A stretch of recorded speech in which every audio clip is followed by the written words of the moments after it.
Tonight we have a compilation of new stories. I've noticed recently that YouTube hasn't been recommending the videos as much as usual. If you like this channel and want to help support me, please like the video and leave a comment and make sure you're subscribed. It really helps. Thank you to all of you who keep coming back. Before we begin, if you think you might fall asleep, please introduce yourself in the comments. Please also like the video and subscribe if you haven't already. I'm always interested in knowing what country everyone is from, so let us know in the comments and share what time it is where you are. Thank you once more for joining me. Get cozy, grab a glass of water, turn the lights off, and make sure you've locked your door. Don't forget to say hello in the comments. It's time to close your eyes. This all went down during the spring break of my junior year of high school. My school was in a pretty small Iowa town with a district spanning several smaller hamlets.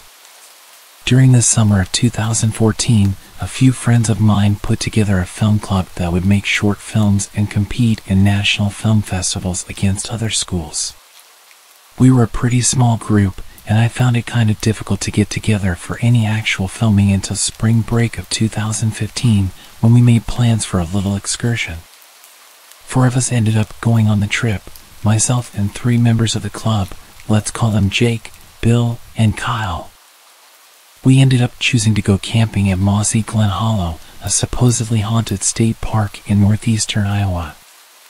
Since the 1850s, there have been several murders and suicides at Mossy Glen, including a few decapitations and a hired hitman in the 1930s.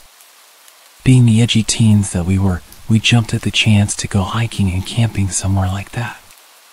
It was within 15 minutes of a small town as well, so stocking up on food wouldn't be that big of an issue either. So, all lights green, we loaded up 2 of our sedans, programmed the GPS, and off we went for a spring break camping in some haunted woods. After the first hour and a half on the road, a few red flags began to fly. After the last large town before getting away into the boondocks, my phone's data signal cut out, and the GPS randomly changed directions on us. Since none of us had any idea where the hell we were at, or where Mossy Glen was supposed to be, we didn't have much choice but to blindly follow the new route. Once we were firmly in the middle of nowhere, our GPS took us off the paved highways and onto gravel roads. At this point, you typically would see the usual brown Iowa DNR signs designating that you were near a state park, but there were none.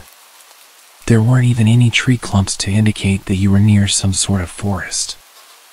Another 10 minutes or so into the drive, and the gravel road soon turns into a dirt road, then a low maintenance road, then a Class B minimum maintenance road. With Iowa's dedication to road preservation, this basically means that somebody probably came by and took a peek in the 90s and then promptly forgot about its existence. As we came around the last hilly bend that the GPS shows on our route, we see a farmhouse with a large machine shed, with no lights or activity around either, and no cars in the driveway. A bit weirded out that a house would be right next to a state park, we slow down and keep rolling. To our dismay, however, the road dissolves into a mess of washed tractor tire gouges from last fall's harvest. We stop the cars as far down as we can pass without getting hung up on a frozen rut and unpack some of our equipment. The road gradually narrows, snakes down the middle of a field, and turns down into a small but very thick clump of woods at the bottom of a wide ravine. We get out and hike down the gradually steepening slope and take in the scenery. At first, everything looks like a pretty damn cool set to a film. There are several limestone outcrops hanging off the hillside, a footpath with some picturesque tree overhang, and even a few birds out that made an unseasonal return from wintering down south. We can all hear some water running but can't identify a source from the trail. Looking off in any direction, all we could see was a seemingly endless sea of trees. At the bottom of the hill was a small pond in the middle of a grassy clearing, with a fence. As we approached the fence, we noticed a sign, "Private Property. Keep out." Bill checks his watch and realizes that it's almost time for dinner, so we trek back to our vehicles and hook up the GPS. The nearest town over was a little place called Edgewood that had several diners and a gas station to load up on supplies for the week. We brought some canned food, but not much beyond that. As we got to town, we realized that Edgewood was a lot smaller than we'd expected, less than 900 people, it would turn out. Everyone knows everyone in these small towns, so we got several weird looks when 4 strangers rolled up with plates from the other side of the state. Kyle asked the cashier and a few people at the gas station about Mossy Glen Hollow and why the only route was through some dude's field on a busted outdoor road. To our surprise, nobody had even heard of a place called Mossy Glen, nor could they figure out why the hell 4 high schoolers suddenly rolled into town looking for the place. We shrugged it off as just a few crazy locals and took back down the dirt trail. As we rounded the corner back near the farmhouse, we noticed that all the lights were still off and nobody seemed to be home. I suggested that we leave some sort of note on the house door that we were going to be parking on the side of the road near their place, just to be safe. It was starting to get late in the day, and being this far out in the country, it wouldn't be unheard of to come face to face with a shotgun when the homeowners found our cars. Since the road was impassable from that point on anyway, parking there wouldn't realistically block anybody off the road and would still technically be on public land. We hiked back down the wooded trail and started scouting for a place to set up camp for the night, making sure to be on the public side of the fence pond area. We discovered that the sea of trees that we saw earlier was actually quite a bit thinner when seen from below. In fact, the dirt path led to a decently sized clearing with a creek and small waterfall cutting through the limestone deposits. None of us could believe that we had missed such a thing a few hours earlier. When Bill comes to the realization, he disappeared around the corner back into the trees and emerges at the top of the trail a few minutes later. Though we could plainly see him, the trees lined up just right so that he could not see anything beyond the rocks below the path ledge. Continuing further up the creek, we noticed that there are conveniently placed rocks about the perfect distance apart to step over without disturbing the water or surrounding rocks. One could walk almost silently down the creek while the sound of the water masked the steps. Not thinking much of it, we take some pictures of the large moss-covered boulders all around and get some pretty nice scenic shots.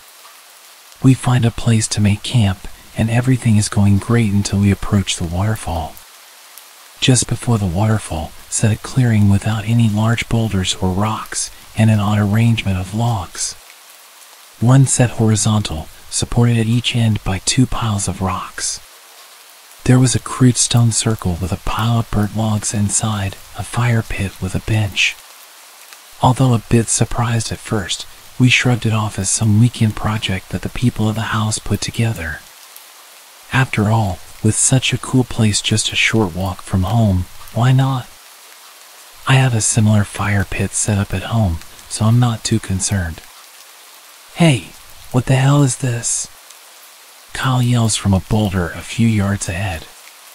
There was an orange beanie, a single gardening glove, an empty can of beer, and a stick of deodorant that had seen some serious wear. Looking closer at the beer can, we realized that it must have been opened fairly recently. Foam is still fresh in the bottom of the can, and it still had a fumey smell. Bewildered by what the hell we just found, Jake starts looking around the side of the boulders upstream of the items. "There's a cave over here," he shouts back to us. Later, he told us that the cave was large enough to comfortably fit a person inside, and, more disturbingly, he saw some red fabric inside as well. Before he can get a good look around, Kyle calls all 3 of us back over to him with a sense of urgency. He speaks very quietly to us and indicates that we shouldn't shout back. "Shampoo," he whispers, pointing urgently down at his feet. Sure enough, in the mud and the leaves, there's a blue bottle of Suave shampoo right next to the creek. At this point, we're all adequately freaked out and ready to call our little soiree quits. Bill remains pretty sure that this is just junk left behind by the people of the house after a weekend of a few too many drinks, but things just didn't add up to me. There's one detail that I've been leaving out up to this point. The day before, this part of Iowa caught some heavy rain, which contributed to the mud situation on the road and on the trail. With the combination of wind and rain, the items on the rocks would have shown some signs of being wet, if not been displaced entirely. Also, the air was pretty cold, as it is every year around this time, not getting above the mid-40s for the whole week. Then, everything starts to click for me. Whoever drank the beer and left the shampoo, hat, glove, and deodorant must have done so this morning. The fire pit also had fresh char marks on the rocks, and the wood had not been wet for a while, meaning that it must have been lit last night, at the earliest. The small cave would have provided enough shelter from the rain to stay dry. With the freezing temps all throughout the day, whoever was using shampoo out here must have had little other choice to do so. If it was the homeowners, they would have had to be serious masochists, debating the shallow freezing rocky creek rather than at home.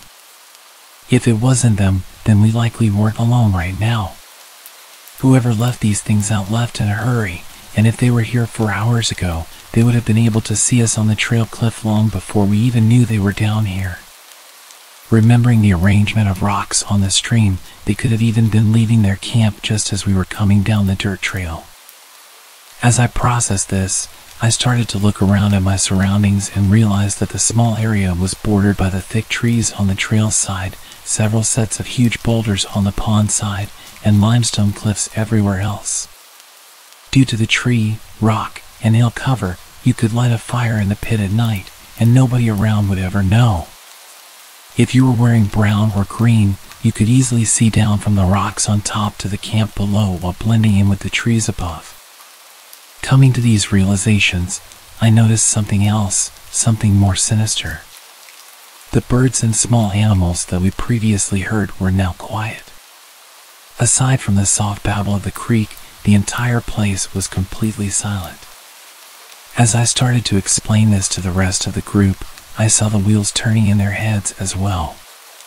Jake starts to head back to the small cave when something rustling up on the limestone ridgeline catches our attention. Something large was shifting around up there, something that apparently didn't want Jake to see what was in the cave.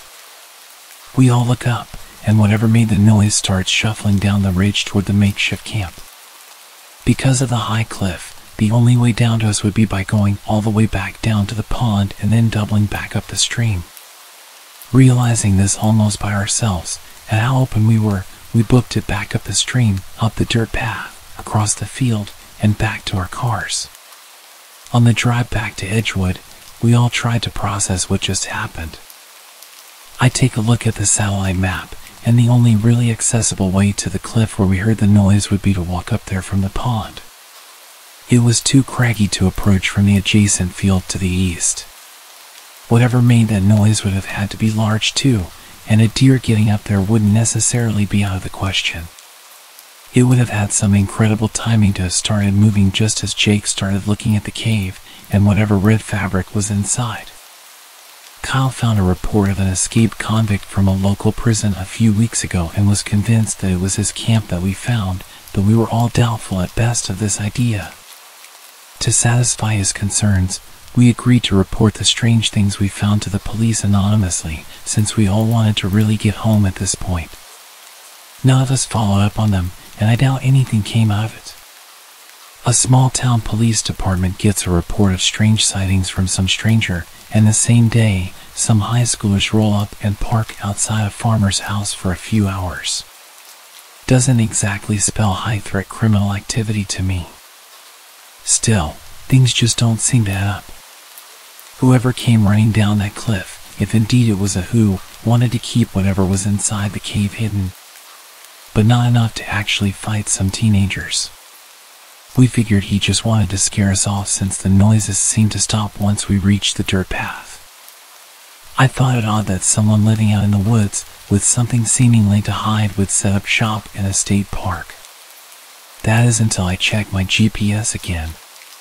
That little route that it took us on was an old entrance to the park that had been cut off by the purchase of the lake area.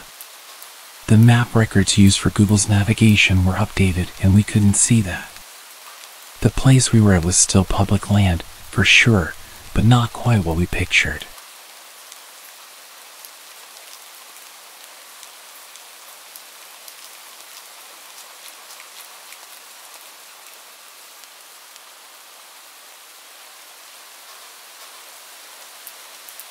I would like to state that this story might read like the plot of a 1980s horror movie and is going to be very long. However, this entire story is true. If not for being 5 miles from cell reception and the way the story ends, there would be a police report for verification. I tried to camp with my buddy twice a month, now that I have a vehicle that can be trusted to get me to some of the more remote areas of our state. We planned a camping trip for the past weekend. We chose a fairly remote location that we'd been to the previous weekend. The previous weekend, we were the only people we'd seen within 1 mile of our camp spot. Friday night, we got there and set up. This story takes place Saturday night. It's about 9 p.m., so the sun is long gone and the moon hasn't quite risen yet. It's pitch black out, other than what our fire lights up. Suddenly, we hear a man screaming. We listen intently, silently sharing an anxious look. At first, we were hoping it was someone drunk and having a little too much fun, but it quickly becomes obvious this isn't fun party screaming. It isn't even like he's hurt, it sounds full of despair, anger, and anguish. I'm going to take a moment to remind you that this is 9 p.m., pitch black night in the middle of nowhere, 5 miles from the nearest cell phone signal. We hadn't seen anyone in hours. The screaming continues for what felt like hours, but was probably about 5 solid minutes. We had no idea what to make of it and started feeling extremely paranoid. We gathered up anything remotely close to a weapon and tried to come up with explanations for the screaming while keeping our eyes on the forest around us. After about 10 to 15 minutes of fear-induced paranoia, I nearly fell out of my seat as I watched a flashlight and lantern slowly enter our camp. I greeted the stranger with a basic "how's it going?" before he was even lit up by the fire. He responded quickly but flatly by asking if we could do him a favor. "That depends on the favor," my buddy and I said in unison, obviously tense, holding our weapons close to us. The stranger proceeded to ask if he could hang out for a second by the fire. Given that there were 2 of us, and only one of him, plus our myriad of weapons gathered from around the camp to within our arm's reach, we decided to agree and let him hang out. After a short second of awkward silence, I asked him what the hell was going on. He proceeds to tell us that he was camping down the trail with his buddy and that his buddy had snapped and tried to kill him. "Wait, what?" I said before the thought even finished processing in my head. "Is that the screaming we heard earlier?" The man slowly nods, staring blankly into the fire, and begins his story. "We were just hanging out. We came up earlier today and my buddy just freaked out. He started screaming and just wouldn't stop. Then he attacked me. He lunged at me, and I told him to just back off and chill. Well, he kept coming after me and it started getting pretty violent, and I'm pretty sure he was going to kill me. So, I grabbed my car keys, the light, and I ran. I don't know what to do. He chased me when I ran, and I don't know what to do. We don't have firearms or anything, we only have a hatchet." My buddy and I looked at each other for a second, completely astonished, then something horrible dawned on me. "Wait, he chased you? Like, he's on his way here?" The man just slowly nods in reply, and right on cue, like some terrible horror movie come to life, we hear screaming from maybe 30 to 40 feet from our camp, down on the main trail. "I just want to talk," is what we heard him screaming. I'd never in my life heard a man scream like this. I'd never heard anything like it. It was a brutal scream that was shrill to the ears, yet deep in pitch, the sound of someone gone completely mad. And the way he said the stranger's name would switch erratically from long and melodic to short punches of sound. We killed our lights, became silent, and listened. By some miracle, the madman did not notice our camp and continued walking down the trail, screaming the whole way. We ended up chatting with this Gary guy for hours, listening to the screaming getting further and further away. We come to find out they had taken 4.5 to 5 grams of mushrooms each, and Gary's buddy was a coworker of his and was fine for 3 hours, then suddenly snapped. It seemed as though he thought he could kill Gary and steal his good trip. We hear the screamings getting further and further for over 2 hours. By this time, it's 11 p.m., the moon is starting to come out, and it's below 30 degrees Fahrenheit. He had no jacket or flashlight, according to Gary. My buddy and I are way too drunk to drive out camp to get cell service, as it was snowy and icy and required 2 to 3 miles of highway driving after getting off the trail. Gary was still lightly feeling the effects of mushrooms, so he couldn't drive back either. We had to make the decision to let the guy wander, hoping he sobered up and could find his way back. And he did, right into our camp. We hear yelling after about an hour of no screams, maybe 30 to 50 feet from camp again. "Hey, help, please help me." We tell Gary to hide, just in case, and we greet the man, with me carrying my 12-gauge shotgun, holstered, my buddy carrying his rifle, and also with our flashlights on their brightest settings in his face. He was about 6 feet 2 inches and approximately 300 pounds. We talked to him, decided he was calm enough to talk with, and walked him back to his camp. He seemed really remorseful, said he blacked out and didn't remember anything, then he had a falling out with his buddy. We escorted him back to his camp down the trail, returned, and told Gary that he seemed cool, and if anything else happens to scream and come running, we would come out and help him out. It ended up being a happy ending. We made friends with Gary, and I got his phone number to make sure the next day that he got back into town safely, back to his wife and kid. And we're actually planning on a camping trip with him soon. But the other guy, who wandered screaming like a deranged maniac in the forest, potentially wielding a hatchet to murder his friend, was not invited.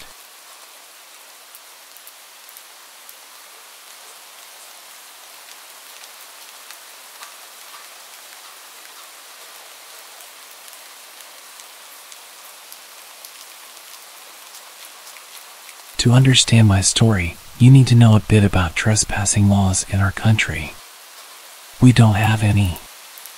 As long as you are respectful and non-destructive, you can walk over any hills you like, and in my case, camp on any beach of your choosing. So long as you leave the area as you found it. I used to love camping as a child.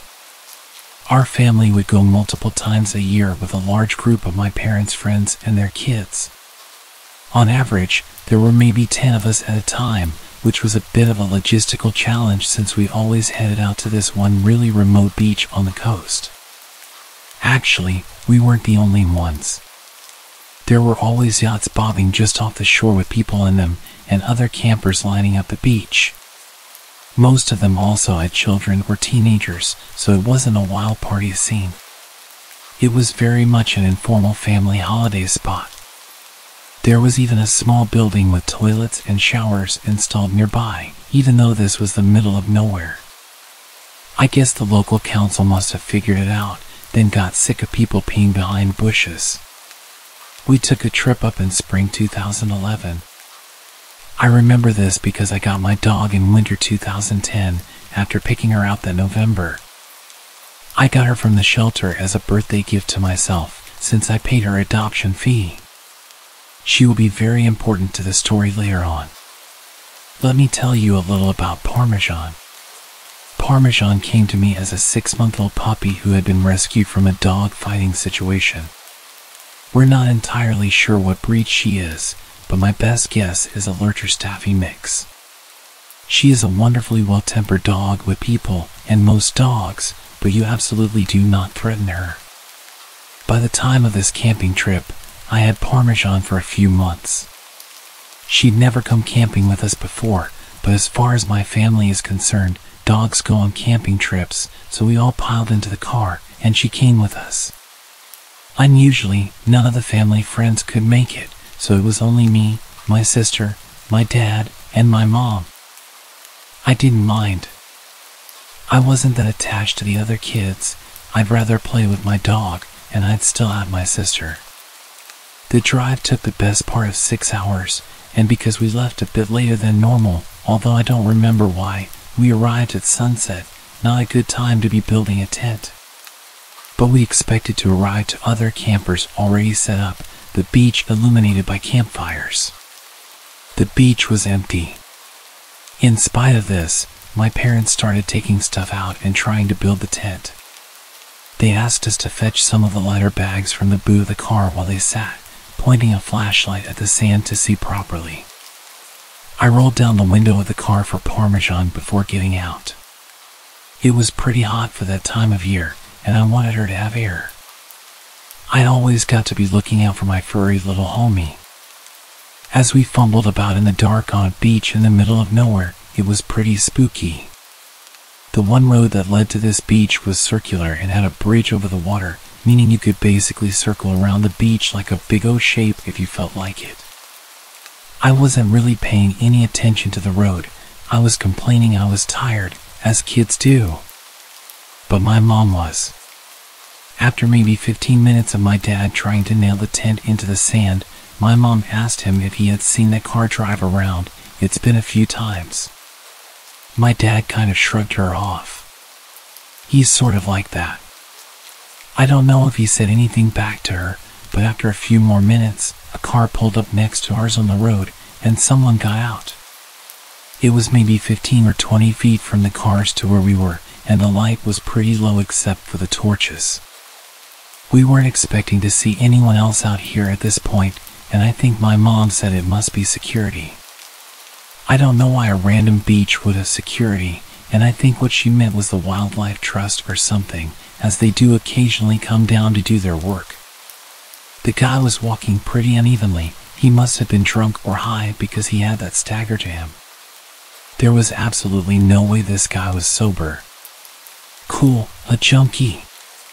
Not an unusual find, but it's rare to see them in the wild. As he walked into the flashlight range, we realized he was carrying a large knife, maybe 15 inches, although I was small at the time, so maybe my sense of scale was off. I don't like my dad, but credit to him, once he saw this, he got up immediately, holding onto the camping mallet, and put us all behind him. The man began to shout wildly at us that we can't camp here, and he was just letting us know. My dad tried to initially be a bit friendly with the guy and told him that was fine, we'd leave, but this didn't work. He kept coming closer to us, so my dad started shouting, and the man kept shouting back. My sister and I were crying. I remember shaking. I was utterly terrified, as I'm sure anyone would be in that situation. It really did seem like this guy and my dad were going to fight, and I'm going to be honest, I didn't fancy my dad's chances. While it's grim to consider, I'm absolutely convinced he would have killed my dad and possibly us as well once he was done, as I don't think my mother would have had the common sense to run with us. I love her, but she's always put her relationship with my dad above us. This isn't how it went down. From the black, like a wolf descending on its prey, took us all by surprise, most of all the man with the knife. In that moment, Parmesan was the apex predator, large canines representing nature. She got him good by the arm and clamped down hard, ripping his jacket and shredding the skin underneath. He dropped the knife as it had been in the arm she latched onto.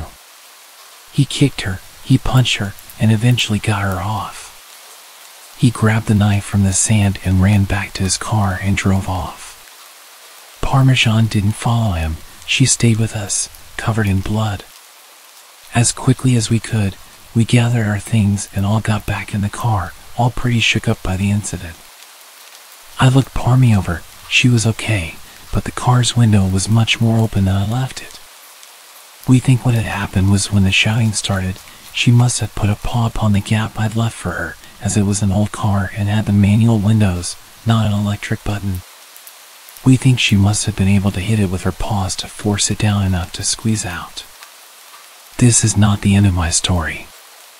We were all pretty scared, and since we had a dog with us, we couldn't book into a hotel for the night. My parents decided to just drive home so we could all feel safe, but first, we had to drive into the nearest town for petrol as they were kind of low. I spent the time trying to clean Parmesan up a little. I'd always loved dogs, but what she'd just done for me blew my mind. As we drove into town, we came across a gas station, but it looked closed. My dad drove up closer and stuck his head out of the window to get a better look at the sign. My mom asked him what on earth he was doing, and he told her he was trying to see when it opens. My heart sank. Parked in the corner behind a van, so we didn't see him at first, was the man with the knife. He was sitting on the bonnet of his car, using some tissue paper to clean up his arm. It looked pretty bad. Without stopping to refuel or look anywhere else in town, my dad drove right out of there. He decided to go to the next town over, but this was too remote. The next town over was 60 miles away. He didn't have that much petrol. We realized as we began driving, we were going to break down. That's fine, Dad said. We had a cover. They'd come to his home, or at least somewhere acceptable for the night, better than staying in the last town. After driving for maybe 5 minutes, lights flashed from behind. Another car. The same car the man had been driving. It was him, following us. He must have realized we were low on petrol. The next half hour was one of the worst half hours of my life. I had a complete and utter breakdown, as did everyone really. I could tell my parents were trying to keep it under wraps so it wouldn't upset us, but we weren't really little kids. We were both double digits. We knew how dangerous this situation was. Dad turned off the radio to conserve petrol, and the man followed us for 55 miles before he peeled away onto another road. Our fuel meter was on the big red E for empty for the last 10 miles. We were driving on fumes. I don't really believe in God, but if he does exist, that was definitely one of his miracles. Once we got there, we refilled to a full tank before driving the rest of the way home.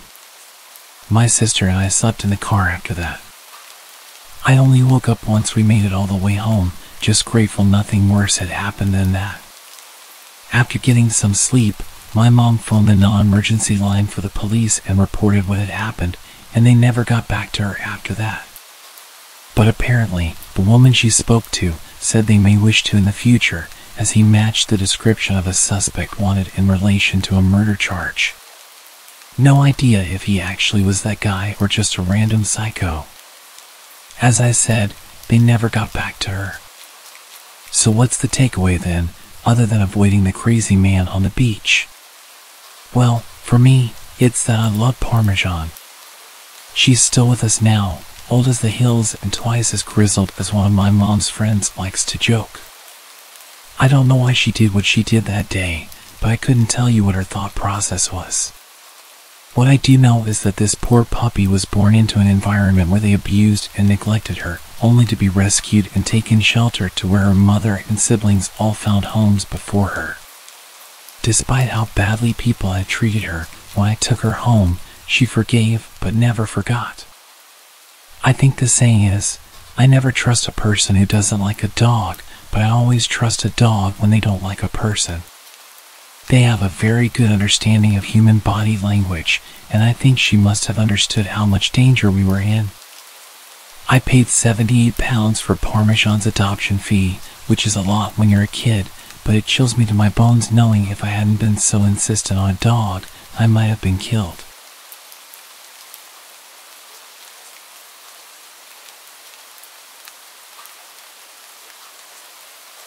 The following story took place 20 years ago. The dialogue is paraphrased but accurately conveys what happened.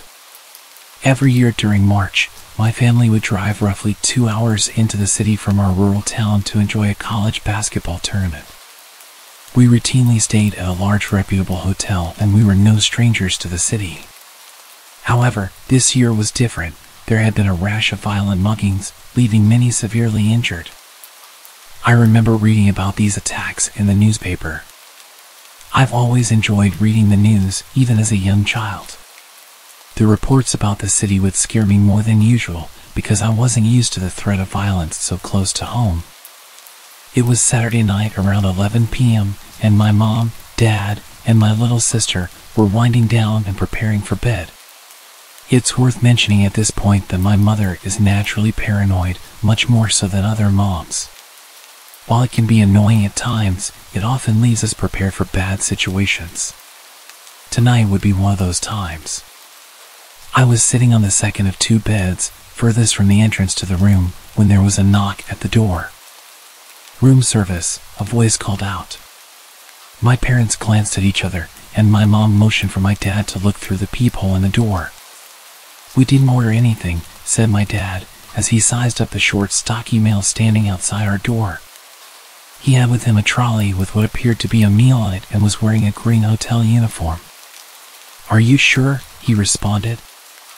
"I've got an order here for room 4109.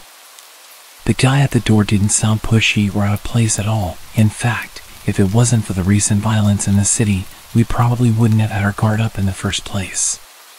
However, that night my parents were certainly cautious, and my father firmly told the man at the door that we didn't order any food. He left politely, without incident. We had little reason to be suspicious, and my dad wanted to chalk it up to a mistake on the hotel's behalf and get to bed. However, my mother eventually persuaded him to call the front desk to check that everything was legit. 15 minutes or so after the man had left our door, my dad got off the phone with the front desk. They have no record of us ordering food, and their room service staff were white, not green, he said grimly. I noticed my mother's face whiten and my sister looked scared. The hotel immediately sent security up to our floor to see if the intruder was still around. They checked on us and then went about searching the floor. Security came back to our room a few minutes later, telling us they had found an empty trolley in the stairwell, but there was no one to be found. With that, they departed, and we triple-checked the locks on the door before eventually sleeping. The next morning I was the first one awake. I didn't want to turn on the TV and wake my family, and there was no newspaper in the room, so I booted up my dad's laptop and checked the local newspaper's website. The first headline immediately made my stomach twist. Man stabbed outside City Hotel. Apparently, at roughly 11:30 the previous night, right after we had turned away the fake hotel employee, a pedestrian had been attacked outside our hotel in the middle of the sidewalk. He had been stabbed twice and then badly beaten in plain sight, yet his wallet wasn't stolen. The article went on to say that there was no apparent motive for the mugging, it was pure violence for violence's sake. It also mused as to why the pedestrian had been stabbed to the point where he couldn't fight back, but then beaten by hand. I woke my parents up right away and showed them the article. My mother became very nervous, while my dad looked very angry and reached for the phone. Naturally, we contacted the police and told them our story about the previous night. We provided as much information about the man at our door as possible, thinking he may have been responsible for the assault, but no one was ever caught. Thankfully, we had several inches of locked door between us and the fake employee. It may have just saved our lives.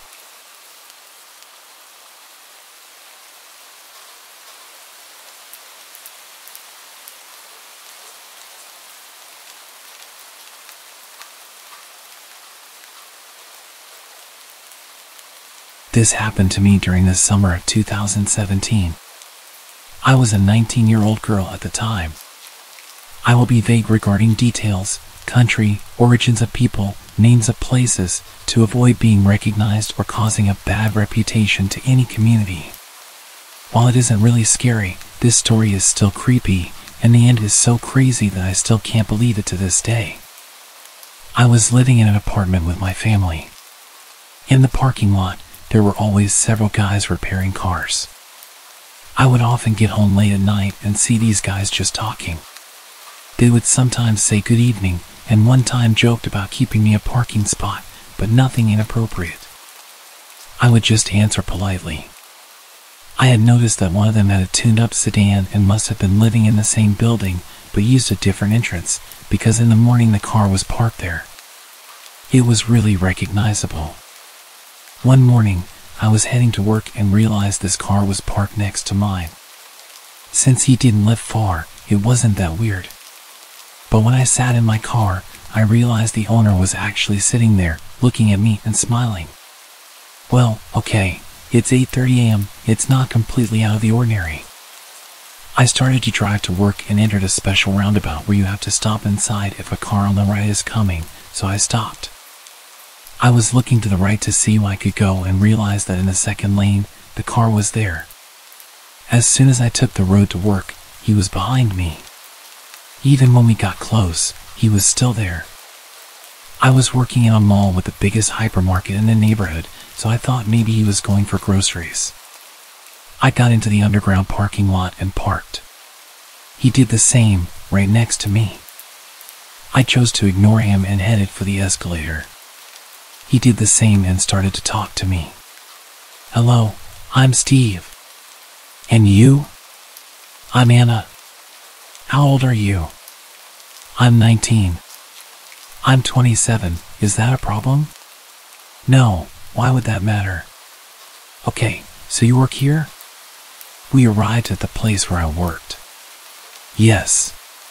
Okay, well, see you tonight. At that moment, I realized he wasn't speaking the language well. I answered his questions because he didn't seem scary, and I didn't want to make a scene. When he said bye, I thought, yeah, I see him every night in my parking lot with his friends, so it's normal. But when I finished work, the exact same thing happened as in the morning. While I sat in my car, I realized the guy was right next to me. Surprised and seeing how eager he was to talk, I got out and asked, "What are you doing here?" "I have something for you." He had a big smile and approached me. "What?" "No." He gave me a red rose. Embarrassed and shocked, it was the first flower anyone had ever given me. I refused it a couple of times, but he kept insisting. I knew the only way to get rid of him was to accept, which I did, and he left. I kept the flower in my car so my family wouldn't realize something was happening, and I threw it in a trash can outside later. This was the beginning of the week, and he started to wait for me after work, giving me drinks and asking me out to the cinema or restaurant. I refused everything but ended up accepting the drinks to make him leave. During the weekend, I had a second job with late shifts at a fast food restaurant. On my first shift there, since everything happened, I was closing the restaurant with 3 other colleagues. Since it was dark and late, one of us had to leave first and drive around the restaurant to ensure it was safe for everyone. I wouldn't normally do this, but that night I had a weird feeling he might be there. So, I volunteered for the drive, and right on the spot, he was parked next to my car. It was 1 a.m. How long had he been waiting? I told him to go a bit further, otherwise, we couldn't leave, which he did. After my colleagues left, I stopped next to his car and opened the window to explain why I reacted that way. Not that I had to explain myself, but I thought maybe he'd follow me until I explained. Before I knew it, he opened his car door and got into my car. I just want to remind you that this man knew where I worked, where I lived, what my car looked like, and who my family was. And he was a neighbor, that's why I never wanted to make a scene. But at this very moment, I was scared for my life. A 27-year-old muscular guy, who I didn't really know, was in my car at 1 a.m. in an empty parking lot. He seemed talkative, and I didn't have any other choice, so I decided to listen to him. He said he arrived in the country in 2014, stayed in the capital for 2 years, and moved to our neighborhood in 2017. I did the math and realized a year was missing. I asked him about it. He answered, "I was in jail." Just imagine how scared I was. "Why were you in jail?" "Well, I didn't have papers, and I had a car accident." Okay, it wasn't that scary in the end, which did reassure me. The guy said goodnight and left. There were many times I checked the rearview mirror and saw he was right behind me. I wouldn't know since when, and even to this day, I check often to see if a car is following me. Once, during a late shift, I was washing dishes and texting friends, 2 guys, to let them know I was finishing so we could meet. I had to leave my phone, and maybe half an hour later, a colleague came to me and said, "Hey, your friend ordered at the drive-thru and asked for you." "Oh, yes," I told him I wanted to meet later. I took my phone and messaged my friends asking why they were asking for me at work. "What are you talking about?" At that moment, I realized that they weren't talking about the friends I had plans with. I rushed to my colleague and asked her to describe the guy in the car. It was Steve. There were so many instances of things like that happening. He followed me to my friends and would threaten to tell my dad that he'd seen me drinking with boys. Also, one of his friends, Carl, who I spotted in my parking lot, had also started following me. A friend who knew Carl told me he was married, had kids, and was 40 years old. I was so shocked. One evening, around 10 p.m., and it was already dark, I parked and saw a neighbor getting home. It had been a while since we talked, so he said he'd be back in 2 minutes so we could chat. While waiting, I was getting my stuff from the trunk. This is when the car parked behind me flashed its lights at me. I didn't have to turn around to guess who it was. I had been patient since nothing too crazy had happened, and I didn't want to scare or create problems for my family, but that night I was pretty pissed off, and it was happening right next to my place. I threw my stuff and rushed at the car. Both Steve and Carl were there. I told them to leave me and stop following me. Steve didn't say a word, and Carl just smiled and said good night. I didn't answer and left. It worked because they didn't bother me for months. Steve changed his car to a black one, which was still very recognizable. He followed me a few more times, and one day he tried to talk to me with a friend who could translate what he had to say. I explained to his friend that I wasn't interested, and that was the last time I talked to him. Months later, I saw a guy in my neighborhood, and I knew he lived in an apartment near where Steve lived. The whole thing was over, but it was always in the back of my mind. I didn't really know who the guy was, and didn't know if this would start again. I was curious, and you know how curiosity is a bad thing. I started to talk to him. "Hey, do you know the guy Steve that lives in your building?" "Oh yeah, the mechanic?" "No, the guy who owns the black car." "Oh, you mean my dad?" I froze. I have no idea how this conversation ended since it is still a big shock even to this day. I know I didn't tell him anything about his dad's behavior. I had known this kid for so many years, and he was actually the son of this guy. And he had 4 brothers and sisters. Then I realized the guy had lied about his age because the kid was about 15, and I believed him like an idiot. This is not the end of the stunning discoveries.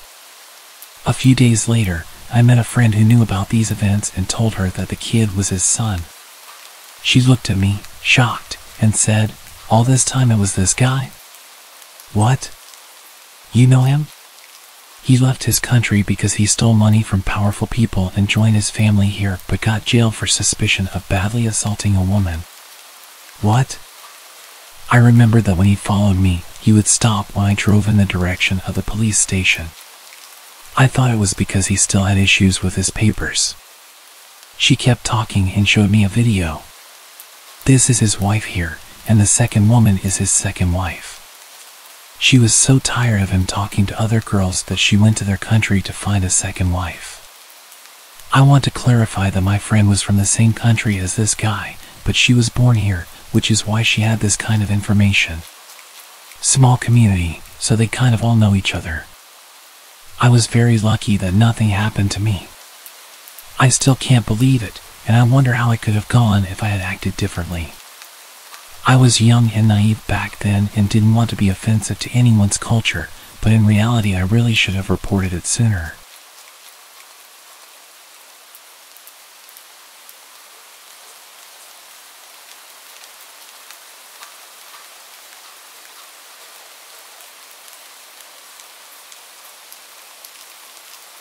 This happened to me several years back.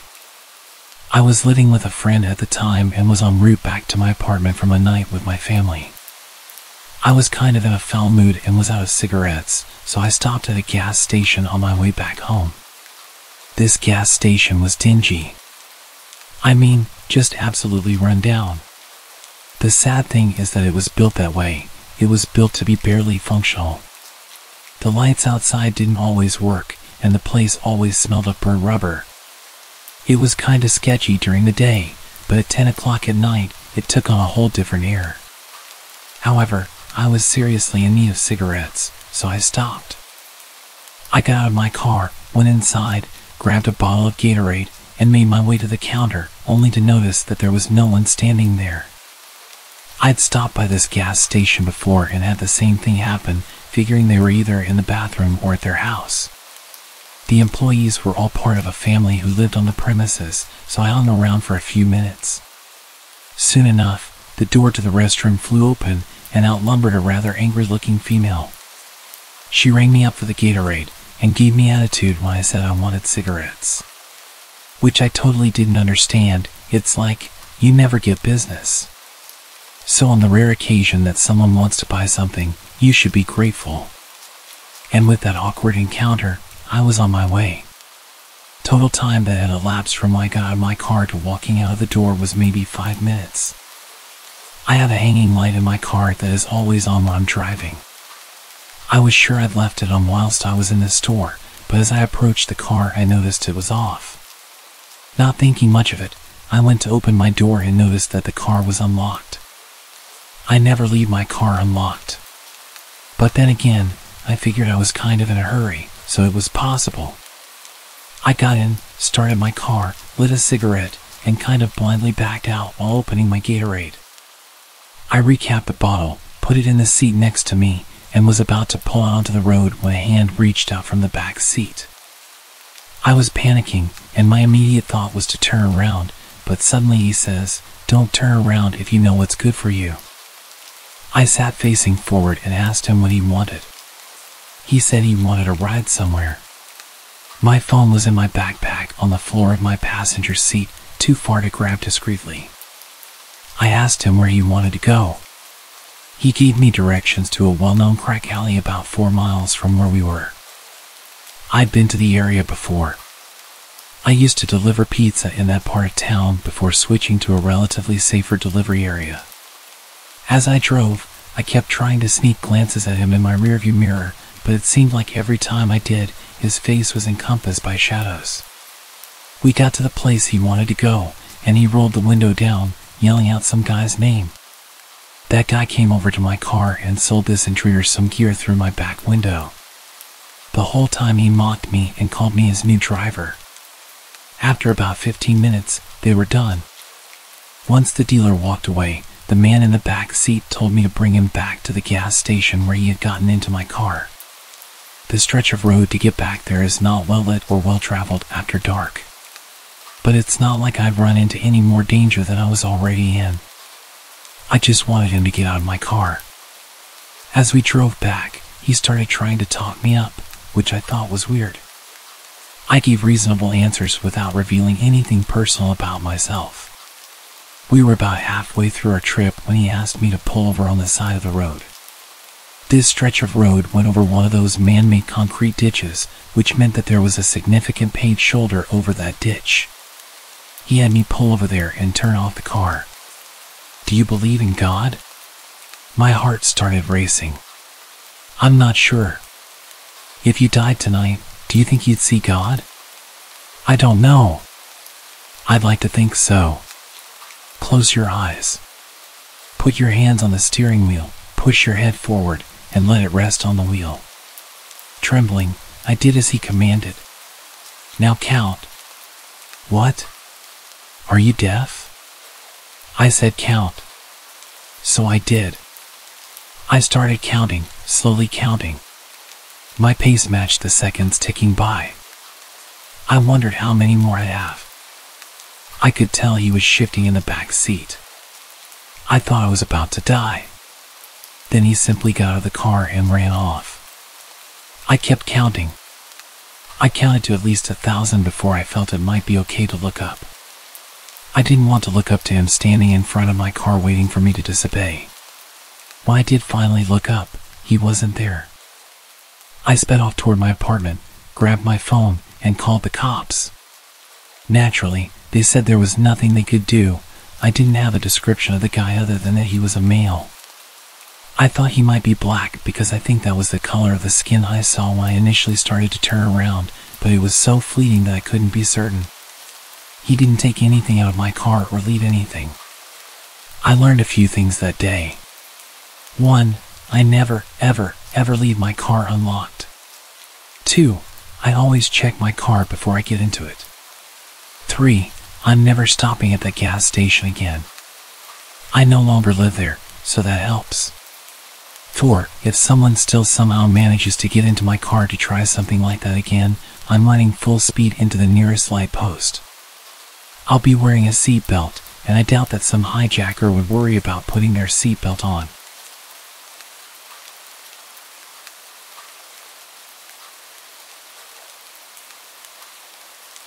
Late nights at Walmart had their own peculiar aura. The store's emptiness, the quiet hum of the cooling units, and the distant hum of the highway combined to create an unsettling atmosphere. But I needed the job, and my shift wasn't ending until I restocked the shelves and tidied up. As I took my 15-minute break, I stood outside getting some fresh air. There was a regular stray dog that would always be lingering around the area. I'd actually gotten into the habit of throwing him whatever scraps I could muster up from inside. I started to make my way in and I noticed a man in his 40s pacing near the entrance.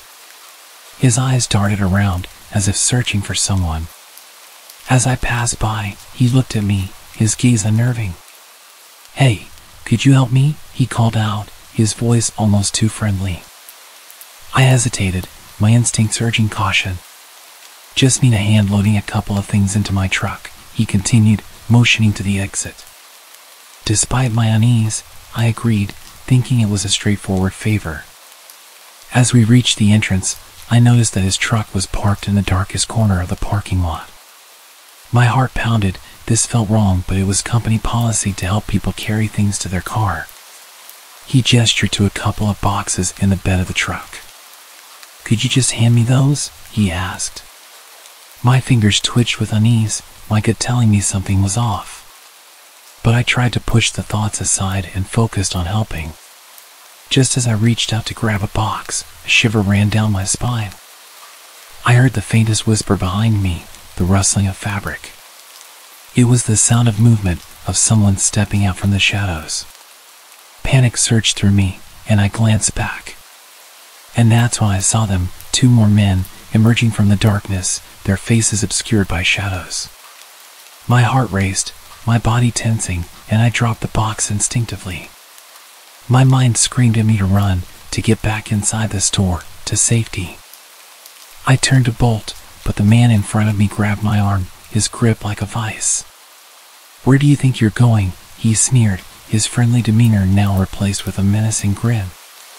Adrenaline surged through me, and I fought to break free. The men were closing in, their intentions unmistakable. I struggled, my heart pounding in my chest, my thoughts a jumbled mess. And then, out of nowhere, a barrage of barks came from the bushes. It was the stray dog that I'd always see around the parking lot. It lunged at the man who had my arm and latched right onto him. I felt so relieved and shocked that I remember I actually let out a smile and a slight giggle. It's weird, but I vividly remember the massive emotional shift from sheer terror to absolute relief when that dog came running out. The grip on my arm loosened, and I wrenched myself free, stumbling back. I started sprinting back to the store, followed only by the sound of the growling, barking, and moans of pain from the man. At this point, my coworker came running out to check on me. I could see the men getting into the truck and driving towards us as I told him what happened. "Get lost," my coworker growled, his voice full of authority. The men hesitated for a moment longer before retreating, disappearing into the darkness. My coworker turned to me, clearly concerned for me. "You okay?" he asked. I nodded, my heart still racing, my mind was still racing, and I was on an adrenaline high. That's when the dog ran over, peaceful as ever, wagging his tail and pushing himself into my legs. I gave him the biggest hug and told him how much of a good boy he was. My coworker and I watched as the men disappeared into the night. "We need to call the police," he said firmly, his eyes focused on where the men had vanished. We retreated back into the store and dialed 911. Within minutes, the police arrived, and I recounted the chilling encounter to them. They assured us they would patrol the area and keep an eye out for any suspicious activity. The dog stayed with me the whole time as the police took our statements. We had narrowly escaped a potentially dangerous situation, and it was a sobering reminder of the risks that came with late-night shifts. In the days that followed, news spread about a group of individuals attempting to lure unsuspecting victims into their trap. The police were investigating, and I felt a mix of relief and gratitude that my new best friend had come to my rescue. Late nights at Walmart would never be the same for me. The unsettling atmosphere was now a haunting reminder of the night I barely escaped danger. A few years back, while I was doing any work I could get, I took up this gig at the 24/7 Walmart. It was a bit more rundown than your typical Walmart. Dimly lit aisles, flickering fluorescent lights, and an eeriness that only an empty Walmart at 3 in the morning can provide. I'm stocking shelves in the cereal aisle, just trying to keep myself awake with the monotonous routine. And then, out of nowhere, this guy saunters in. He's tall. I mean basketball player tall, with long strides that make him seem like he's on some sort of mission. There's hardly anyone around, and this dude's pacing down the aisles like he owns the place. Kind of weird, but not out of the ordinary Walmart weird. Just a late-night shopper with a peculiar vibe. I'm busy stacking cereal boxes when I catch sight of him again. He's standing at the end of the aisle staring at me with this grin that could send shivers down your spine. The lighting is wonky, casting these creepy shadows that don't help my nerves. Before I can even process what's happening, he's right there, right in front of me. Close enough that I can smell the alcohol on his breath. He shoots me this look like he's got the juiciest secret in the world, and then he says, "I've done something very naughty." I try to laugh it off, brush it away with a nervous chuckle. But he's not having it. He keeps staring, that grin still plastered on his face. It's late, it's quiet, and the place is kind of creepy already. But this guy, he's turned it up to 10. He starts following me. Aisle after aisle. Every time I turn around, there he is, watching with that stupid smile. It's like he's playing a twisted game of hide and seek, and I'm not even a player. More like the unwilling target. I try to get on with my work, but I can feel his eyes on me like they're drilling holes into my back. Then, out of nowhere, he starts humming this tune. It's faint, just under his breath, but it's off-putting as hell. I can't put my finger on where I've heard it before, but it's that famously creepy whistling song. I decide to take a breather and head to the break room. Maybe I can shake him off and catch a few moments of normalcy. My coworker's in there and we're making small talk about assignments and exams, trying to keep things light. But the whole time, I can't shake the feeling that I'm being watched. And guess what? I was right. I spot him at the entrance to the break room, just standing there, staring right at me. I freeze and I swear the room got colder in that moment. I point him out to my coworker, and when he turns around, the guy's vanished. I glance at my coworker. I couldn't read his expression. I asked him, "Did you see that?" He looks at me. The confusion is obvious in his eyes. See what? Clearly, he saw nothing. I realized that he missed the entire encounter. It was only me who saw him. I run my fingers through my hair, feeling a mixture of paranoia and frustration. "Never mind," I mutter, dismissing the topic. Maybe I'm just letting my imagination get the best of me. It was late and I had not slept properly in days. My coworker's not as intrigued as I am. He's focused on the task at hand, more interested in getting his work done than delving into whatever nonsense I was talking about. We head back to our posts and I'm still rattled. I can't shake the image of that guy's grin. Hours pass and I try my best to concentrate on my tasks, but the unease is a constant presence in the back of my mind. I keep glancing around, half expecting him to reappear. That creepy grin plastered on his face. And then, out of nowhere, he's back. My heart skips a beat and my hands tremble. It's like a nightmare come true. He's standing there, that same grin on his face. My breath catches in my throat. Before I can even react, he's sprinting towards me, his steps quick and purposeful. Panic surges through me and I freeze. What does he want? My mind races, but my body is paralyzed. He grabs me and easily picks me up. He starts shaking me and shouting in my face. And then, as if from a distance, I hear a shout. My coworker's voice cuts through the fear. Hey, get off her. He's running towards us, his footsteps echoing in the aisle. The guy releases his grip on me, his attention shifting to my coworker. And in that split second, I find my voice. I scream as loud as I can and start beating on him. My coworker arrives, his presence enough to make the guy hesitate. He turns and bolts, disappearing down the aisle. I'm left shaking, my heart pounding. My coworker rushes to my side. He looks seriously concerned. Are you okay? He asks me. I nod. I'm completely out of breath from the screaming. We're both shaken, both trying to make sense of the madness that just unfolded. We call the police, and as we wait for them to arrive, I can't help but replay the encounter in my mind. What was that guy's deal? Why would he attack me? The police arrive and we recount the bizarre events. They search the area, but the guy is long gone. I tell him what happened and try to describe just how creepy and weird he was, and I mention that he said he'd done something naughty that night.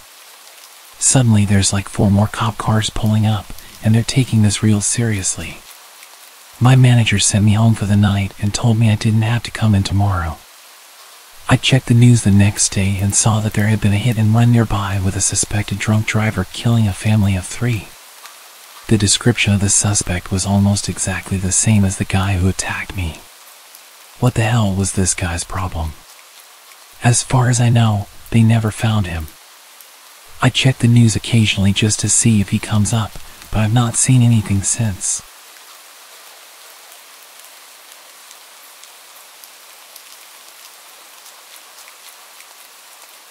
A few years ago, when I was just a teenager, I had a rather peculiar and unsettling experience in a supermarket that still baffles me to this day. It was a typical Friday evening, and I found myself at our local grocery store, tasked with picking up some items for the weekend. At the time, I was around 16 years old. I was a typical cheeky teenager. The supermarket was a place I had visited countless times, but this visit would be unlike any other. As I strolled through the aisles, I noticed a child's voice coming from somewhere nearby. It sounded faint, as if it were coming from behind the shelves. This was nothing extraordinary for a grocery store, a kid amusing themselves or playing hide and seek. I used to do that myself. Curiosity got the best of me, and I decided to play along. With a grin on my face, I knelt down next to the cans and responded to the tiny voice. Hey, what are you doing back there? Trying to sound playful. To my amazement, the voice responded, I'm stuck. Please help me. At first, I found it amusing, thinking it was another shopper's child having a little fun. I chuckled and continued the conversation, exchanging lighthearted banter with the mysterious voice. It was almost like a game of pretend, and I played along, asking them how they got behind the shelves and what they were doing there. But then, the tone of the voice changed, growing more desperate. I'm really stuck. It's so dark, and I can't breathe properly. My amusement began to fade as genuine concern started to take its place. I realized that this might not be a joke, and I needed to act quickly. I called over a store employee and explained the situation, telling them that there was a child trapped behind the canned goods. The employee rushed to get help, visibly concerned. I tried to reassure the child that help was on the way, but the response I received sent chills down my spine. "Hurry, please. It's getting harder to breathe." Panicking, I shout the employee over and I quickly move the cans aside, expecting to find a child in distress. But to my absolute bewilderment, there was nothing behind the shelves, no space, no child, just a solid wall. The employee caught up to me and we both exchanged uneasy glances. I was utterly dumbfounded, and the store employee seemed quite annoyed at the mess I'd made. I awkwardly tried searching around the shelves, but the whole thing was up against an obvious wall. To this day, I remain haunted by how real the whole thing felt, that child's voice, seemingly trapped behind a wall and slowly suffocating. It was a surreal and unsettling experience, the only time I've ever experienced something so convincingly real.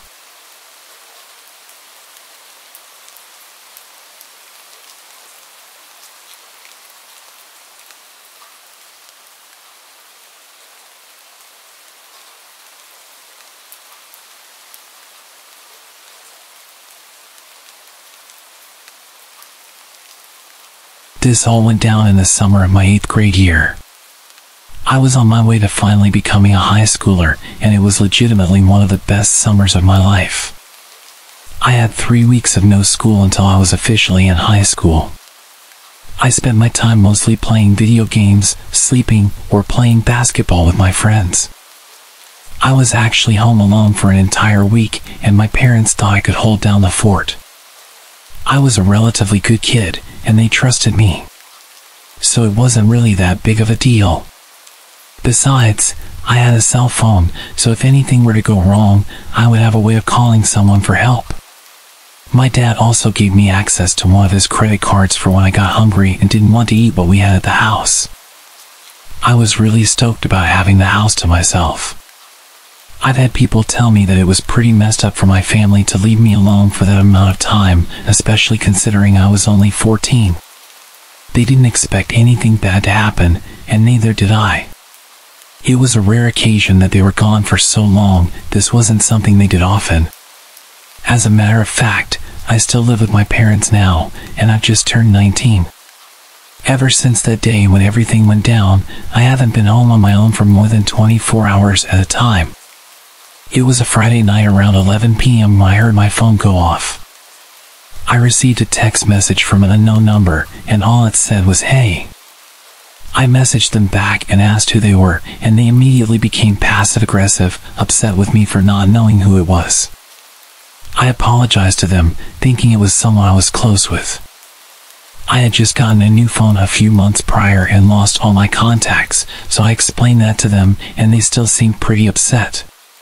They started harassing me, and I ended up thinking they were just pranking me, so I turned my phone on silent and continued playing my PlayStation. I'm not sure how long later, probably around 10 minutes or so, I heard a knock on my bedroom window. I thought I was just hearing things at first, but I still decided to check and see who was out there just in case. I moved my blinds to the side and looked out the window, but I didn't see anyone.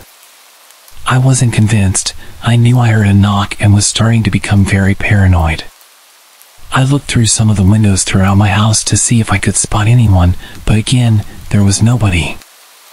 I can't deny the eeriness I felt. It was like something was about to happen, something really, really bad. I took my phone out to call my mom, and I had a bunch of notifications from that person who had texted me earlier. The most recent message said, "I'm outside." I couldn't believe what I was reading, and it made my nightmares and everything I was feeling come to life. I went to call my mom, and very quickly, I realized my phone wasn't picking up any service, which was extremely unusual. We have really good cell phone reception, especially at home. Like, we never run into issues with that. At this point, I was literally terrified and had no clue what was happening. I had no way of contacting anyone, and I knew I was absolutely screwed. I wanted to message that person back and tell them to leave me alone, but obviously I couldn't because I had no service. If you're wondering why I didn't use my Wi-Fi to send an iMessage, it's because the person texting me wasn't on an iOS device. I was pacing around my living room when all of a sudden, I heard some noises coming from outside. I went in the direction of the noise, which was toward the back patio, and I listened. Someone was screaming for help at the top of their lungs. My heart began thumping out of my chest, and my initial reaction was that it was a setup. However, being brave in the moment and considering I took boxing classes for years and knew how to fight, I wanted to stick up for myself and whoever was potentially being hurt. I'm not going to lie, I was really wanting to beat the crap out of whoever was harassing me. Plus, I knew if I didn't do something now, something bad was likely to happen anyway. So I did the unthinkable. I walked outside to my back patio, and it was silent. The only thing I could hear was the crickets chirping. I waited for a second until I yelled out to whoever was there. I told them I was going to mess them up and acted a lot tougher than I felt. Almost right after that, there was an extremely bright light flashing at me from afar. Our house sits on quite a bit of land, and we have a huge backyard with tons of trees. Whoever it was pointed the light at me, clearly trying to piss me off. The light then began moving all around toward the house for a minute, then it turned off. Within an instant, the screaming picked back up again. It was the same voice pleading for help. I knew it was now or never. I ran back inside, into the garage, grabbed my old baseball bat as a weapon, and made my way back outside toward the woods, heading directly where I first saw the flashlight. My heart was fluttering at this point as I wasn't sure what to expect. As I got closer and closer, my anxiety about doubled. I couldn't believe that I was in this situation, and I had a sudden realization that what I was doing was pretty stupid.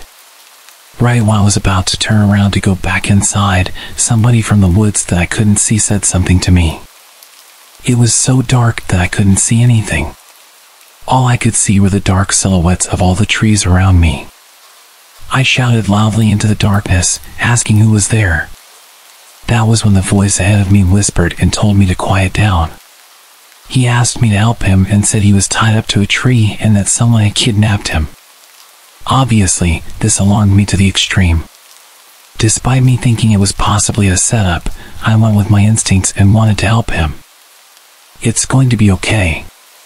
Just calm down. I'm going to call the police for you. Just hang tight.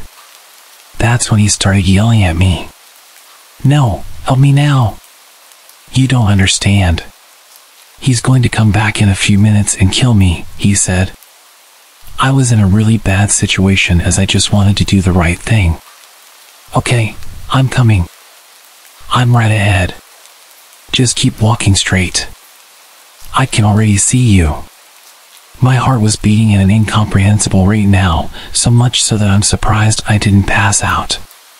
All the thoughts crossing my mind set me into a panic, and I was fully into the woods at this point. I looked ahead after walking for maybe 20 or 30 seconds and saw a dark shadow that looked like a person about 30 feet away. Hey man, is that you? I asked, but he didn't reply. I sat in silence for a moment while I tried to piece together what the hell was happening. If that was him, or even if it wasn't, I was in some deep trouble because the man I was looking at definitely wasn't tied up to a tree. He was standing up straight and very much alive. In only a moment's time, the person started running at me. It was at that exact moment I started backing up. Slowly, I eventually snapped out of it and booked it all the way to my house. Somehow, I made it inside before he caught up to me. I shut and locked the sliding glass door behind me, and he was standing right there, pulling on the door, trying to get it open. He was a very tall but slender-looking man with a wolf mask and a big-ass hammer. I barely hesitated and ran to my room. I know what you're thinking right now too. Why didn't I just defend myself with the bat? Well, originally, that was my plan, but things happen. I don't know. I was absolutely terrified, and you would be too if you were in that same situation. I was pacing back and forth in my living room, trying my luck with my phone again, but still, I had no service. I started having some sort of manic episode and began screaming and punching my couch. I was extremely angry and sick of being the victim. I almost ran out there and beat him myself, but I chose a different approach. I waited patiently, and sure enough, after only a minute, he was knocking on my front door. I ran over to the door and told him to see what happens if he stepped even a single foot in my house. He wouldn't be walking out if he did, that's for sure. He then started laughing. I just kept quiet and went back to my room. The knocking grew louder and louder, and eventually, he started screaming. I had no idea what he was saying, but I think he was mocking me. A few minutes went by of this, and that's when I heard my living room window shatter. I got myself ready and hid behind my open bedroom door, just waiting for him to walk in. The footsteps got closer and closer as he walked into a few different rooms. Now he was heading to mine. I gripped the bat tighter and said a little prayer. He walked in, and I was able to hit him in the head with the bat. He fell straight to the ground. I hit him a few times while he was down as well, to make sure he wasn't getting back up anytime soon, and I ran. I ran down the road about 5 or 6 miles to my friend's house, and when I finally got them to answer the door, I briefly explained what happened, and they let me use their phone to call the police. A few police officers were sent to my house, and a few officers to my friend's house as well. I then called my parents, and they rushed home. They were over 2 hours away, so it was going to be a while before they made it back. I told the police exactly what happened, and it turned out I had killed the intruder. I didn't know if he was dead until the police officer told me. I was worried I was going to be in trouble, even though I didn't do anything illegal. It was self-defense. The police took me in for questioning, and since I was a minor at the time, they had to bring my parents in as well. Yes, I killed a man as a teenager, and everything about it has completely changed my life. I've been numb, I've been scared, and I've been anxious. I can't tell you how many nightmares I've had about this whole thing. It's all over, and this was years ago. Sometimes it feels like it only happened yesterday, and I relive the whole thing, the blood, the screaming, and more importantly, my lost innocence.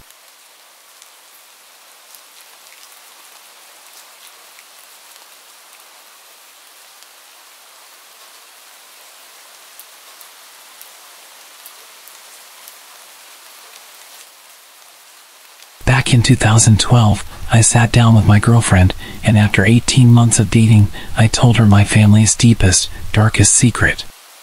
3 weeks later, I came home from work to find all of her stuff gone and a breakup letter sitting on the kitchen table. I learned not to talk to anyone but my sister about it, but I also feel like if I don't get this stuff off my chest from time to time, it'll just eat me alive from the inside out. I've survived this long by talking to therapists, but at this point, I view therapy like atheists view confessional booths, a nice novelty but inconsequential. The internet, on the other hand, is an altogether different beast. I can remain anonymous, and strangers online can give their opinions. And just like it allows me to say things I'd never tell a person face to face, it allows you to give me your full and unfettered opinions, as brutal as they may be. But I'm okay with that, and that's why I'm writing this. Because I don't want absolution, I want judgment. I was 12 years old at the time of my discovery, and all summer I had this one all-consuming obsession, Pokemon Red. I put hours into catching and training all the original 150 Pokemon. Then, when I beat the Elite Four and completed my Pokédex, I just deleted my save and started all over again. By showing that I loved playing Pokemon so much, I gave my parents a way of punishing me whenever I misbehaved. They were great parents to me for the most part, and my frequent misdeeds were mostly harmless.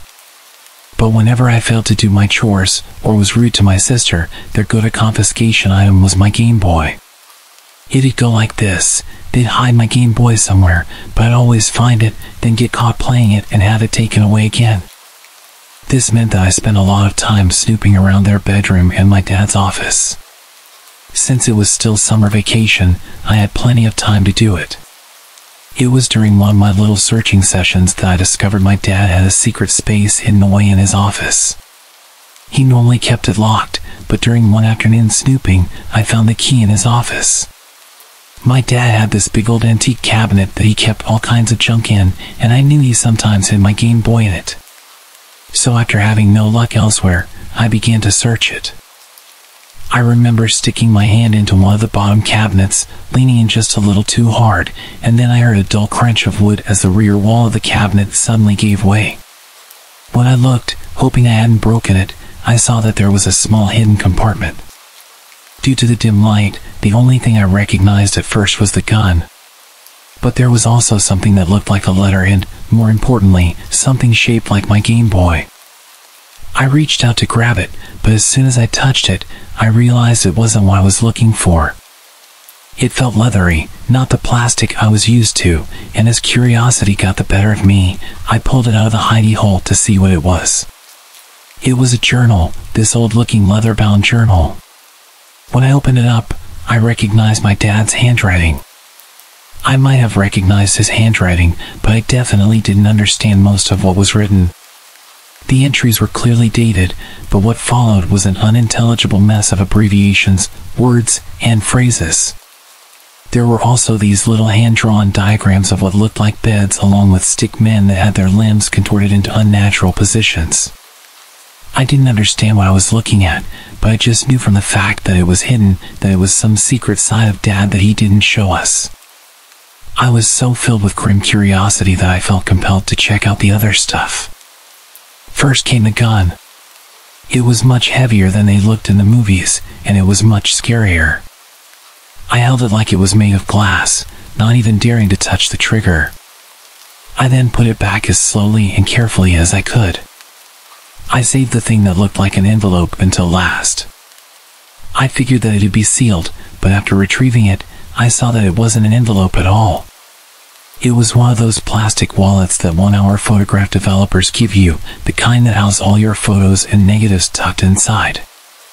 I figured that it might be pictures of my family since those are the only kind I've ever seen come out of a wallet like that. But the only member of my family present in the pictures was my dad, and this version of him was unlike any I'd ever known. The first few pictures were of a bed, somewhere I didn't recognize. It didn't look all that remarkable at first, but then I noticed the rope tied around the bedposts, and that bad feeling I had started to intensify. The next few pictures were of a bunch of tools all laid out on a wooden table, but I noticed a few other things mixed in with them.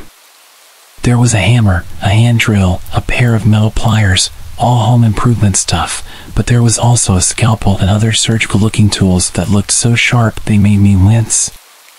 The next photographs I saw were of my dad, but like I said earlier, there was something really off about him. He'd taken some pictures of himself, but he seemed to be particularly interested in the way his eyes looked, as some were close-up shots of them. I don't know why he didn't just take a look at them in the mirror, but then again, I had no idea why Dad was doing any of this stuff, let alone why he wanted to hide it from us. When I saw the next picture, I got this intense feeling of dread and knew that I was looking at something he'd never want his family to see. I figured the first person in the selfie was my dad, but the face was covered by a kind of cloth sack made of black wire mesh, so I couldn't be 100% sure. Assuming that he could see out of it, there was no good reason why my dad would want to cover his face up like that. There was also no good reason why he'd want to use it as a blindfold, and the thought of him doing something like that filled me with dread. But then, when it came to the next few pictures, that feeling was replaced by one of confusion. The picture showed a young Asian man smiling as he posed next to an art installation somewhere downtown. The next picture was of my dad smiling next to the same art piece. I didn't recognize the guy, but I did think it was odd that he looked way younger than my dad. The happy vibe continued for a few other photos. There were pictures of them drinking together at a bar. Pictures of the Asian guy looking like he was dancing. It was all smiles in all the pictures. Suddenly, the vibe of the photos changed dramatically.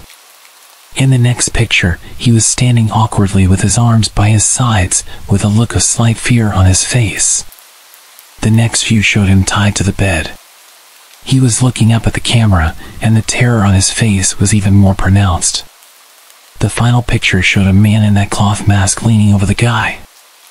I couldn't see what they were doing, but the guy's legs were all tensed up and pulling on the ropes that bound them, almost like he was in an intense amount of pain. I remember having an incredible visceral reaction to that last picture, so after shoving the photos back into the wallet, I tried to put everything back into the little hidey hole exactly as I'd found it. After that, I abandoned the search for my Game Boy, locked up my dad's office, and spent the rest of the afternoon in my bedroom, swinging back and forth between thinking about what I'd seen and trying to forget about it altogether. When my dad got home from work, he just figured that I was angry at him for confiscating my Game Boy. Only my mom realized that there was something deeper going on, but I couldn't bring myself to tell her what I'd seen. If I did, it would be the end of my family as I knew it, so I just kept my mouth shut. It wasn't that I didn't want to talk to someone about the pictures, I just didn't know how to do it without some kind of familial apocalypse. Besides, I wasn't even sure what I'd actually been looking at. I tried to pretend that I hadn't seen anything, but my relationship with my dad was never the same afterward. All I could do when I saw his face was picture him in those photos, wondering what the hell he was doing to that poor unsuspecting guy. I assumed Mom knew nothing about what my dad had been doing in those photographs, and I felt incredibly sorry for her. But at the same time, I was burdened with the horrific guilt of being the only one who could warn her, but not being capable of it. Then the day came when he walked into my bedroom and asked me the one question I'd been dreading for almost a year. When he asked if I'd been in his office recently, the words sent a chill through me. Thankfully, I learned to hide my emotions very well, so without looking up from playing Sega, I just flatly told him no. After that, I hoped to God that he wouldn't question me further, and I prayed to hear the sound of the door closing behind him. But the seconds went by, and the door didn't close. He just stood there, staring at the back of my head, saying nothing. Doing nothing. When he asked me if I was sure, I just kept my eyes locked on the screen and gave him the most nonchalant denial I could muster. Those were some of the scariest few moments of my whole life, and even when the door finally closed, I was terrified that he'd be standing there waiting to have a private talk with me. He wasn't, which was obviously a huge relief, but as I got back to my game, I started to wonder if he had actually taken me at my word. Then, like a bullet between the eyes, it hit me. Some minor detail from almost 2 years ago came rushing back into focus. After the dread got too much for me, I just shoved the photos back into the wallet. What I hadn't done was rearrange them back into their original order.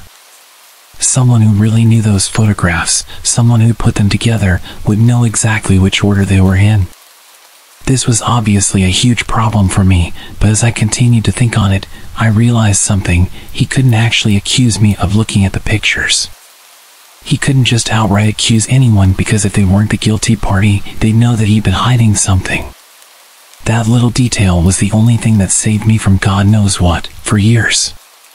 With time, the whole thing kind of faded into the background. It was always still there. But the idea of my mom finding out about the pictures, of seeing all the heartbreak and the shame in her, I just couldn't let that happen.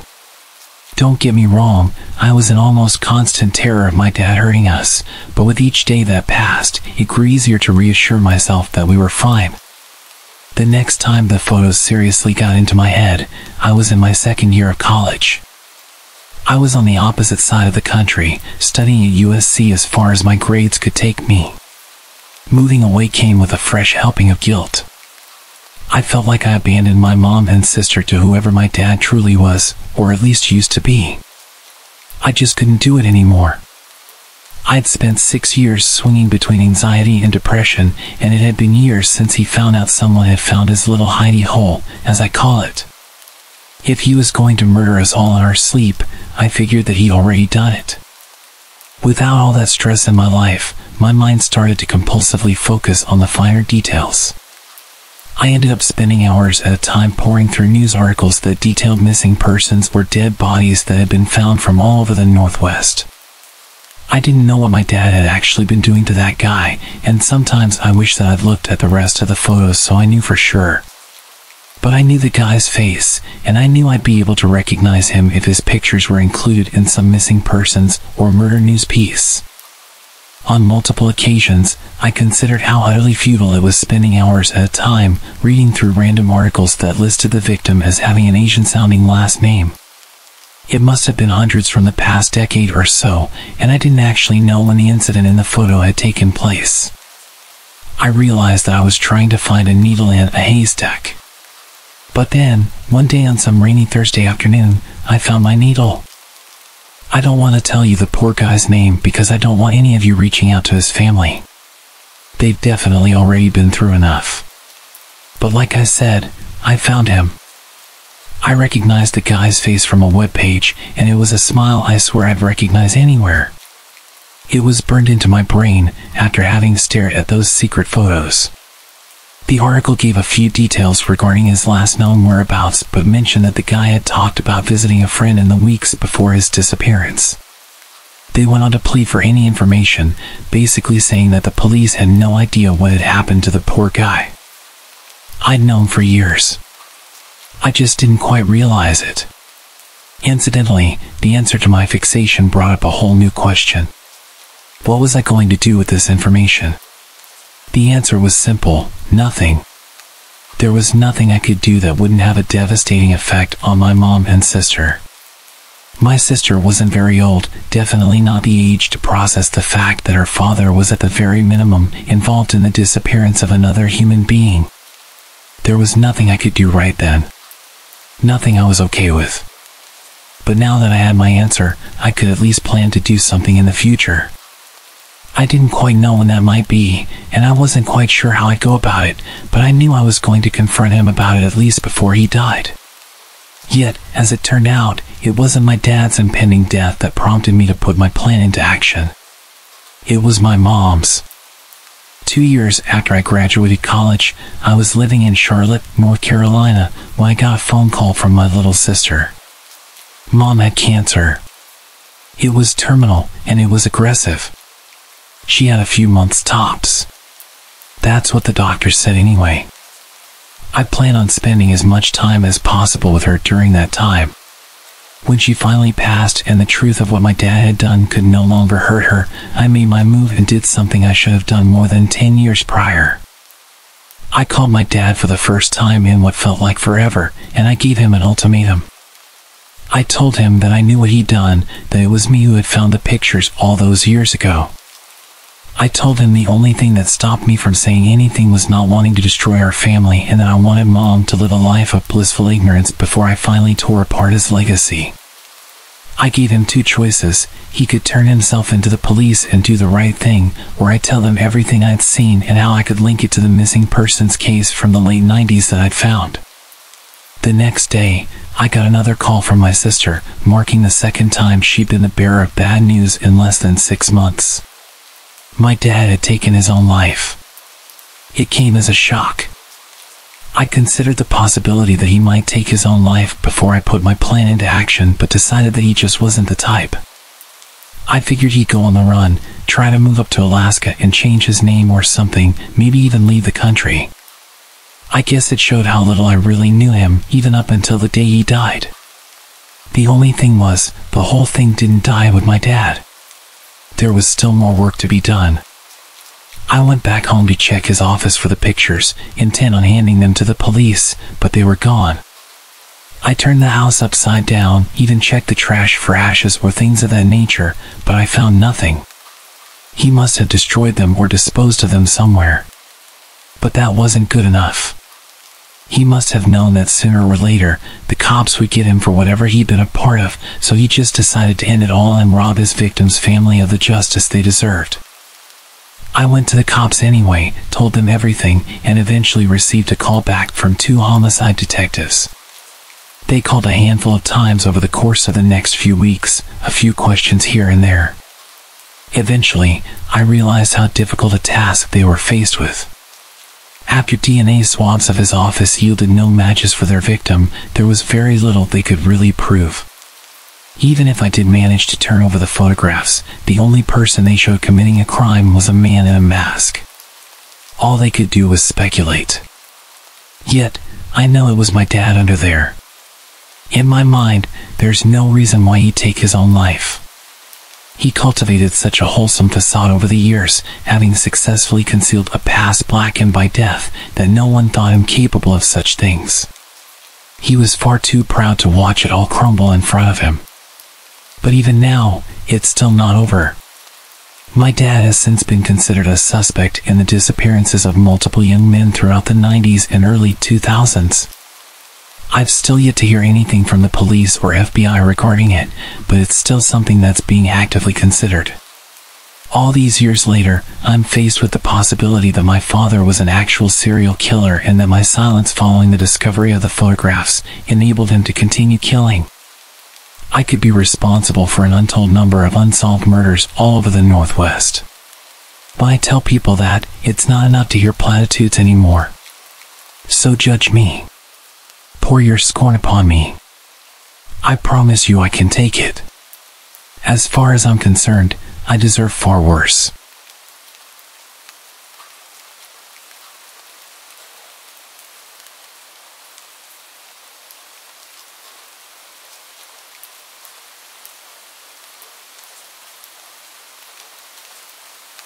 While I was 20 years old, I came back home for summer break from college.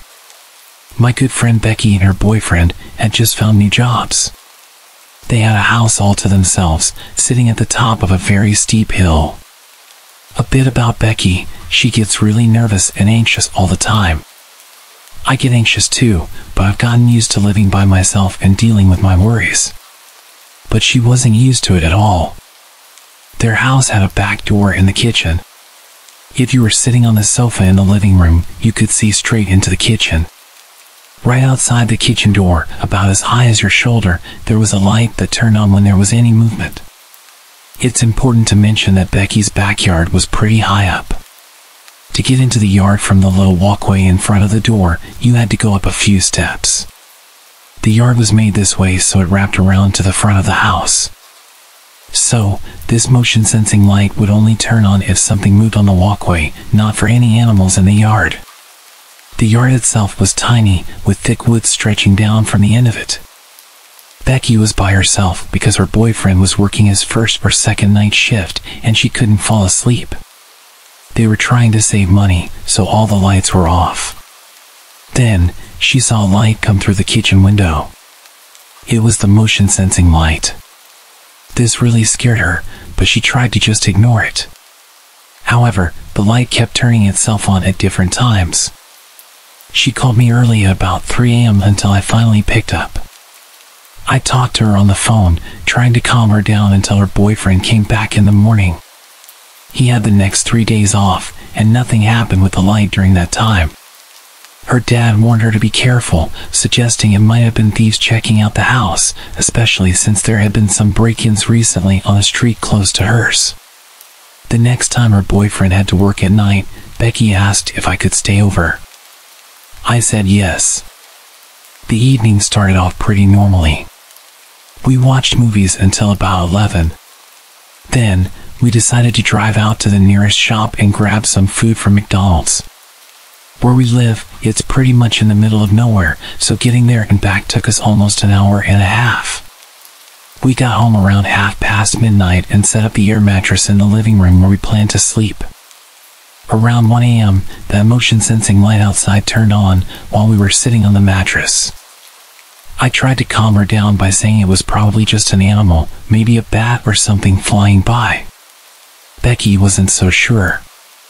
The light went off, but then it came on again. This time it stayed on longer. Becky decided to go upstairs and get her boyfriend's gun. We sat there, really nervous, with the window open so we could hear outside. She joked around, shouting, "I've got a gun, and I'm not afraid to use it." She was trying to make me laugh, but right after she said that, the light turned off. It stayed off for about 3 hours, as if we had scared someone away. We couldn't sleep after that. Around 4 in the morning, I went to the kitchen to get some water. When I turned around to say something to Becky, she suddenly screamed for me to come back. I spun around, and the light was on again. We saw the light turn on and off several times until the dawn began to break. Then, as suddenly as it started, it stopped. We thought about calling the police, but were worried they might think we were making a prank call and we'd get in trouble. The light never seems to act up when her boyfriend is home at night. I still feel really uneasy being alone at her place during the night. I'm sure someone was up to no good that night, whether they planned to break in and found it amusing to scare us once they realized the house wasn't empty, or if they had even worse plans. It was a terrifying experience.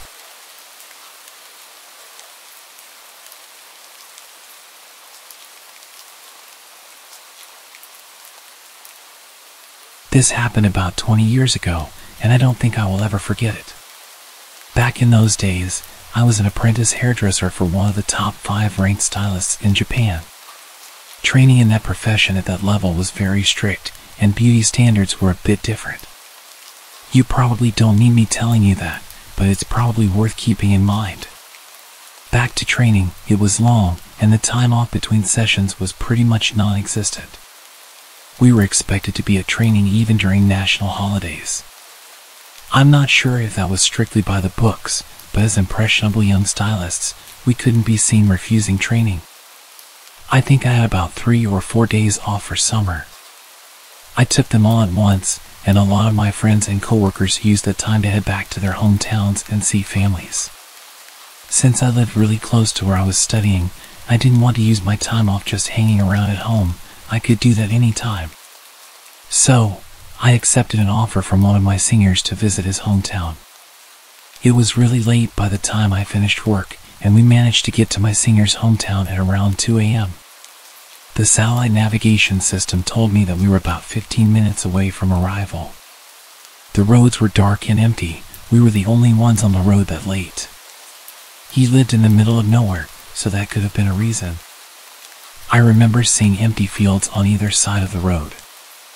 I kind of regretted coming already. I mean, what the hell were we going to do here? He should have probably mentioned that he lived in the rural countryside. I just watched the road and tried to stay awake. I should say that I was driving. I felt like driving since I didn't get to drive much. I might have changed my mind if I had known it was going to be that far to get to his family home.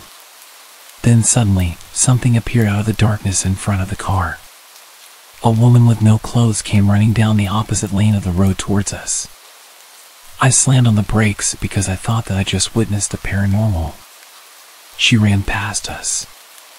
I looked in the rearview mirror to see a woman between the ages of about 18 to 20 years old. She kept running, then she turned around and ran towards our car. I looked at my friend, and he had a look of disbelief on his face, and I guessed that I didn't have that much of a different look. I think the reality of the situation was we both didn't know what to do. I said to him, "Is that a ghost?" "I don't know. Shall we just keep going?" he replied. We slowly pulled away. I was very skeptical because I thought she looked so real. I made sure I kept to a low speed, and I kept checking the mirrors. The woman got closer, and I stopped the car and said to him, "That's not a ghost. Come on, we have to stop and see if she's okay." He agreed and said he would call out to her. It was so creepy to see someone running around in the middle of nowhere, even creepier if you haven't been to that place before. She kept on running past our car, so I tried to match her speed as my friend rolled down the window and tried to speak to her. "Hey, you shouldn't be running around on the roads like that, this late at night. Maybe you should head home," he said something like that. It wasn't very well put together or that sympathetic, I remember that much. She didn't even turn to face the car. She just said, "Hey, don't worry, I'm fine." It feels so good. I could see her a little closer now and guessed her age to be around 18 or 19 years old. Why are you like this? Have you been kidnapped? Has someone done something to you? It's really dangerous to be out here with no clothes and alone. We have to get you home, I said to her. She stopped running and looked down at the floor as if in thought, and then replied, "I ran away from home. I don't even know where home is." I noticed at that point that she was actually wearing socks and shoes, so at least her feet weren't too bad.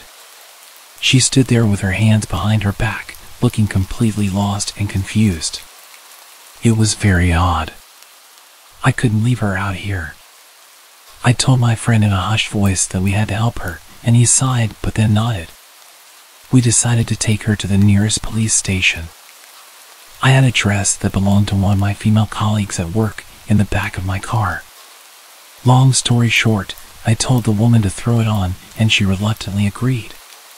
Once she was dressed and in the back seat, I turned to her and said, "Right, if you can't remember where home is, I can take you to the police, and we can figure it out from there, okay?" To that, she responded with something outrageous. "I hate the police, they're always on my dad's side. Please, can you just take me to a hotel? Hotels are safer than police for sure. You can stay there with me. Hold me tonight, I'm a virgin." We were young, but even though we were young and often threw caution to the wind, we knew that we had to get her somewhere safe. It's a scary world out there. If she said that to another pair of guys like us in the next car that came along, well, I don't even want to think about it. We told her that wasn't going to happen. She didn't say anything for a while, but then she handed me a piece of paper. I don't know where she got it from, but it had a name, a number, and the address of a hospital. My friend saw the address and said, "Oh, I know that place." It was a psychiatric hospital. We called the number, and a voice that said it was the security department answered. I explained to the security guard what happened, and after we hung up, we got a call from the woman's mother. We found out where her mom lived and took her there. My friend said that he knew that side of town, but he had never been there before. The woman's mother was extremely apologetic over the phone. My friend spoke to her, and he said that he could tell that she was definitely genuine and sorry for the inconvenience. I felt sorry for her, it wasn't her fault. When we got to the house, we heard more about this situation from her mother. The woman we found out in the middle of nowhere had only just turned 18. She had been assaulted by her biological father when she was 16. A few days after he did what he did, she stabbed him in the neck with a box cutter knife. She was admitted to a mental asylum because of this attack. No one seems to know how she keeps getting out, but the mother said to us that this was the third time she'd successfully broken free. What a sensational story, I remember thinking. We drove the mother and daughter to the hospital at the mother's request. I could see how mentally tired she was by all of what had been going on. She was so polite and grateful, she really impressed me. I mean, with all that happened, she seemed to be incredibly in control of her own emotions. The girl didn't seem to say much, she seemed to like the dress we gave her. The mother apologized for not washing it before returning it, and we both agreed that no apology was necessary. Obviously, she got dressed into clothes of her own. She disappeared upstairs to change, and then she came back, and we took off. She didn't say much when we were driving. She was taking being returned to the asylum a lot better than expected. I thought that she would be going kicking and screaming. Her mother spoke with her in the back as we drove. She said, "You didn't get injured or anything when you were out, did you?" "No, I'm fine," the daughter responded. "Oh, that's great, I'm relieved," the mother told her. We left them at the hospital and told them that we couldn't stay because we were already really late getting to my friend's parents' home. My friend's parents were really worried by the time we got there. I think that we both wanted to tell them everything about the situation, but we were too tired to go through it all again. At that point, I just wanted to go to sleep. I stayed with him and his family for 3 days. It was actually a really great time and just what I needed, a break from studies in the city. It was certainly going to be a trip I would never forget. We said our goodbyes to the family, and his little sister asked us for a ride to the station. I said that it wouldn't be a problem. Just before we dropped her off at the station, she said something that scared the hell out of me. "Hey big bro, why does your friend have a box cutter stabbed in the back seat?"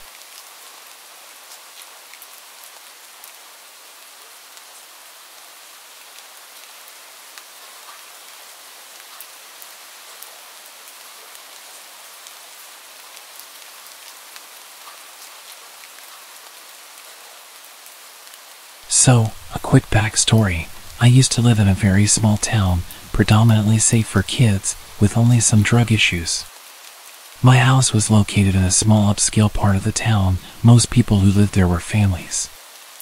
A small pond with lots of greenery in the neighborhood was about a 5-minute walk from my house. To get to the pond, you had to go down a grass hill. Neighborhood kids, including myself, would always go down to the pond for hours to catch frogs, skip rocks, and enjoy nature. Now, onto the story. On this particular day, it was raining and pretty cold, so there were no other kids at the pond.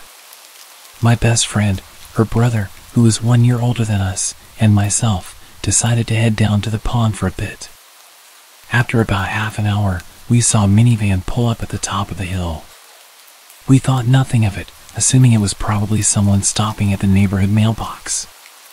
A man, probably in his 60s, got out. In our small town, everyone knew everyone, or at least recognized each other. I found it strange that I had never seen this man before in town or the neighborhood. He just stared at the three of us for what seemed like forever. Suddenly, he yelled at us, saying, "It's not safe down there, you kids better come up here." My best friend and her brother looked terrified, and I had this gut feeling that something wasn't right. We didn't respond, but he kept repeating that phrase. "It's not safe down there. You kids better come up here." Our fight or flight reaction kicked in, and we all sprinted up the other side of the hill, just a few meters away from him and the minivan. As soon as he saw us running, he got into his minivan and started driving slowly behind us, literally following us until we reached my house. Fortunately, my garage door was open and my parents' cars were parked inside. We hid behind one of my parents' cars and watched as he pulled to the side of my house and parked. My parents were inside, unaware of what was happening. He stayed parked in front of my house for a couple of minutes until my dad came outside to take out the trash and saw the three of us hiding. I guess the man saw my dad and drove away, but as soon as he left, we told my parents everything. Even now, 12 years later, my parents still think we were being overdramatic and that the man was genuinely concerned for our safety because of the weather. Nonetheless, we weren't allowed to go back to the pond anymore. I understand why they think this. The three of us tended to exaggerate things and be dramatic. However, I knew from the strange feeling I had when I first saw him at the top of the hill that something was off. To this day, I still believe he was planning something, but maybe it was just my childish imagination.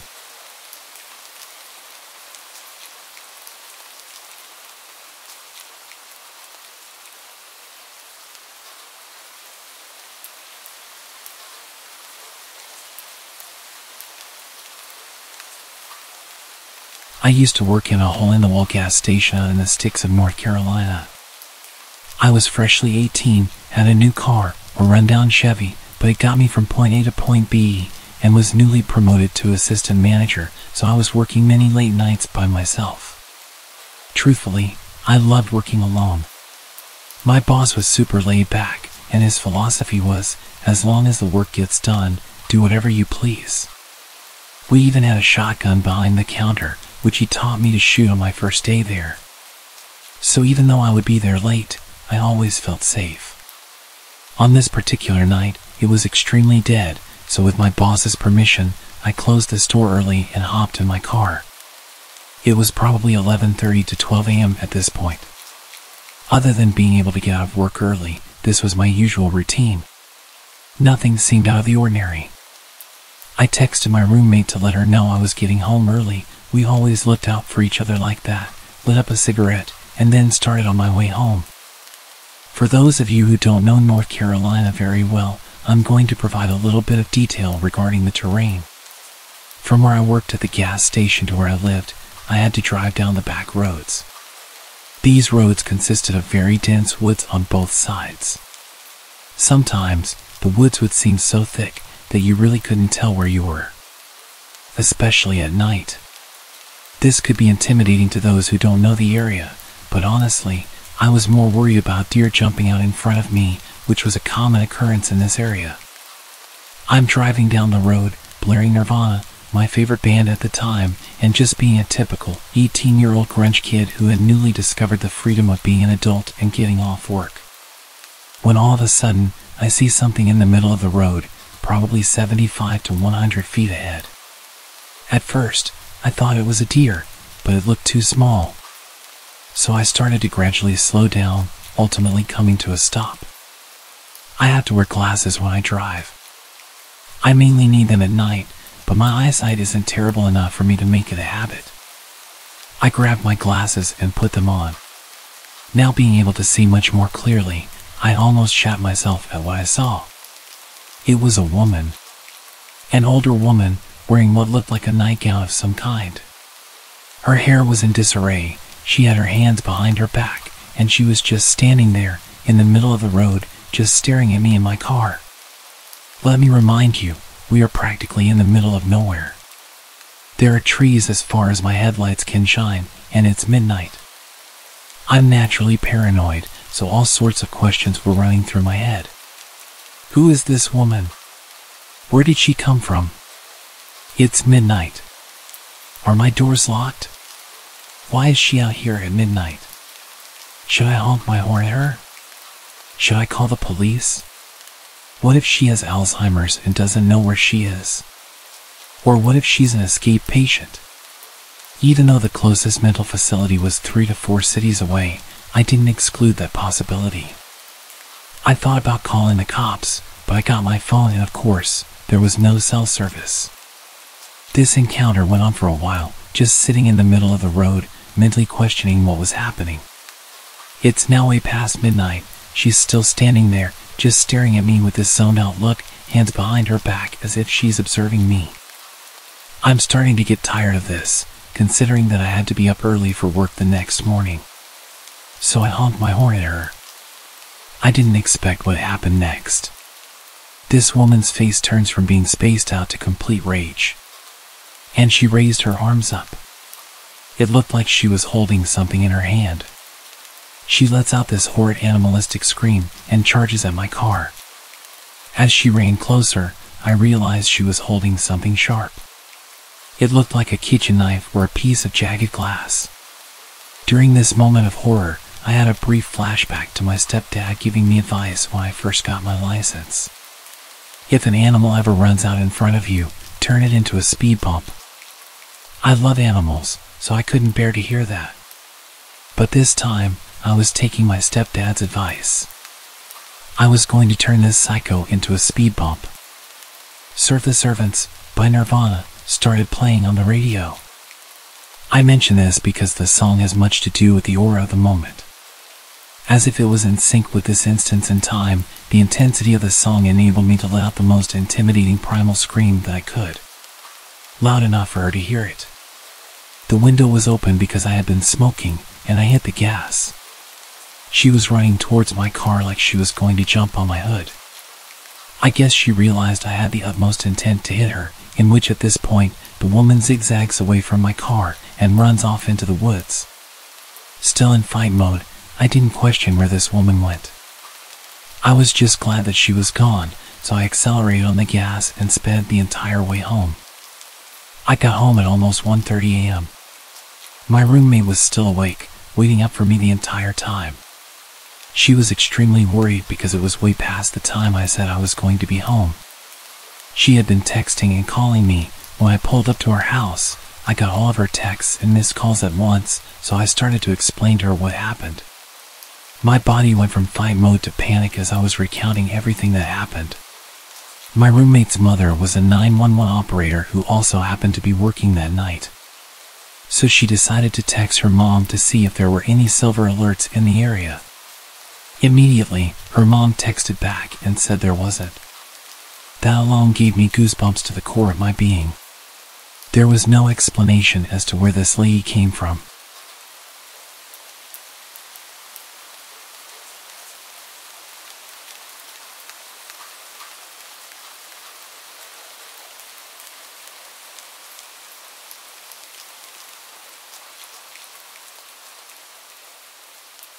I used to work in a residential care facility, and for a number of years, I worked with a woman named Kajiri. She was generally okay to work with, but she could be intense.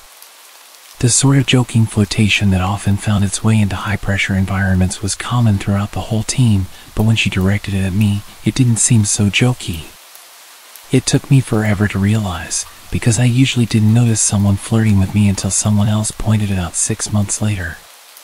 But when she started trying to give me jewelry and chocolate bouquets, I finally started to pick up on it. In between things being normal and actually maybe not really normal, there was a long escalation of text messages, comments that made me uncomfortable, personal space violations, dropping by my house uninvited, hanging around on my shift hours after hers had finished, unwanted touching, etc. As mentioned, I can be slow to catch on. Once I realized what was happening, I put as much distance between us as possible. I stopped answering calls and texts, locked down social media, spoke to other colleagues and had them running interference. A lot of interference, actually. At the time, it kind of became a joke, but looking back, it was all kinds of messed up. She even parked outside my house sometimes, and I'd sit in the back room with the light off so she'd think I wasn't home. After a couple of months of my disappearing woman act, she seemed to get the hint and backed right off. I was pleased. We all got on with our lives and lived happily ever after.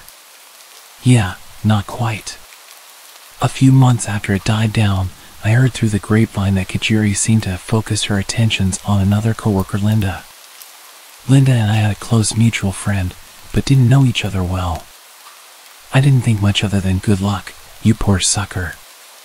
A few months later again, and I got a call out of the blue from a mutual friend. Without preamble, he asked, "Were you dating Kajiri?" No, I don't swing that way. I was shocked. He had been privy to all the awkward details of my experience with Kajiri and had helped run interference. He explained that he had been talking to Linda and she'd asked about my relationship with Kajiri. The story that followed still sounds too fantastical to have actually happened in an actual sensible grown-up workplace. Kajiri had been catfishing her own best friend Amanda, posing as Linda. In a string of emails, fake Linda and Amanda had discussed Kajiri's drug problem, her abusive and dangerous ex, none other than yours truly. There was a story about fake Linda coming out to her family after her brother caught her in bed with Kajiri, and more. The jig was up when Linda got a second job, coincidentally with Amanda's husband, who mentioned how great it was to finally meet Kajiri's girlfriend. Which was a complete shock to Linda when she learned about herself, that she was no longer a straight woman and had a girlfriend. So essentially, Kajiri moved on from me, found a new target, started emailing Amanda from a fake account, pretending to be Linda.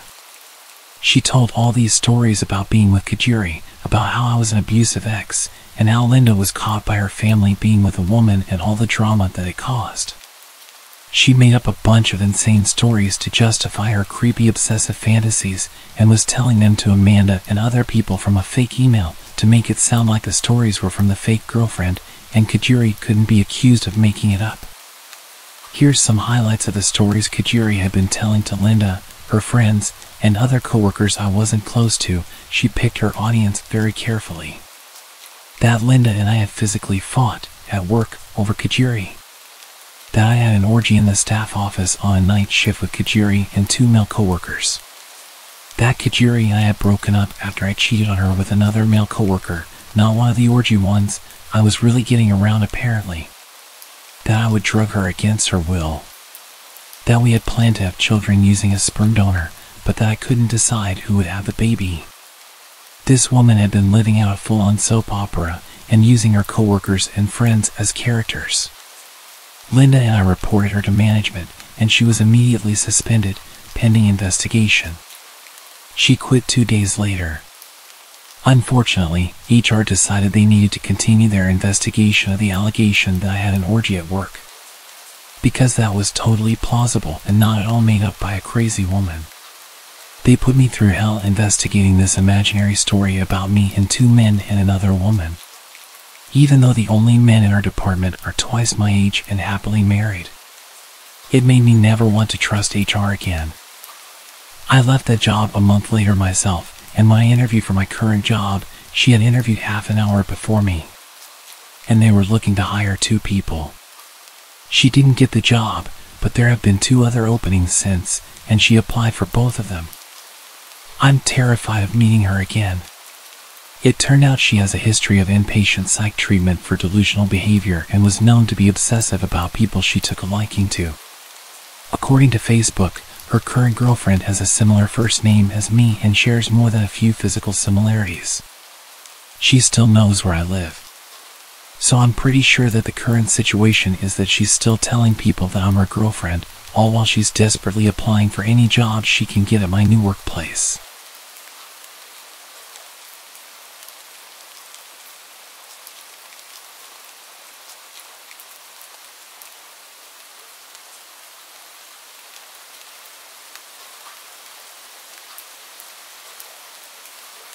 Okay, so I wasn't conventionally, nor classically pretty. I was the duff in any friend group I found myself in. I never worried about being hit on, disrespected, or kidnapped. Safety concerns were never an issue for me when going out because I was never the one anyone wanted to get to know or be around. I was just too plain. It was always me who had to look out for my friends, male and female alike. I used to go to a local bar almost daily. I didn't drink alcohol there, I just ordered a regular Coke and waited for my ride home. It was my usual hangout spot after work, so I sat, chilled, and minded my own business. A few weeks ago, I had just finished work and was sitting at my regular spot, sipping my drink while working on a new pendant I was making.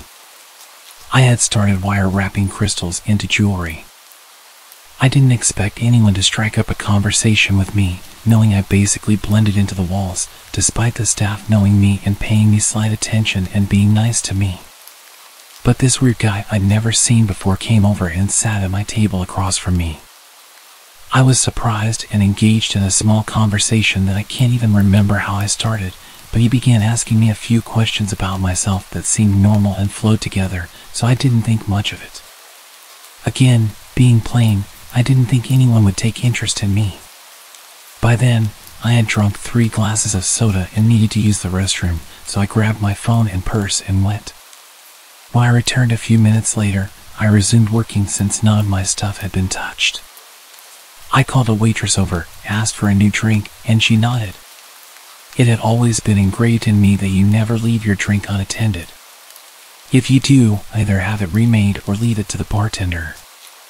As the waitress was reaching for my old drink, which only had a few sips taken out of it, the guy got a bit agitated, saying I was being wasteful for ordering a new drink. I looked at him, eyebrows raised in confusion, and asked why it was his concern.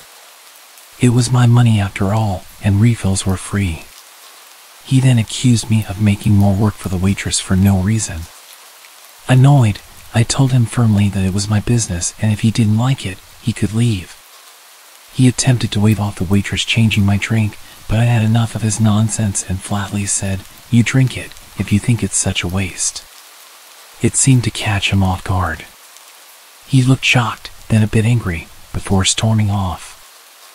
I then handed the drink to the waitress, expressing unease about the guy I was talking to, and asked her to inform the bartender to keep an eye on him. I requested to have my drink dumped out and only water served from then on.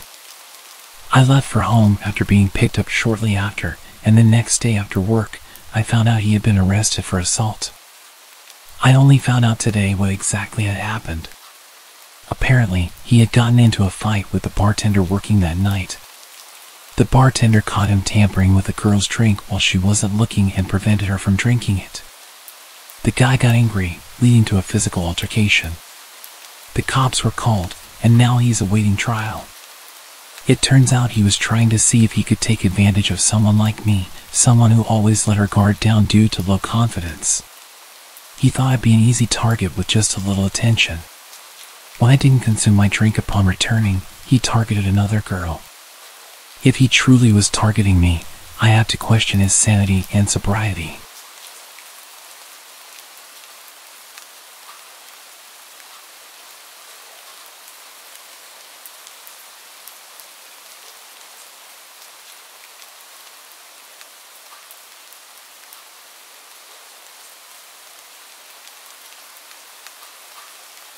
I was 10 years old and had just started 5th grade.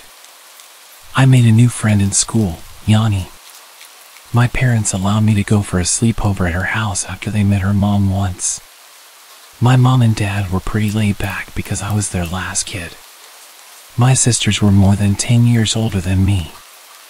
My mom dropped me off, said hello to Yanni's mom, and left.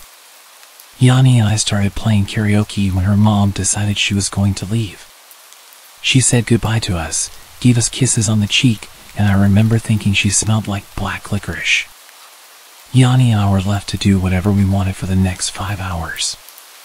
We played games, watched TV, and talked about school. Yanni's older sister came home around 1 a.m. and told us that we should go to bed because we were falling asleep on the couch. We went into Yanni's room and laid in her bed. Later that night, I can't be sure what time because it was pitch dark, Yanni's mom came home. I woke up to a pounding sound on Yanni's bedroom door. I started yelling in fear when I felt a hand over my mouth. It was Yanni telling me to be quiet and pretend to be asleep. But at that moment, it was too late. Her mom had kicked the door open, stormed over to the bed, and grabbed Yanni's face. She began screaming at Yanni because we had accidentally left the TV on. I was trying to hide under the covers, but she saw me. She began slamming her fists on the bed around me, screaming, "You think you are better than me?" over and over. I was sobbing, and all I could think about was going home. I was so scared and begged her mom to let me call my parents because I felt sick. Her mom grabbed my chin, looked me in the eyes, and said, "I know what you're doing, little girl, and you aren't going anywhere until I say you can." She stormed out of the room, slamming the half-broken bedroom door behind her. Yanni said nothing, and neither did I. Needless to say, I did not sleep that night. Every sound in the house made me jump. In the morning, when I went to call my mom, Yanni's mom was on the phone. She wouldn't let me use it, even though I asked multiple times. Finally, she was going to take a shower, and I heard her pass the phone off to Yanni's sister and say, "Don't let that little bitch use this phone. If you even think about it, I ain't buying you cigarettes anymore." I was a sheltered kid at the time, but when I overheard that, I knew I had to get out of there. I approached Yanni's sister, and she basically threw me the phone. She was ready to give it to me before I even asked for it. With a look of fear in her eyes, she said, "My mom is calling her guy, so you need to call your parents quickly." And so I did. She saved my life, and I still believe that to this day. Was her guy someone who was going to get rid of me? I shudder at the thought. The rest of the story isn't very exciting. My mom picked me up, and I acted like nothing was wrong. 2 days later, it was Parents' Day in school. Yanni was in my class, which meant her mom was there. Her mom approached me and asked me why I never wanted to come over anymore and accused me of being a mean girl. She talked to me in a way that seemed harmless, so it wasn't obvious to my mom or my teacher. I kept my mouth shut and didn't say a word. Well, until 2 weeks later. My older sister was babysitting me while our parents were at the movies, and I broke down and told her what happened because I couldn't stop thinking about it. She comforted me and told our parents. We hugged each other and cried. A couple of weeks later, Yanni stopped coming to school. My classmates wondered what happened, and so did I. I didn't want to ask my parents what happened. 15 years later, I heard from Yanni on Facebook. There was no life-changing conversation, but we exchanged pleasantries. That's life sometimes.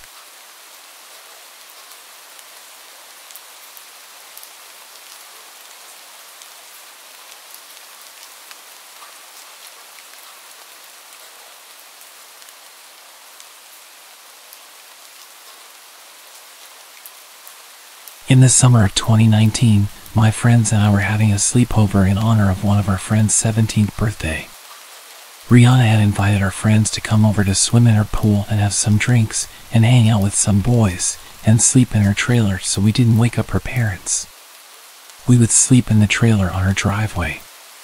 There were 4 beds, a bunk bed in the left corner, a single bed directly beside it, and another bed as you walked in. After hours of fun, throwing up, and tons of teenage drama, we decided to head over to the trailer so we didn't wake the neighbors or Rihanna's parents. It was about 3 a.m. when things began to settle down. About 10 minutes later, Reese was still wide awake, and her drunk self decided to look out the window on the top bunk where she and I were sharing.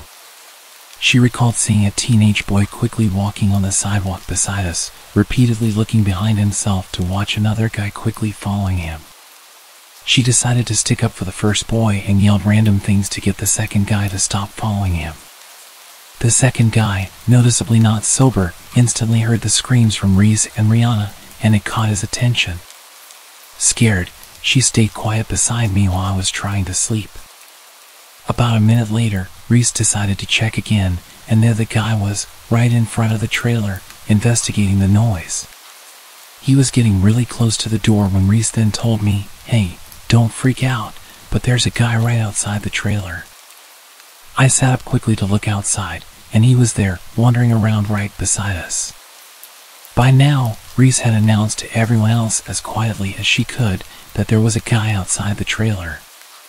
Rihanna quickly got up, looked outside a window to see for herself, and then told everyone else to get underneath us in the bottom bunk.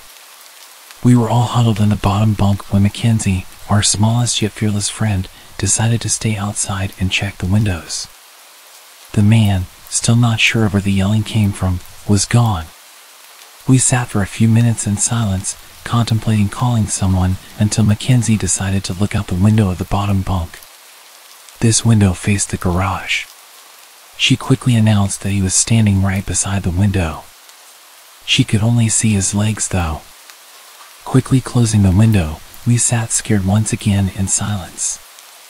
Mackenzie kept running back and forth through the windows to see where he was. At one point, he decided to walk to the middle of the street to get a better view of the house. This is when we thought it was over. Everyone was getting back into their sleeping spots, discussing what had just happened when Mackenzie decided to look out the window again. The man was now standing on the front steps of Rihanna's house. We couldn't do anything but just stay quiet and wait until the intoxicated man would leave. We didn't know what he would do if he realized people were in the trailer. He did end up leaving after quite a while, but it definitely took us a while to fall asleep that night. In the morning, Rihanna tried to check her cameras, but they had been disconnected. We have no proof of this happening except for the group of us who experienced it. Rihanna believes the guy came back the next night since she heard a lot of noises from her front door while she was home alone. Moral of the story: don't scream and crack down on men when you're vulnerable in a trailer. You really have to wonder though, what would have happened if he had tried to open the door? I'm sure we could have defended ourselves, but this story could have ended a lot worse.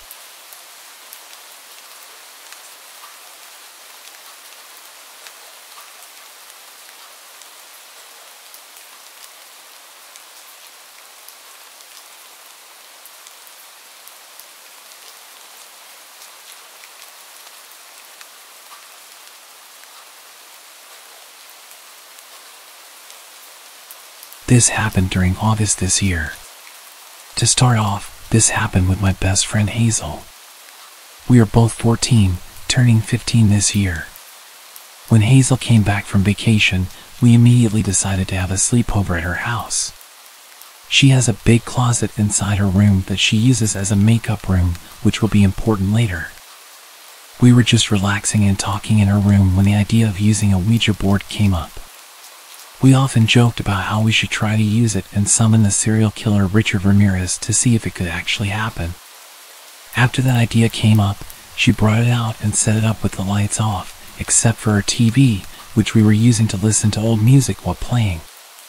This wasn't her first time playing, and she would say that it doesn't actually work as she's tried multiple times.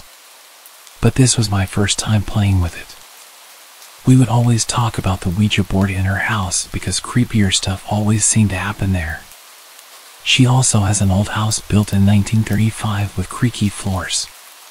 For example, something that happened there to me 3 years ago was when I was trying to sleep around 4 a.m. and I felt something touching my foot for a few seconds. I thought it was her cat and said, "Hazel, why is your cat playing with my foot?" She said, "My cat isn't here right now, he's outside the door." That's when it hit me, and my heart dropped. Her door was fully closed, and her cat was still outside the door. Neither one of us wanted to look or even move after that. We also stopped talking and just tried to fall asleep faster, but it was very hard for me. I couldn't move at all and felt stuck, starting to sweat from how scared I was. Anyway, we had our fingers already on the Ouija board, and it wasn't working for the first few minutes. But when we asked, "What's your name?" it finally spelled out Richard Ramirez. I thought Hazel was joking around and moving it herself, until she then promised that it wasn't her. She also took off her finger and let me do it myself to show me that it wasn't her moving it. When she did, it was still moving my finger. We continued asking a few more questions, then we said, "If it's really you, show yourself." Hazel has a few dolls in her room, but the creepiest one by far was her ventriloquist dummy. After we said that, the dummy's eyes started to blink and then look back and forth. I said to her, "Hazel, your dummy's eyes are blinking." When she saw it herself, she completely freaked out, screamed, and jumped onto me, holding me really tight. It stayed like that for a while until she finally got off, but the dummy started blinking again. That's when I looked at her makeup closet from the bed and saw her mirror in there. From the reflection, I could see a figure just sitting there. Once I told her that, she held onto me even tighter this time, and she stayed like that for about an hour. It was about 4 a.m., and we still weren't even in our pajamas yet because we were way too scared to get up, and I didn't want to get up without her. After an hour, we finally said goodbye on the Ouija board, and I was able to convince her to get up with me to at least turn on the lights. When the lights were turned on, she was perfectly fine after that. We got into our pajamas and tried to sleep with her LED lights and a lamp. She was already sleeping, but I was having a hard time falling asleep. I once again looked at the dummy, and it was still blinking. So, I don't think we had said goodbye properly. I felt scared now since Hazel was already sleeping, so I just tried to turn the other way and close my eyes, trying to force myself to fall asleep. Once we woke up the next morning, everything was back to normal. Everything was fine, and nothing else happened. She tells me that she still sees the dummy blinking sometimes and that she's too scared to go to sleep at night. She sleeps with the lights on. She's considering getting rid of both the Ouija board and the dummy. I still don't think we said goodbye properly, and I know she won't be playing with a Ouija board for a while. I never believed Ouija boards worked or were real until this experience. You should truly be careful when you're playing with stuff like this. You never know who you're actually talking to or what can happen. Especially watch what you say to the Ouija board because it can end badly very quickly. I still don't know if we were actually talking to Richard Ramirez or who it actually was. All I know is that it's real and it actually works, and I don't think I'll ever mess with one again.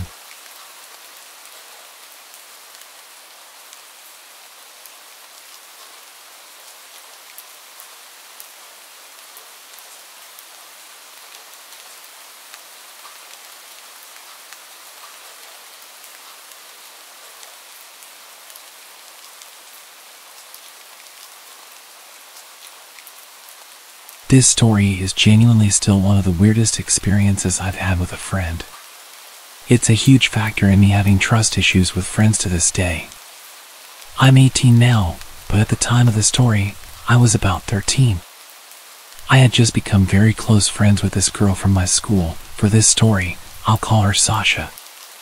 Sasha and I had met through mutual friends, and we grew much closer because we hung out in a group with my absolute best childhood friend at the time. After a while, we started spending time by ourselves. She had just moved, and I would spend a lot of time having sleepovers at her new house. We would all hang out at the local playground with another boy in our grade. For the sake of the story, I'll call him Dylan. At the time, I was in a flirty relationship with Dylan. Sasha knew this and kept trying to get us to spend more time together by going to the playground and such. When she proposed we all take a little time away to go to her aunt's mansion, we were all really excited. Sasha's mom had confirmed beforehand that we were all allowed to go, and told us that we'd basically be house sitting for free while getting to stay at a lovely place. It was just a town over, so my mom wasn't worried about how far it'd be. Once we got to the house, it was absolutely huge. They had 2 big dogs, a huge finished basement, a water garden, a gym, and a trampoline. At the time, I was just so overwhelmed with everything they had. But after a while, Sasha started saying how bored she was. From previously hanging out with Sasha, I had known her to be quite dramatic. She would switch up the things she'd say depending on who she was with and would completely lie for seemingly no reason. But I was young and hadn't completely figured out the extent to which a person could take those red flags. Her boredom was a bit weird to me, seeing our surroundings, but when she suggested we do something, I reluctantly agreed and asked what she had in mind. Sasha then told me that she wanted to take a mall trip so we'd have cute clothes for the upcoming county fair. She took her phone into the other room to call her mom and ask for some money for the shopping trip. I heard the whole conversation from the room over. I heard Sasha's mom word for word say that her aunt and uncle were being charitable and wanted to thank us for house sitting by giving us some money for shopping. Sasha's mom then said to Sasha to take some more money from the drawer in the closet in the bathroom, which is where I was standing. They both seemed so genuine. I was really shocked and impressed when Sasha's mom said we could have such a big amount of money. At my age, I think it was about $500, and Sasha took more for herself. I was completely fine with the amount and thanked them profusely for it. I didn't really have much money growing up with a single mom, so as Sasha was looking through the drawer, I genuinely thought that was just what upper middle class families did. Looking back, I can now call out so many points where I would have left, but I didn't have a ride home and didn't really know how to describe the situation to my mom just yet. So I trusted Sasha, and we went to the mall. This is when Dylan met up with us to begin his stay there. Wanting to win Dylan over a bit, I shared some of the money with him. Both of us spent just enough to get a hoodie and food. Sasha used the rest of the money for herself. We walked home that day, which Sasha insisted we do, although it was freezing and we were about 30 minutes away. These were the moments looking back where I know Sasha was off about the whole situation. When we finally got home, I remember Sasha instigating a fight with Dylan, and he got so mad he fell asleep. The day after that was the fair, so we all cleaned up and went home.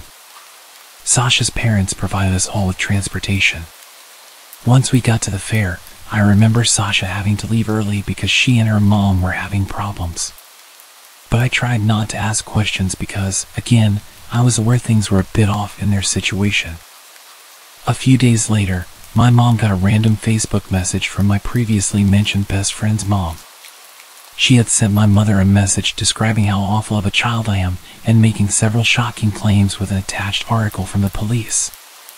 It apparently featured mine and Dylan's faces and stated that we had stolen around $7,000 from the most popular women's basketball team's donations. Directly after this, Dylan's mom called mine, initially thinking that we had told them Dylan stole it. After figuring out we hadn't, we both knew there was only one person it could have been. I still can't wrap my head around the whole situation, but my prior best friend's mom always thought badly of me after this. Some people probably still do. From what I've gathered, Sasha's mom had probably sent us there with the intention of having Sasha or Dylan take the money, knowing we trusted her as an adult.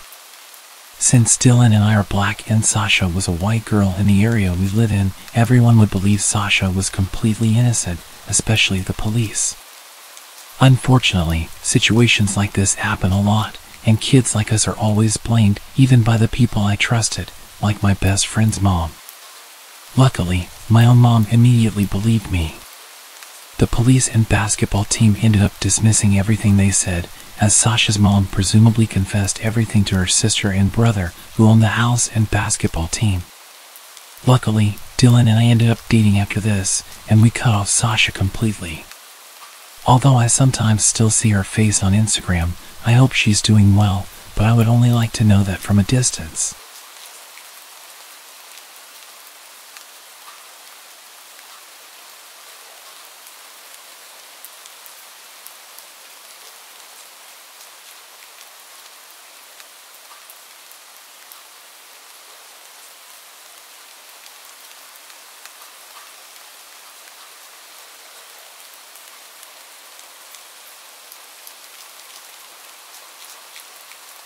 Back when I was a kid, I had this friend in elementary school.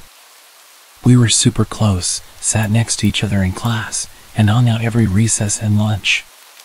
At one point, we planned a little sleepover. My parents' place was kind of small at the time, but she lived in this big old house with her grandparents. So it was arranged that we have the sleepover there instead. I never found out why she lived with her grandparents or where her parents were, but I distinctly remember my mom and dad telling me not to ask her questions about them. The reasons were obvious in hindsight. The only thing was, my friend seemed really set on having the sleepover at my place. I mean, to the point where when we had no choice but to have it at her grandparents' place, she seemed to not want to have the sleepover anymore. I had to convince her to have it at her place just because I was so excited about the idea of having the sleepover in general. Anyway, it comes to the night of the sleepover. I go over to her grandparents' place, and it's every bit as fun as I imagined. We watched movies up in her room, had pizza delivered, ate ice cream right out of the tub, and her grandparents seemed really sweet and nice. Then, I think it was around 9 p.m., her grandpa knocks on the door, pokes his head in, and tells us that he and my friend's grandma are headed to bed, so we're to keep the noise down. He goes to bed, and we carry on with our night.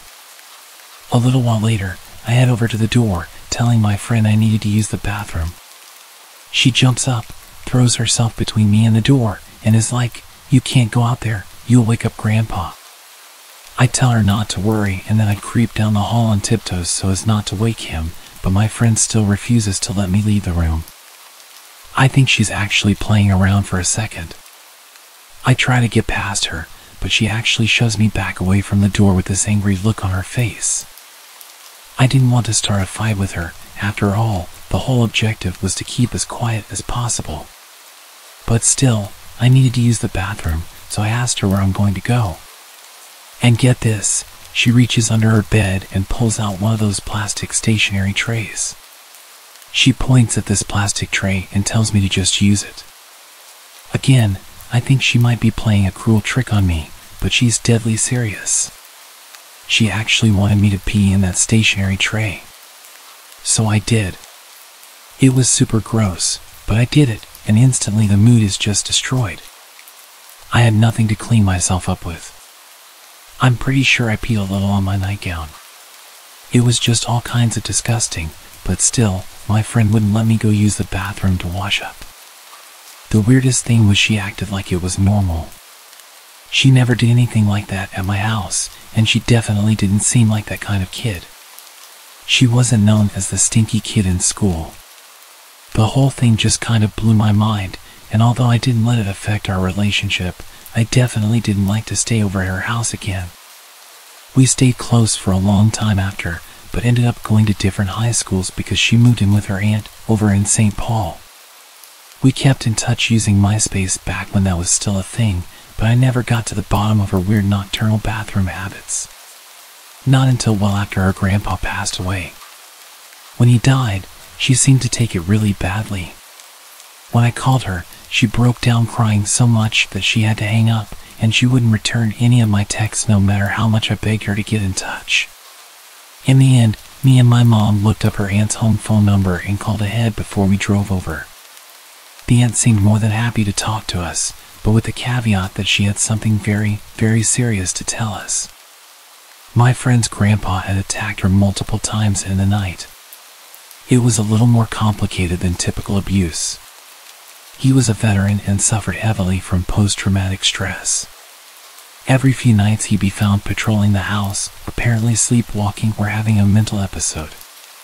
There were a few times when my friend would go to use the bathroom and he would physically tackle her and accuse her of being the enemy. He would apparently interrogate her and inflict pain on her to make her talk. It was all really tragic, because he was a great guy if you met him. That was why her mom wasn't around, and it completely ruined her life. She was too young to understand why he would do that to her, and thought he was just abusive. There wasn't much awareness about his condition back then, so everyone involved just thought he was terrible towards his daughter.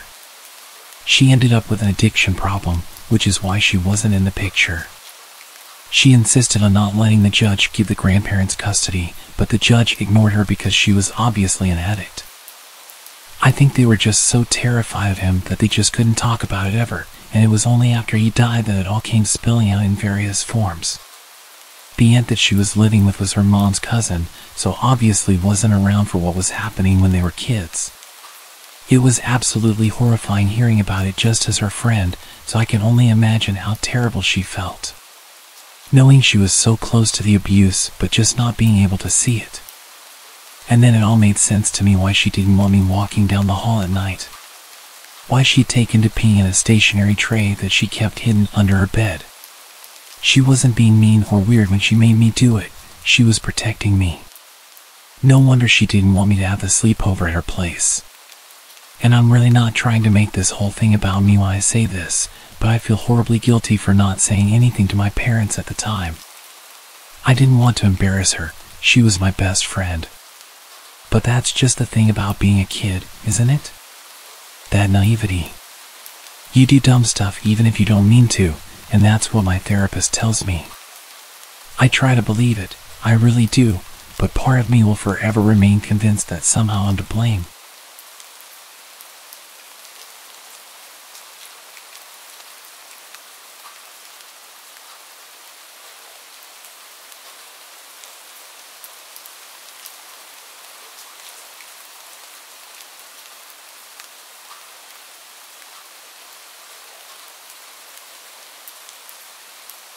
While I was a kid, my best buddy and I were having a sleepover.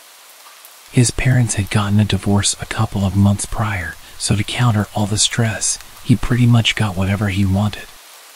It wasn't like his mom was spoiling him, she was just being super nice to make sure he wasn't too bummed about his dad leaving. Did it work? Yes and no. Getting to have his friends stay over, getting an Xbox, a cell phone, and much more personal freedom was all well and good, but every so often, you could tell the whole thing was getting to him. The good thing was I got to spend a whole bunch more time with him to give him the support he needed, which coincidentally meant that I was there for one of the worst moments of his childhood. So we're having a sleepover, and his mom is having a friend over. They're downstairs while we're up in his bedroom. At one point, I wanted a glass of water, so I headed downstairs. To get to the kitchen, you had to walk through the TV room. I see my buddy's mom's friend is a dude, and they're getting kind of close if you know what I'm saying. They jump off each other when I walk into the room. I walk through like I didn't see anything, and it's incredibly awkward as I walk back through with my glass of water. Then I make the mistake of mentioning it to my buddy. He's clearly not happy with the fact that it's a dude. We're 9th graders at this point, so we're pretty savvy. Anyway, my buddy isn't happy, but he just does his usual thing of internalizing it before distracting himself. Not the best coping mechanism in hindsight, but it is what it is. Then remember that cell phone I mentioned? Well, his mom bought it for him so he could keep in touch with his dad, which he then does. And guess what's the first thing he tells him? That there's a strange dude over at his house. I totally blame myself in the moment. It sucked so hard. When my buddy hung up, turned to me with a smug grin, and said, "Dad's on his way over." I just knew something bad was going to happen. I kind of wanted to leave, but at the same time, my whole reason for being there was to be a good friend to Ryan. I had a really healthy family life at home. My parents were a loving and dedicated couple right up until the day my dad passed, and I'd like to think they raised good kids. But Ryan, his parents were total morons, and good God, did that make me feel bad for him? So I stuck around. I knew something horrible was going to happen, but I had zero clue how bad it would really get. My buddy's bedroom window overlooked his driveway, so when his dad finally did show up, we could see and hear almost everything that happened down there. His dad, and I'm not embellishing here, hurtled up the driveway at like 40 miles an hour, screeched to a stop, and didn't even shut his door when he climbed out of his car. Ryan watched him, looking at him like his dad was a knight in shining armor for a few seconds, right up until he said, "Oh crap, I think my dad has a gun." Hearing that final word sent this razor-sharp icicle running right through my guts. I knew there would probably be shouting and fighting, but not shooting. He started banging on the door until his mom answered and then demanded to know where her guy friend was. Ryan's mom was all like, "I don't know what you're talking about," but then Ryan's dad goes from 0 to 100 in a second flat. "Don't lie to me. Tell me where he is." There's this very real, palpable pause, and me and Ryan are just on this very nervous feeling. Then his mom asks him how he knows about any man. Again, a shiver of ice through my stomach because I'm basically the one who told. In that moment, I told myself that whatever was about to happen was completely my fault. Ryan's dad exploded at the admission. "You're a freaking liar. Now get out of my way." We could hear Ryan's mom screaming for a second, then we heard another voice. Only this one was definitely inside the house, the guy friend. He was screaming at Ryan's dad to get off him. I heard the guy start to shout something at Ryan's dad, then he just went totally silent, and all you could hear were feet beating against the floorboards downstairs. And then bam! 3 distinct gunshots echoed around the house. Me and Ryan are just bawling at this point because we could still hear his mom screaming, and we had no idea if she'd been shot. What if the boyfriend was dead, if the boyfriend had a gun and fired at Ryan's dad? The whole situation was traumatic enough, but the not knowing, that was just the worst. I had to grab Ryan's cell phone off of him to call the cops. He just totally shut down from the stress. He had a rough enough few months with the whole divorce thing, and now he had to deal with potentially losing a parent. I don't blame him, honestly. It was bad enough for me, and it wasn't even any of my parents. The 3 shots were all we heard, and before the cops showed up, the only sounds we could hear were Ryan's mom crying downstairs.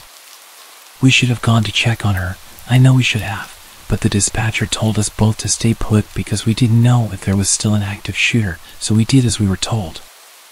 Thankfully, everyone turned out to be okay, and no one was even shot. Ryan's dad had aimed the gun at his mom's friend as soon as he'd laid eyes on him, but the guy was quick and just bolted out the back of the house. As Ryan's dad pursued, he fired 3 shots, but it was basically just to scare the guy away at that point, and I heard none of the bullets even went near him. But still, it was terrifying, and Ryan's dad ended up going back to prison for a long time because of it.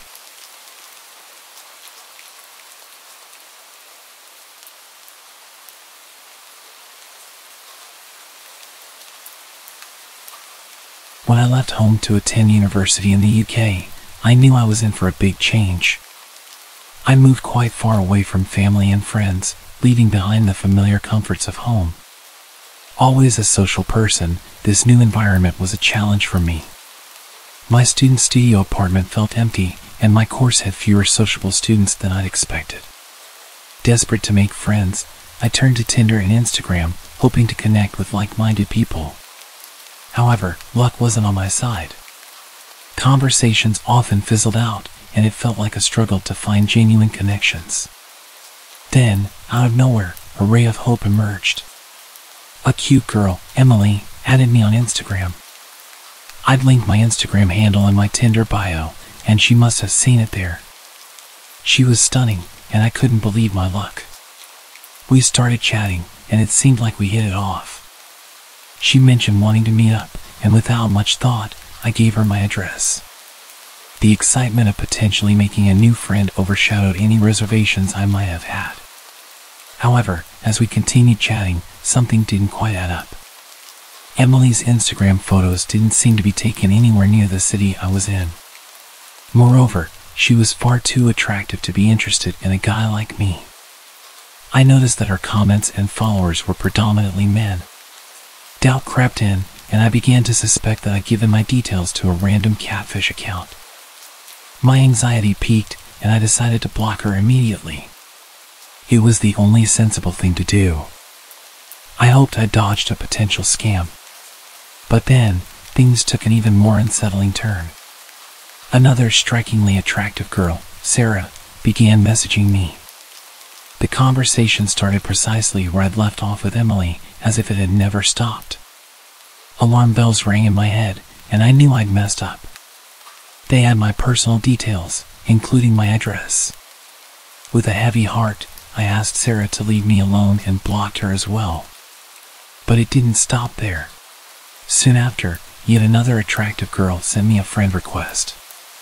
By this point, I was fed up. I stopped replying, thinking it best to protect myself. I double-checked that my studio apartment door was locked and went to bed, hoping for a peaceful night's sleep. However, my rest was short-lived.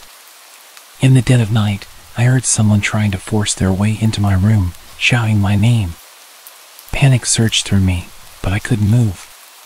Sleep paralysis gripped me, rendering me helpless. I'd experienced sleep paralysis almost every night since being at my new studio. It always happened when I was someplace new, but I never saw or heard anything. The door eventually creaked open, and a strange man entered my room. He rifled through my belongings as I lay there, unable to stop him. My heart raced, and my mind raced even faster, trying to comprehend the whole thing.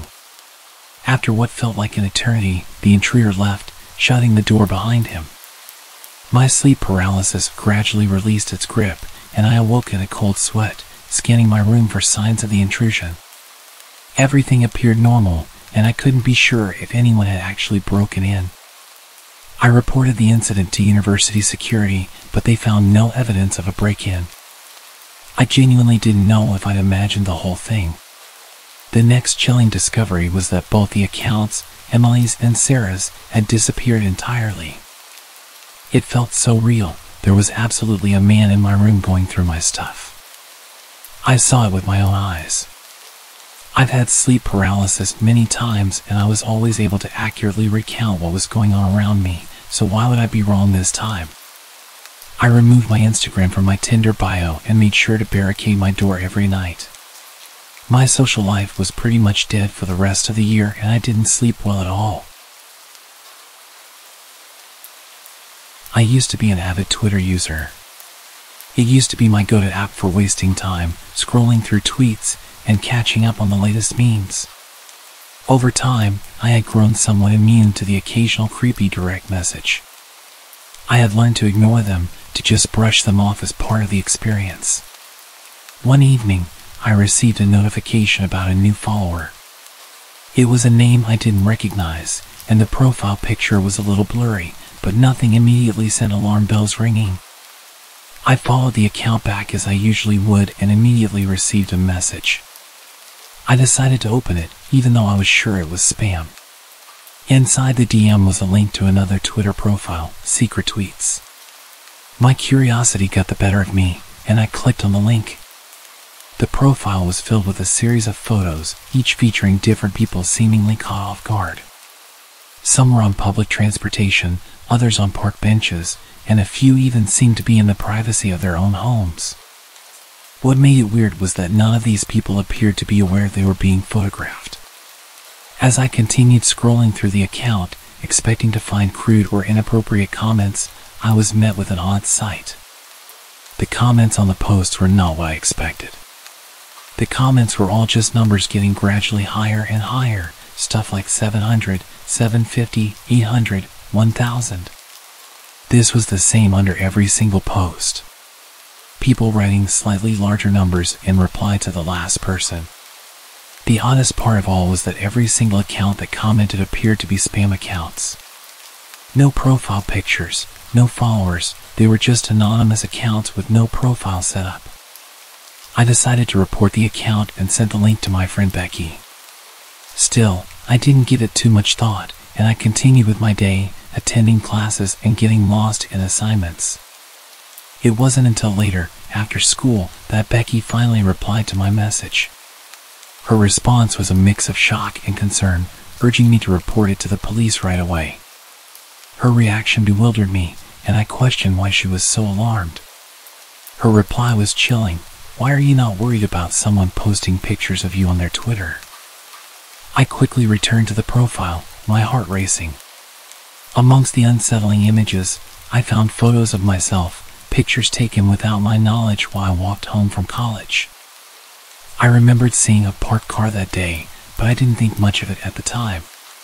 My heart sank as I realized that the profile had images of me, just like the others, taken without my consent. The same trend was happening under the pictures of me.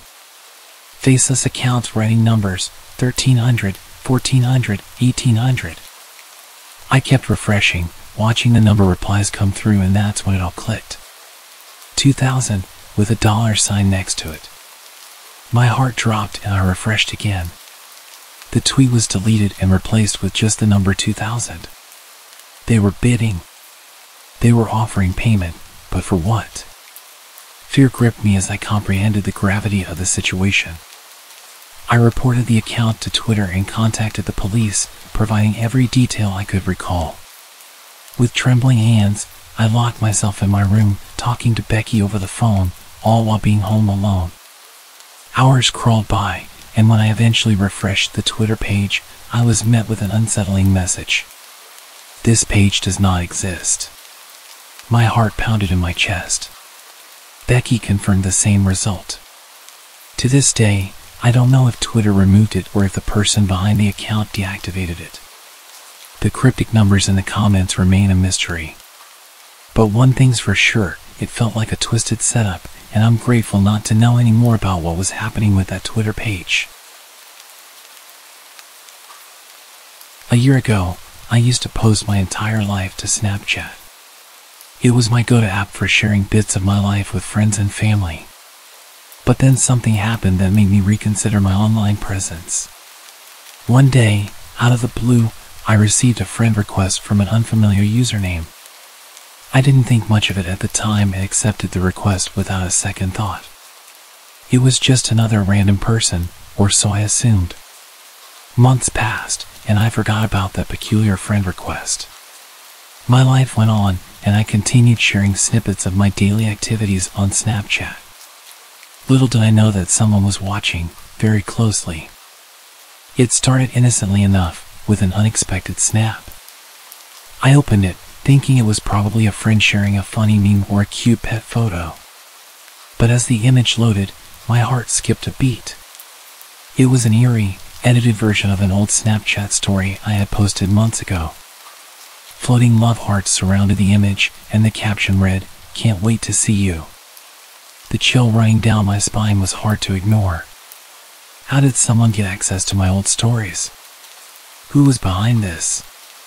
Days turned into weeks, and more edited snaps kept arriving. Each one featured pictures taken from my past stories.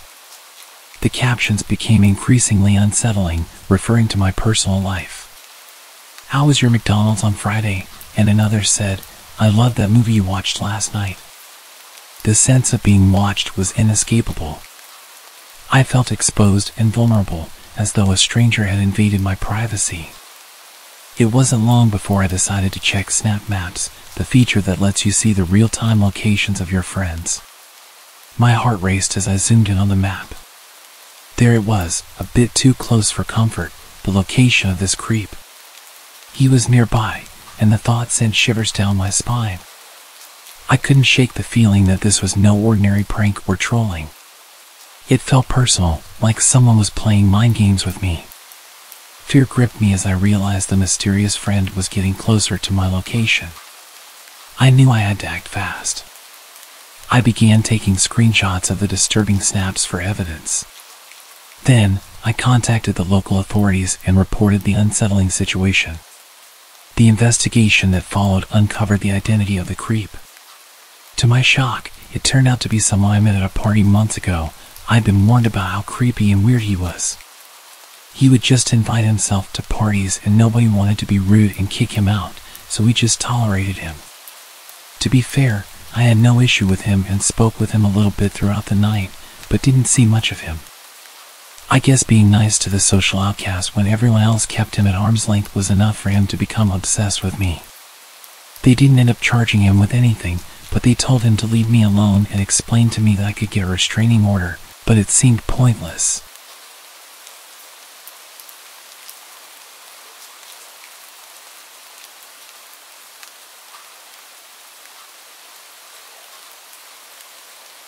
Arriving at prison, I remember the process clearly. We got off the bus and were herded into a reception area called Block 16. Whilst there, they made us strip down, a bunch of us standing butt naked, while the officers did their checks. It was no-nonsense stuff. After that, you approach the desk for fingerprinting and processing. It was there you'd make a crucial decision.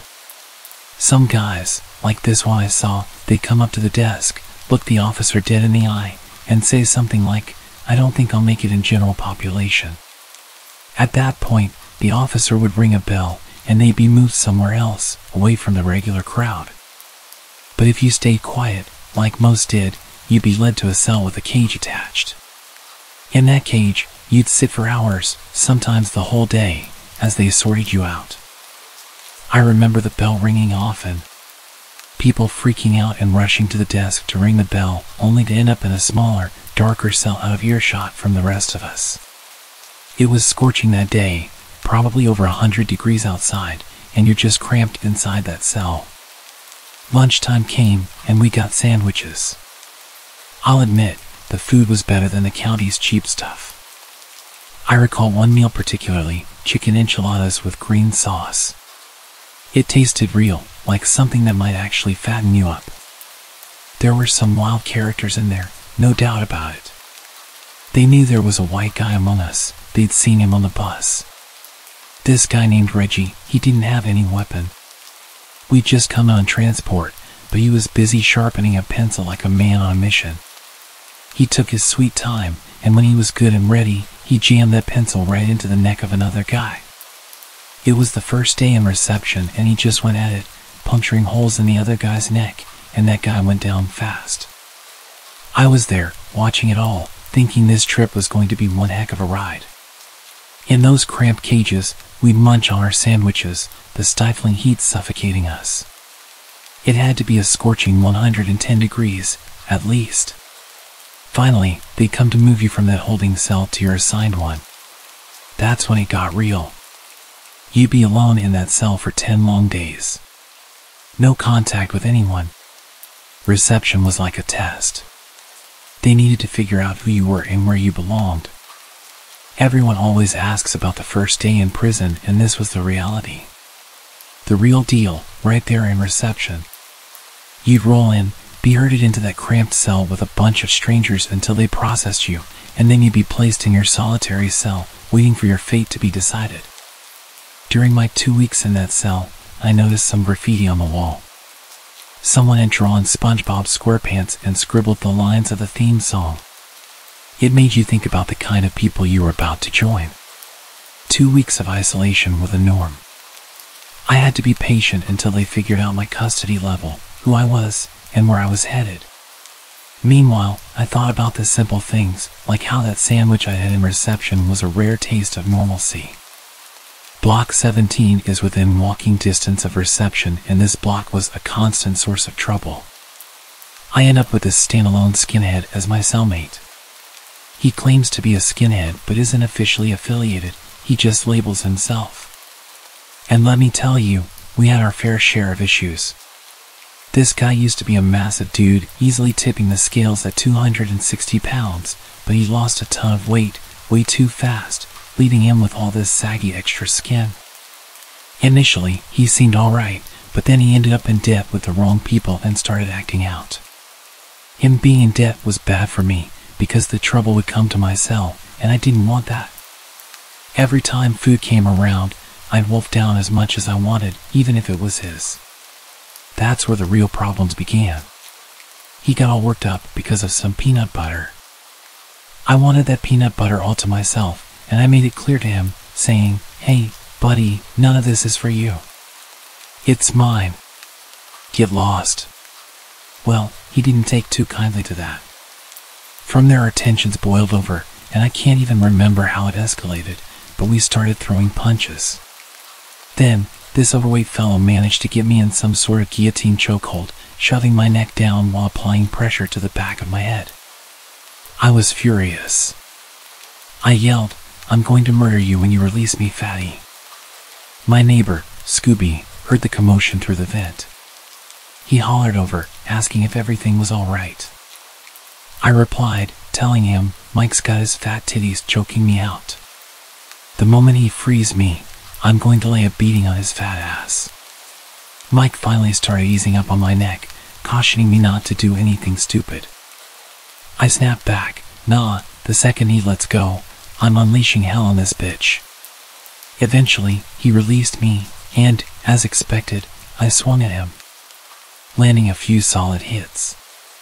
He sat there afterward, sporting a bloody nose and a swollen lip, asking if everything was settled. I told him he was a punk, and yes, it was settled. Then there's this other incident. I'm just minding my own business when one of the higher-ranking skinheads strolls up. He's repping SKS or something, which is a white clique of skinheads. He eyeballs me and says, "You've got a Jewish tat?" I shot back, "Yeah, I've got the King of Jews tatted on me." "What's up, you punk? Got a problem?" Right then and there, he punked out in front of everyone. He let me straight up call him a punk, basically folded like a cheap suit. I glanced around, thinking, this dude's toast. In prison, especially as a white guy, you cannot let anyone call you a punk. Whether it's a fellow white guy or anyone else joking around, you've got to fire back at them. There's no other option. If you don't, well, like I mentioned earlier, you're getting messed up. That's just how it rolls in the penitentiary. In the end, it was all about manipulation. Some people would manipulate the system to their advantage, even if it meant getting in trouble or putting their lives at risk. It was a dangerous game, and you couldn't trust anyone fully. The wildest part of this whole scene was my neighbor, 2 cells down. They start rounding up all the white guys, and it's strip search time. Now, this guy, he's got a 7-inch blade hanging out of his ass. As they strip us down, he's got it tucked halfway in a plastic bag, the handle barely sticking out. It's a monstrous knife, the kind you'd never believe could fit where it does. You might be thinking, that's some sickening stuff, who shoves a 7-inch knife up their ass? But this is the stark reality of prison. You're dealing with people who don't think like you. This dude is ready to do whatever it takes, even if it means using that knife, whether it's on a fellow inmate or a damn cop. So, yeah, he did what he had to do. All of this was within a few weeks of being there. Sound sick? Yeah, well then don't end up in prison. Punk.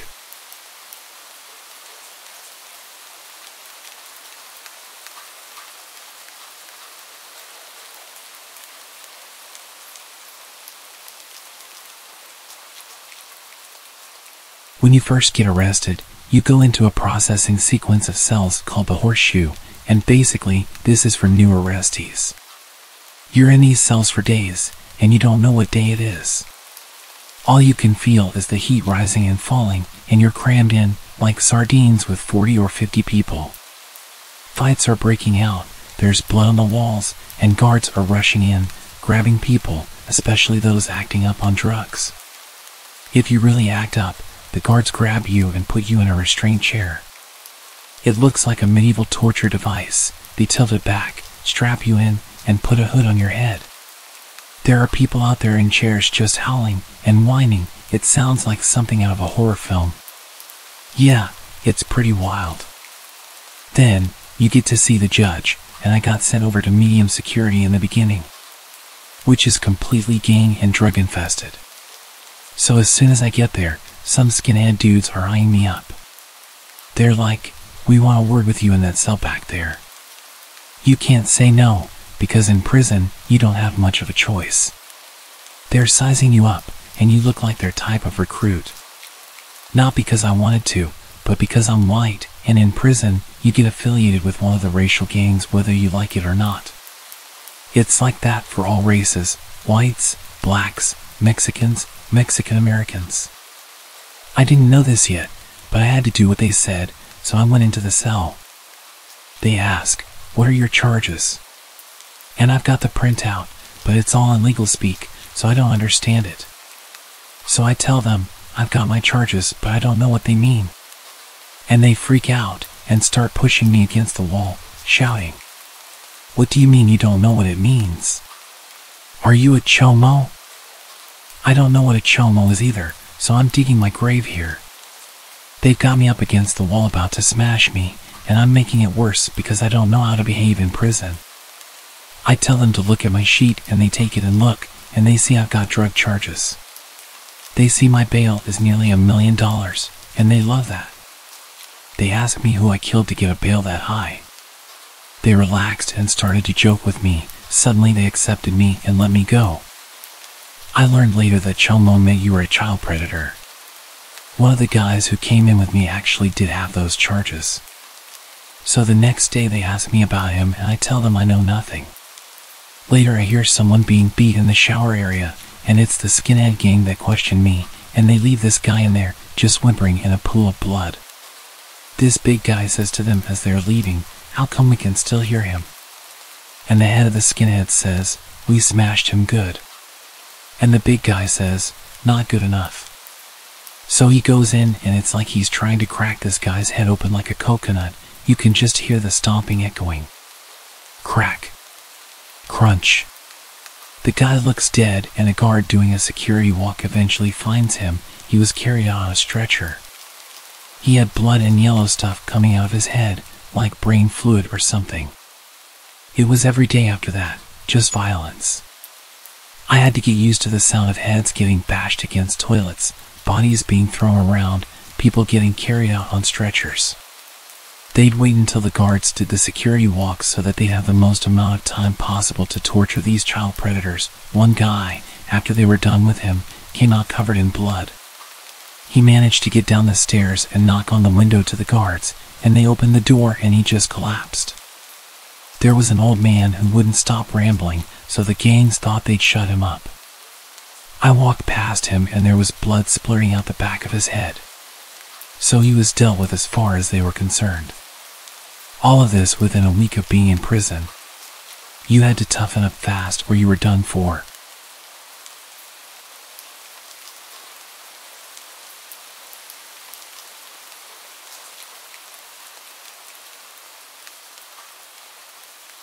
I've never been to prison, but I did spend a few days in a county jail. It was a community holding area, which meant we all slept together in one room with rows of bunk beds. I'm the quiet, invisible type, so I managed to get by pretty well.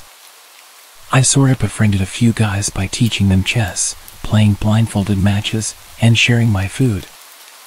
I didn't eat much during the week I was there. Around day 3, a new guy joined our group. He was a short, muscular guy in his 20s, and he had a Napoleon complex written all over him.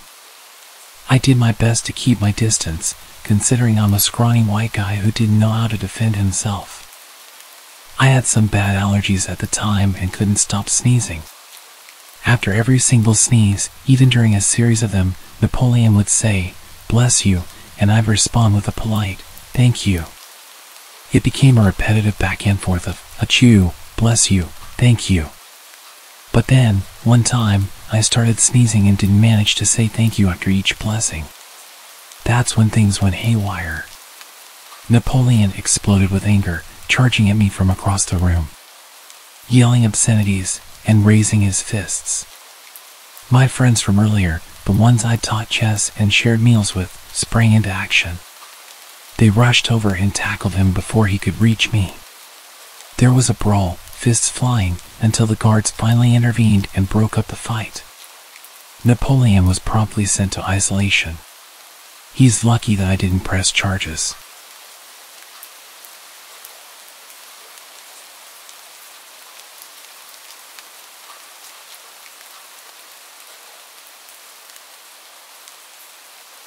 A few years back, I worked part-time covering as a karaoke host at a local bar. I've had a few run-ins with drunken idiots, but this one was by far the scariest. I'd only been working there about 3 weeks at this point. Prior to me, it had been 3 different girls hosting, so I was the first guy. While training, they warned me if I ever felt uncomfortable to call for security. I immediately took that as guys getting too handsy with the girls, so I figured I wouldn't have any issues since I was the first guy here. I quickly learned that the difference for me would be that people tend to get more aggressive with a guy than with a girl. So it was a Saturday night and I was hosting. It was about 1 a.m. and almost everyone in the bar was drunk, and karaoke had been going pretty smoothly. So I call someone up, and he says he wants to sing Zombie by the Cranberries. Problem is, someone sang it like 40 minutes earlier, and one of the few rules we have is no repeat songs. He immediately starts ignoring me telling him this and just keeps repeating that he wants to sing that song. Finally, I get his attention and explain to him that he can't, it just isn't happening. He immediately steps to within about 6 inches of me and says, "You're gonna let me sing that effing song." He then turns away and starts talking into the mic. I tell him one more time, either you sing something else or you don't sing. He then tells me to kill myself and starts ranting about it into the microphone. He was a weird guy. He looked like he'd been crying and he was quite drunk. So now I'm actually mad. I turn his mic all the way down, turn mine all the way up, and call for security. One of the bartenders immediately starts coming towards the stage and the guy turns to get in my face again. Now, this is where it gets kind of silly. I'm like 5 feet 11 inches and 160 pounds, not a huge guy by any stretch of the imagination. The guy giving me shit is a good 3 inches taller than me and about the same build. The bartender, on the other hand, is about 6 feet 2 inches and 230 pounds with a massive beard and does kickboxing for fun. He's jacked and scary. He gets in the guy's face and the guy immediately steps back and starts talking about how he's so self-conscious about his singing and it's the only song he loves, but he understands the rules and just misunderstood me. It was kind of funny how quickly he backed down. He asked me one more time to let him sing that song and told me it was his girlfriend's favorite.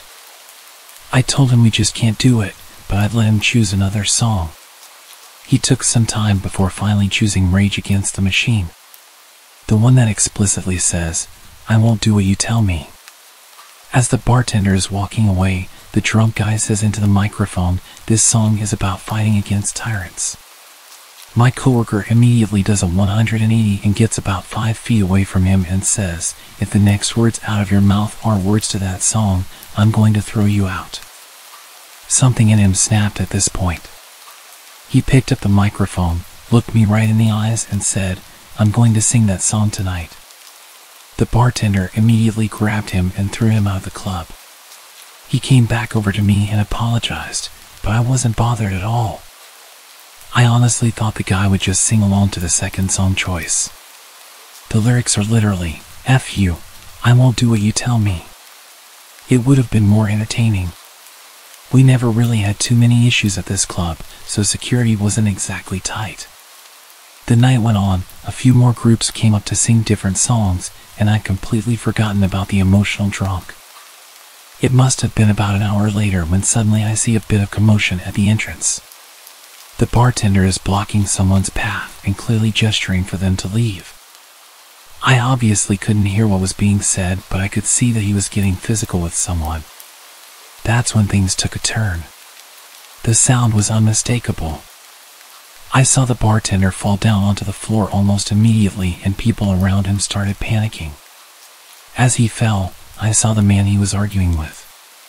It was the emotional drunk guy from earlier.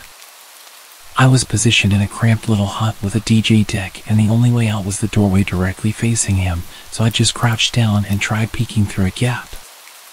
I watched in terror as he walked straight towards me. He aimed the gun directly at my face and with tears in his eyes, he demanded I play Zombie by the Cranberries. I started to talk, about to beg for my life, when he interrupted and said, "I don't care about the stupid rule." Like he thought I was going to mention the repeated song rule with a gun pointed at me. "Please. Just do it.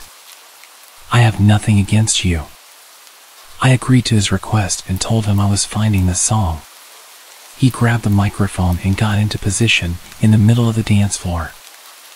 I pressed play and he immediately closed his eyes and looked up, patiently waiting for the intro of the song to end. He starts singing and I hate to say it, but he was pretty good. He was putting raw emotion into his singing. He was using his arms a lot to gesture, which meant that the gun was pointing all over and I was constantly flinching. Practically everybody had ran out of the club at this point and I was still trapped in my stupid DJ hut. I think I was too scared to move, but also completely struck by the bizarre experience. As the lyric portion of the song came to an end, he started to look around.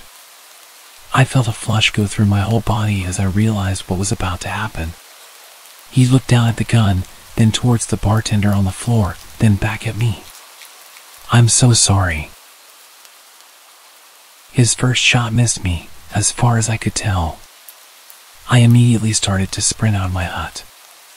I had a million thoughts racing through my head as I anticipated his next shot in my back. I'd heard stories about people not realizing they'd been shot because of the adrenaline.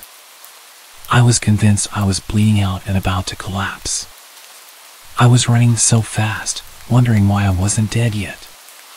I jumped over the bartender's dead body and made it out of the front door. The crowd screamed when I burst out, and I had cops pointing their guns at me, ordering me to get down. I was alive. But why? After the cops clarified who I was, they pushed in and went to clear the club. It turns out he didn't shoot at me. He shot himself. Straight in the head. Looking back, I think I understand his apology now. He never wanted to kill the bartender, he just wanted to sing that song one last time, and he was the one person in his way. Over the next few weeks we learned more about this guy.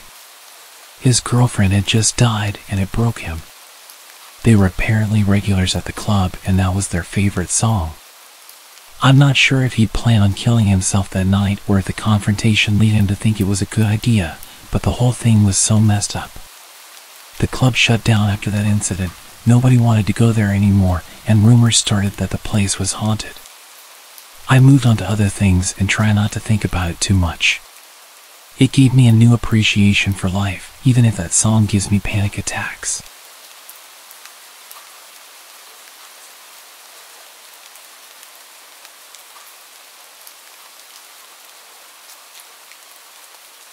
I'll start by saying I'm a 21-year-old female university student who lives in a small town in Greece.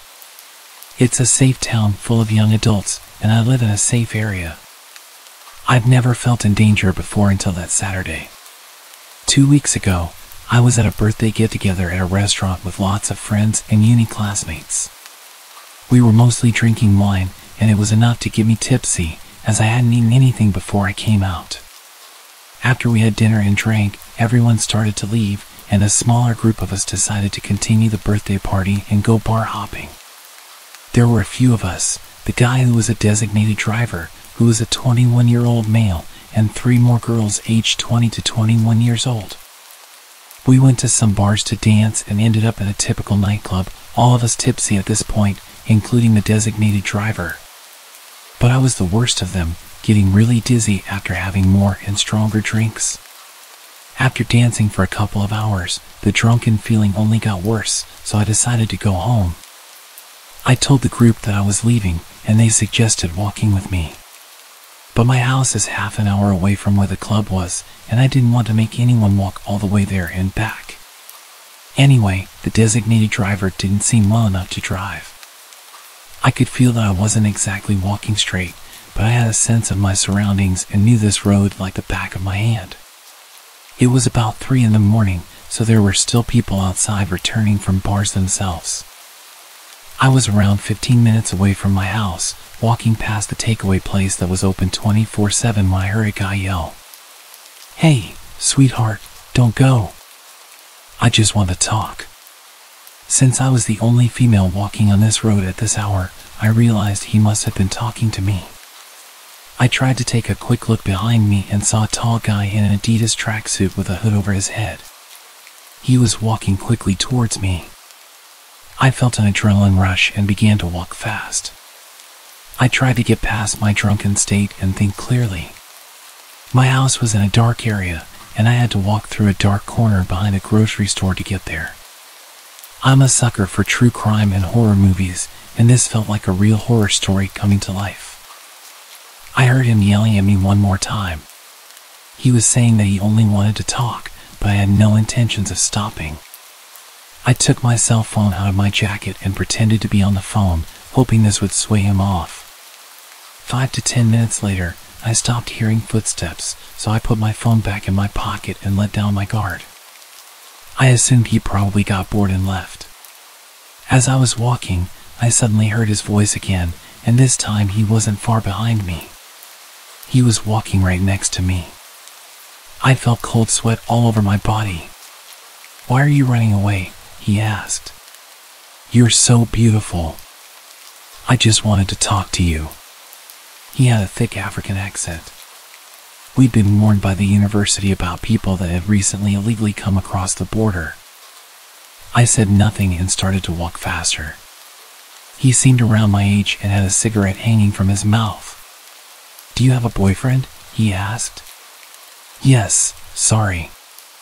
I thought that if I lied and said I was dating someone, he would stop harassing me and go away. "That sucks," he said. "He must be a lucky guy. Can I have your number? I'd love to be with you." "No thanks," I replied. "This is creeping me out, honestly." He started laughing. "I won't hurt you. I am very friendly." He stretched his hand out to me to shake my hand. I reluctantly shook it and immediately knew I'd made a mistake. He pulled me in and started to hug me. He was telling me I smell so good and I am so beautiful. I tried to pull away, but he was really strong and I was still pretty drunk. He announced to me that he will make a very good boyfriend and he will come home with me. I was in complete panic, but I knew I had to say something to get him off me. He was holding me tight for minutes, his hands were exploring my body, and I was regretting every decision that led me here. I told him I was cold and we should go to my house.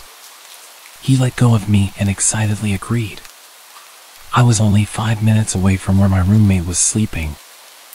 I had completely sobered up at this point and was thinking about every option in vivid detail. I decided to run.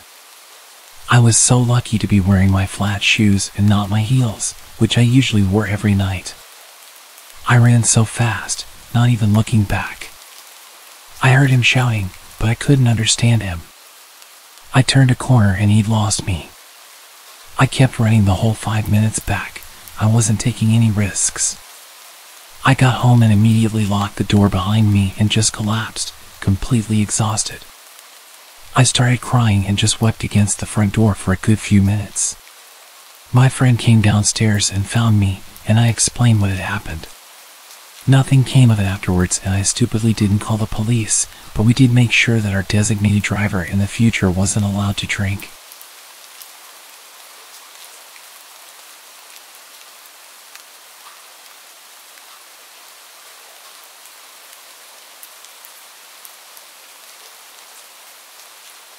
This happened to me just last year.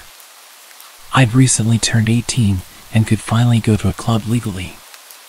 I'd used fake ID at bars before, but never actually been out to a club. I'm in the UK, where 18 is the legal drinking age. Anyway, it was me and 5 friends, and we had one older guy with us who was 20, so we trusted him to lead the way and show us the ropes. We went from bar to bar, drinking as much as we could, and eventually ended up in a proper nightclub. I've always been quite a sociable guy, and when I've had a few drinks, I get really chatty and friendly. This group of lads were dancing next to us, and one of them kept bumping into me. I didn't think he was doing it on purpose, so I tapped him on the shoulder and tried making conversation. I politely told him that he was bumping into me pretty hard and joked that he nearly spilled my drink. I thought I was making friendly banter, but I guess he thought otherwise. He punched me in the nose and I blacked out for a second. I stumbled back and suddenly they're all having a brawl. I didn't throw any punches and just tried to help my friends and pull everyone apart. Suddenly, I'm grabbed from behind by a massive bouncer, or whatever you call them in America, doorman. He pulls me by the collar and throws me outside and tells me to go home. Within a few seconds, the rest of the bouncers throw out a few more guys, and I realize I'm in big trouble. None of them were my friends. It was just the group of lads that had attacked us. I tried to reason with the bouncers that I wasn't with them and that they were gonna mess me up. But they just pushed me away and swore at me. I turned to look at them and they made it a few meters down the road. I think I'm safe, but then one of them turns around and spots me. I wasn't taking any chances. I just started sprinting. I ran like an absolute mad lad, My heart was bulging through my chest and my pulse was echoing through my skull. They were chasing me, and I could hear them shouting, but I've always been pretty athletic, so I outran them without a problem. My nose had been bleeding this whole time, and my new shirt was drenched in blood. I made my way into another club and messaged my mates about what had happened. They didn't reply for about 40 minutes and told me they didn't even realize I'd been kicked out. Didn't hang out with them much after that.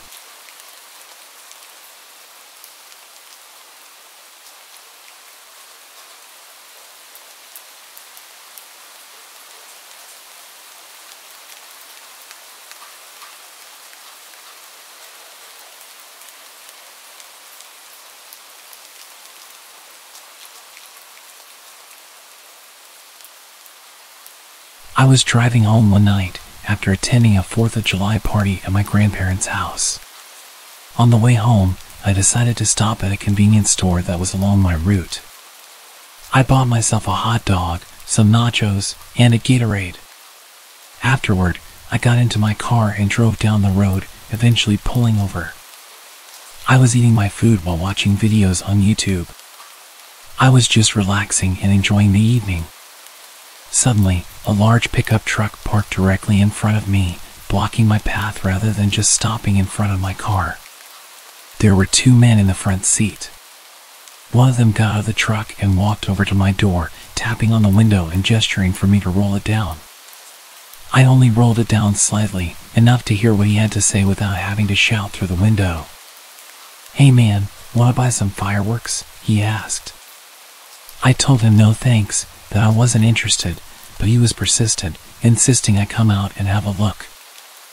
I was firm in telling him no. It was clear he was unhappy with my response. I didn't trust these guys. Not only did they look shady, but who stops people on an empty highway at 10 o'clock at night to sell fireworks to a stranger? The man got back into the pickup truck, and I continued eating my food. However, I noticed that the men hadn't pulled away yet. Their car was still parked right in front of mine, and I could see both men staring at me through their rearview mirror, seemingly discussing their next move. I started to worry. These men were trouble. I started my car and decided to just drive home, having to back up. Unsurprisingly, as soon as I headed off, the 2 men followed me. At first, they were driving very close behind me. Then they became more aggressive, beeping their horn and slightly bumping into the back of my car. I was frightened, thinking they were about to make me crash. I could see in my rearview mirror that one of the men was angrily gesturing for me to pull over. I knew nothing good would happen if I did. I continued driving while these 2 men harassed me. Thankfully, I saw a gas station up ahead and pulled in, hoping these men would give up and leave. Unfortunately, they pulled in as well. For some reason, they must have thought I went inside the gas station because they immediately got out of their car and ran inside. I took this opportunity to write down their license plate and drive off. Once I got home, I called the police and explained what had happened. It turned out that the car they were driving was actually stolen. The 2 men were quickly found and arrested. Both had been recently released from prison, having served time for grand theft auto and armed robbery. The police also informed me that no fireworks were found in their vehicle, which didn't surprise me at all. Obviously, these men had ill intentions.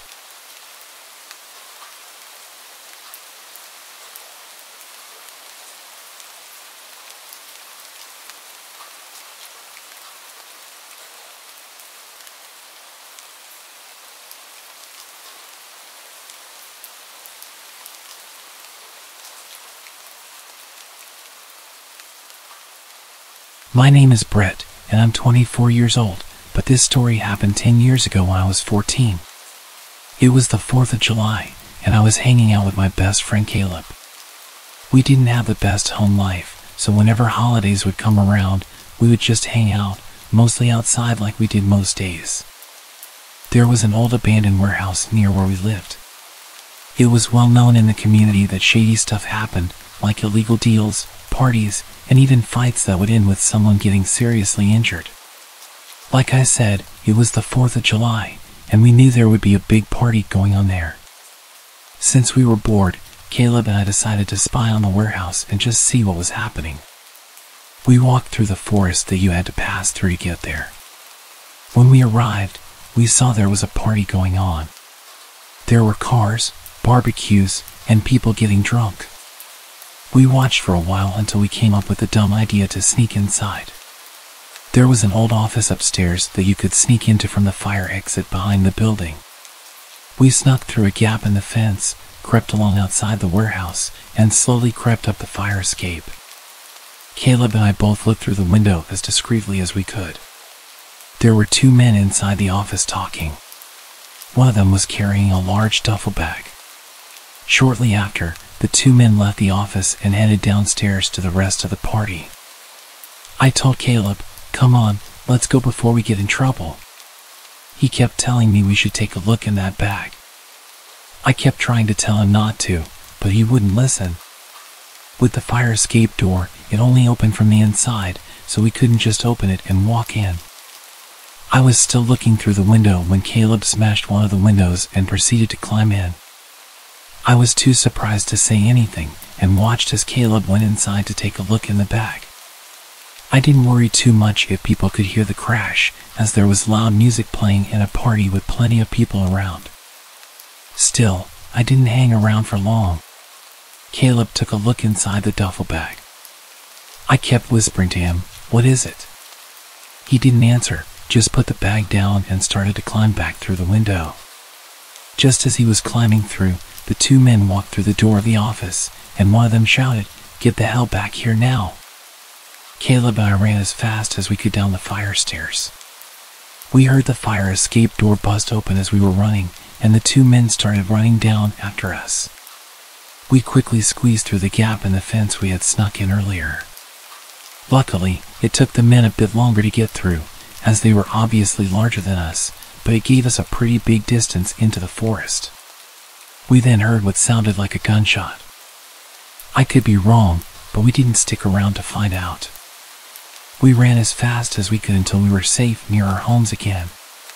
We were both shaken up and scared as hell. I suggested that Caleb come to my house to try and relax for a while. We had a couple of Pepsis from the fridge and loaded up my Xbox. When we finally calmed down, I asked him what was in the bag. He told me he saw about 4 blocks of some kind of white powder, some cash with an elastic band around it, and some kind of firearm. After hearing this, the reality of what just happened washed over me.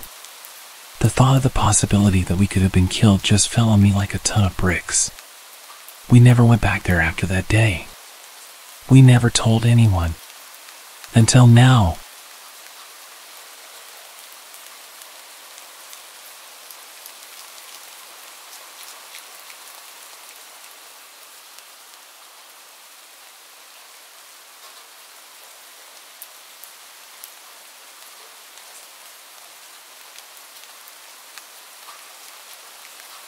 My name is Dale. I'm 33 years old. This story happened last year on the 4th of July. I invited a few of my friends over that evening for a barbecue and some beers. The evening went well. It was around 10 p.m. when my friends all left to head home. After seeing them out of my front door, I returned to the backyard to clean up. I saw a man standing there. He was a young man, about 19 years old, extremely skinny, wearing a white tank top, blue cargo shorts, and black boots. His hair covered his eyes. I stood there confused and asked, "Who are you? What are you doing here?" He didn't answer. He then picked up a half-eaten burger from the table and slowly started to eat it. I thought he must be some kind of junkie. "Can you get off my property now, please, or I will call the police," I said. As I said that, he stopped chewing and looked at me right in the eyes. The look he gave me was pure evil, like he wasn't human on the inside. He then pulled out a large knife and was rubbing it across his face. Thankfully, after that, he climbed over my fence and disappeared. I was so confused. To be honest, I thought about calling the police but decided against it, as I haven't had the best experience with the police in the past. I packed a few things away and went inside for the night. I had trouble relaxing and later in the night, trouble sleeping. I kept getting this paranoid feeling that this weird guy was still around somewhere. I kept looking outside at my backyard from my bedroom window just to check that he wasn't out there. Eventually, I fell asleep. The next morning, I went into my yard and I could see a large knife stabbed into the table next to where he had been standing. I was pretty paranoid most nights after that, double-checking my locks and jumping up at every sound I hear at night. But he never came back.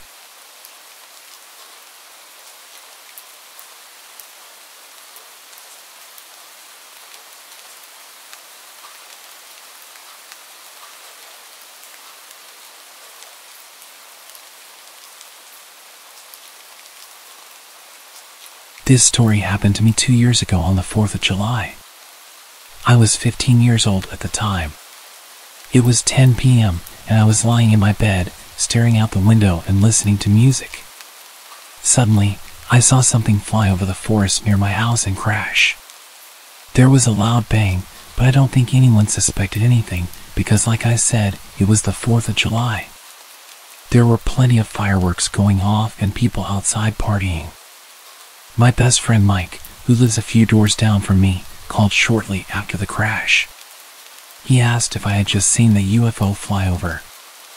I should mention that Mike is obsessed with UFOs and aliens and talks about them all the time.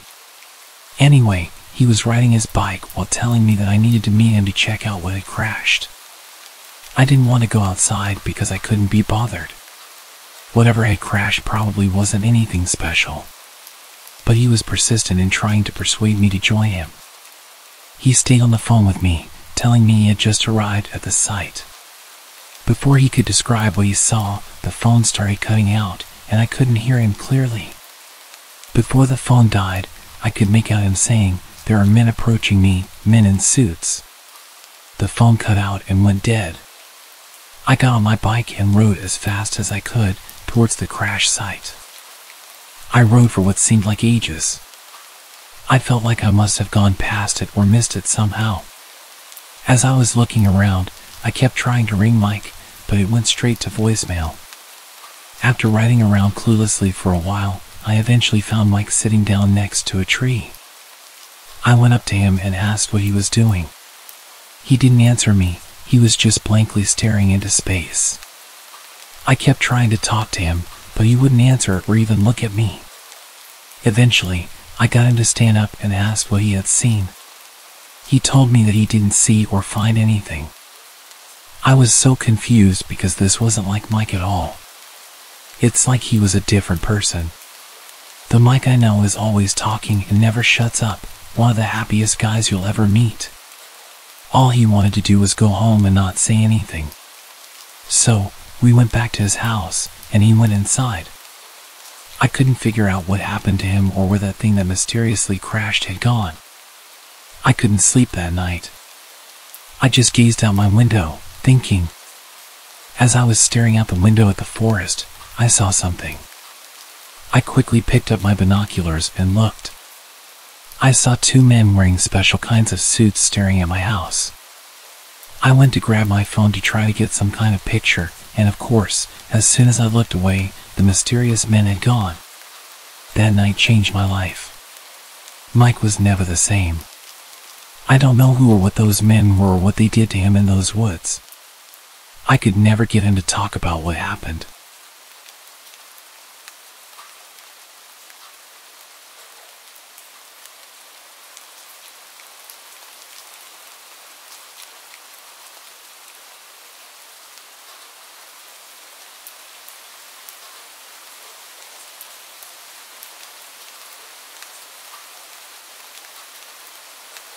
A couple of years ago, during the summer after my junior year of high school, I went to the beach to see the 4th of July fireworks with my friends. For a bit of background information, I lived a county away from my friends and wasn't familiar with the area around that beach. Only one friend, Shelby, lived anywhere near the beach, the others lived much further inland. We didn't have a car, so we walked several miles to the town beach from Shelby's house before the fireworks, and were making our way back in the late evening around 10 o'clock. There's a certain distance from the beach where the crowd from the fireworks always disperses as they make their way down side streets around the point where the major shops in the town are. But we had to keep following the straight road through the center of the town to get back to Shelby's house. The streets are always mostly empty at that point, with only a few stragglers and the occasional cop at a very busy intersection. There were 4 of us, Shelby, Amber, Hannah, and myself, walking in rows of 2 with our arms linked together. We had had a pretty good time and were still feeling kind of giddy and goofy. Hannah was my partner, and Shelby and Amber were walking behind us. We were on a bit of a stretch of road with no side streets, just a bunch of smaller shops, fast food joints, gas stations, etc., where everything was closed due to the holiday and the late hour. There was a group of a few men around their late 20s or early 30s, standing on the sidewalk outside an empty gas station. They didn't move to get off the path when they saw us walking toward them, which I thought was odd, but it was a holiday, and they were pretty obviously drunk. So, we stepped slightly into the street to walk around them. One man grabbed Hannah's arm while we were trying to pass by, and asked if she had a cigarette on her. None of my friends smoked at the time, so we very honestly said no and continued to walk, once Hannah pulled her arm away. The man was tall and fairly well built, and we were all pretty short, so we were a little startled but didn't think much of it. As we walked down the street, we even made a few jokey comments about it when we were far enough away from the station. Several minutes later, Amber and Shelby fell a bit behind because one of the crappy flip-flops Amber was wearing slipped off her foot. Hannah and I didn't notice and kept walking, and the next thing we knew, Shelby and Amber were leaning over our shoulders and whispering that the man from the station who tried to ask Hannah for a cigarette was following us a few yards back without any of his friends in tow.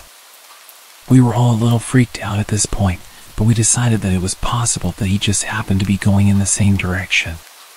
So, we picked up the pace and continued down the street. At this point, intersections started appearing every few blocks or so we switched to the other side of the street and kept going. We thought that we probably had nothing to worry about anymore until Amber looked over her shoulder at the next intersection and saw the guy on the same side of the street as us again. We switched once more, and he did the same. The third time we switched, he kept walking on the other side of the street. A bit after the intersection, a big commercial truck was parked on our side that blocked the view of most of the street in front of us.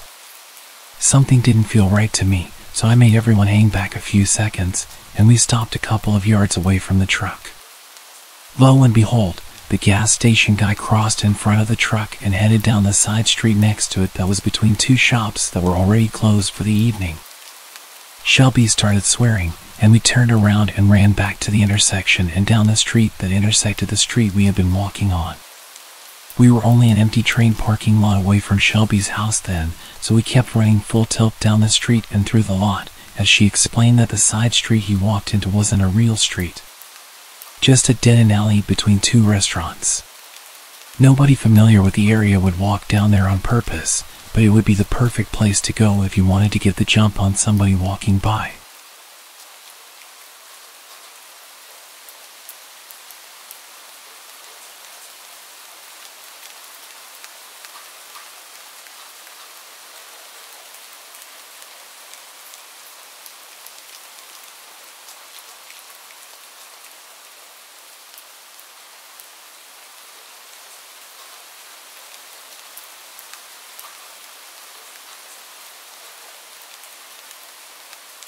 This happened during the summer of 2008. For context, I'm female, and at the time, I was in a relationship. We'll call my boyfriend Jake, for privacy reasons. Jake was 35, and I was 30. It was the July 4th weekend, and my boyfriend wanted to go camping as he always does, every 4th of July.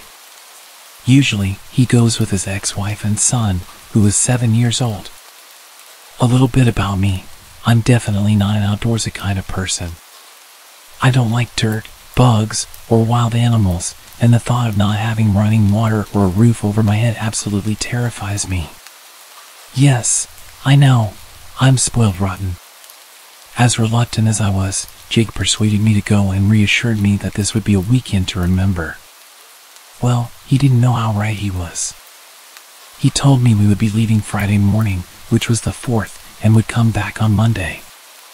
As we both lived in San Jose, California, the nearest place to camp would be the Santa Cruz Mountains near Felton and Big Basin Boulder Creek vicinity.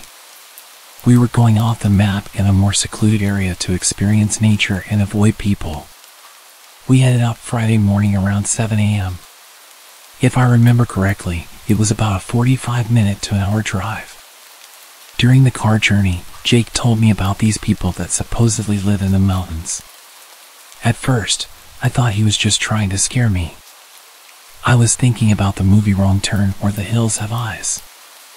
I told him that, and he chuckled and said no, but there are some similarities. He explained in great detail that these people were uncivilized, not socialized, and unlike the rest of us in society. They could possibly be extremely dangerous if we encountered one of them. They basically live like cavemen, he told me. Even though he had never come across any of them, he knew they existed and had even been told by his brother that they do indeed exist. Having just heard this, I flipped out and told him it's a good thing he brought this up now, because he and I both know I would not have come along with him knowing this information. He explained that he was just letting me know, not to frighten me, but to inform me of anything should it happen. We basically know why. He said you can pretty much guarantee nothing will happen. Oh really? I said, how can you possibly guarantee me that? I always come prepared, he said. If you don't believe me, then open my glove compartment. He pointed to the glove box. I did as he asked and opened the glove compartment. Inside, I noticed a leather case. I pulled it out. What's this? Fearing what I already suspected it was, I opened it, and right before my eyes was a revolver. I don't know anything at all about guns. I really didn't want to mess with it. All I know is that it was black in color. This is your guarantee, I suppose? Yes. You must have known on some sort of level that I wouldn't take us out into the middle of nowhere and not have us protected, he said. I guess maybe in the back of my mind I thought, yeah, but seeing it now makes me very uncomfortable, I said. Also, knowing that there is a slight chance of something happening for you to bring that gun out makes me a bit more scared than anything else. He looked over at me and said, I would not let anything ever happen to you. This weekend is for us to enjoy each other's company, and that's what it will be. You'll see, he said. He did a good job of reassuring me because I didn't think much about the gun again. We reached our destination not too long after that. All around me was just nature, trees, branches, rocks, and boulders everywhere. You could barely see the sky from all the trees blocking out the sunlight. We began to unload everything from his Toyota Sequoia.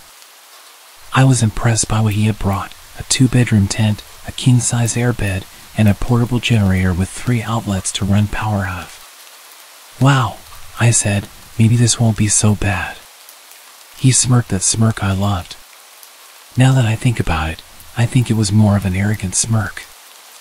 My cell phone didn't really get any service out there and was basically useless, but I did use it for music. Smartphones were just starting to become available, so I just had my Motorola Razr. I was already ready for an upgrade back then. Jake said, well, I need the power because I have to get some work done this weekend, as he pulled out his laptop from the back seat. What am I supposed to do while you're working? Don't be like that. I saw the books and magazines you brought, and you have your Nintendo DS, so you obviously have ways to occupy your time as well. He was right. I did bring things to entertain myself and was absolutely delighted that I could enjoy them longer with the help of portable electricity. Friday, Saturday, and Sunday were all uneventful. We took hikes, made campfires, took naps, relaxed, and barbecued. I did actually enjoy myself. That was until Saturday night. We were in bed, Jake was asleep, and I was reading R.L. Stine's Fear Street. Yes, I know, cliché, but I love those books. I thought I heard something in the distance. Now I was kind of used to the little noises of animals like chipmunks and squirrels running around through the leaves, but this sounded more distinct. Footsteps.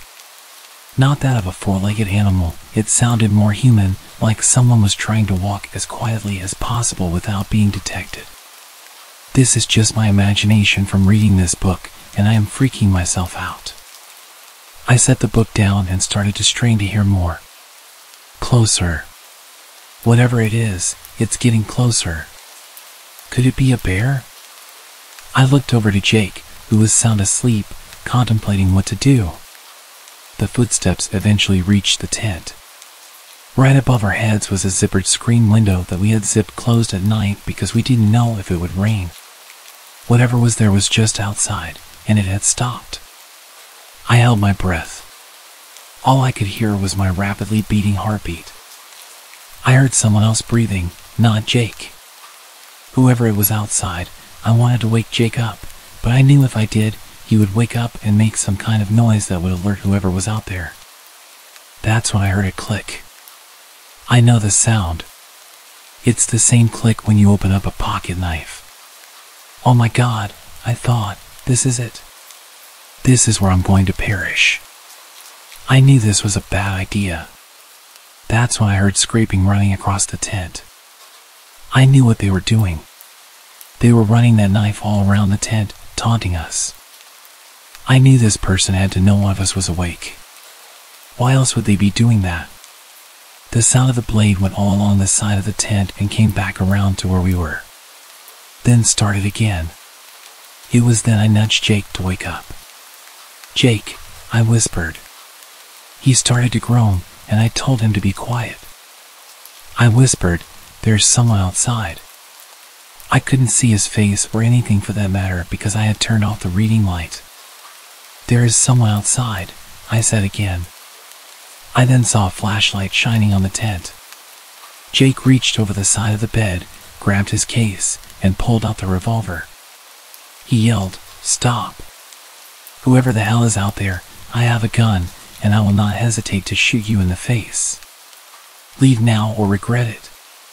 The flashlight switched off, and whoever it was started to walk away, not even a speed walk, just casually walking away without any light. It was pitch black out there. Jake held onto the gun as I lay there in horror. Silence. Nothing. No sound at all. We didn't say a word. We were just listening for any kind of sound. Somehow, in all of that chaos, I must have fallen asleep because I woke up to Jake shouting my name to come outside. What the hell? What are we going to do now? Jake grabbed my hand and said, "We're going to walk back to the main highway as fast as we can before whoever did this comes back. I need my purse, my keys, and my phone." My phone was still in the tent inside my bag. I rushed over to the tent and grabbed my messenger bag and then realized that my purse and keys were in the glove box. I ran over to the glove box in the Toyota, swung open the door to notice the glove box was torn open and everything was gone. I started to cry, realizing that this situation is too much for me to deal with. My heart sank into my stomach and my knees got weak. I felt like I was going to faint. "Jake, they have my driver's license, my house key, my money, my bank cards," I cried. "It's about 1.5 miles to the highway. We're going to have to flag somebody down or find a call box since my phone is dead." "Don't say that word," I told him. Weak and scared, we started walking down the dirt road we drove just a couple of days prior. As we walked, I could sense that there was someone or something else near us. I had that feeling of being watched. I just kept thinking, please let us get out of here in one piece. Jake stopped. He put his finger to his lips and said, "I know. I don't think we're alone. I can hear leaves crunching. I think we're being followed. Just keep moving and know what I told you on the way here. I mean it. I'll do whatever I have to do to protect us. I will not let anything happen to you." I was thinking, thank goodness for that gun, but I wish we weren't in this predicament to begin with. Speed walking got me tired and thirsty. Then I could hear cars in the distance. We are almost there. Yes, just a little bit more. Finally reaching the highway, I pulled out my phone and I had a signal. Not much battery, but just enough for us to call the police. Jake called them. They were there in about 5 minutes. 2 patrol cars arrived. Jake explained everything while I sat on the curb. I was questioned about the events and said all my identification cards were stolen, my house keys, and car keys. The officer told me to cancel all those cards immediately and have my house locks changed ASAP. He also suggested having my vehicle's locks changed as well. I didn't even know you could do that.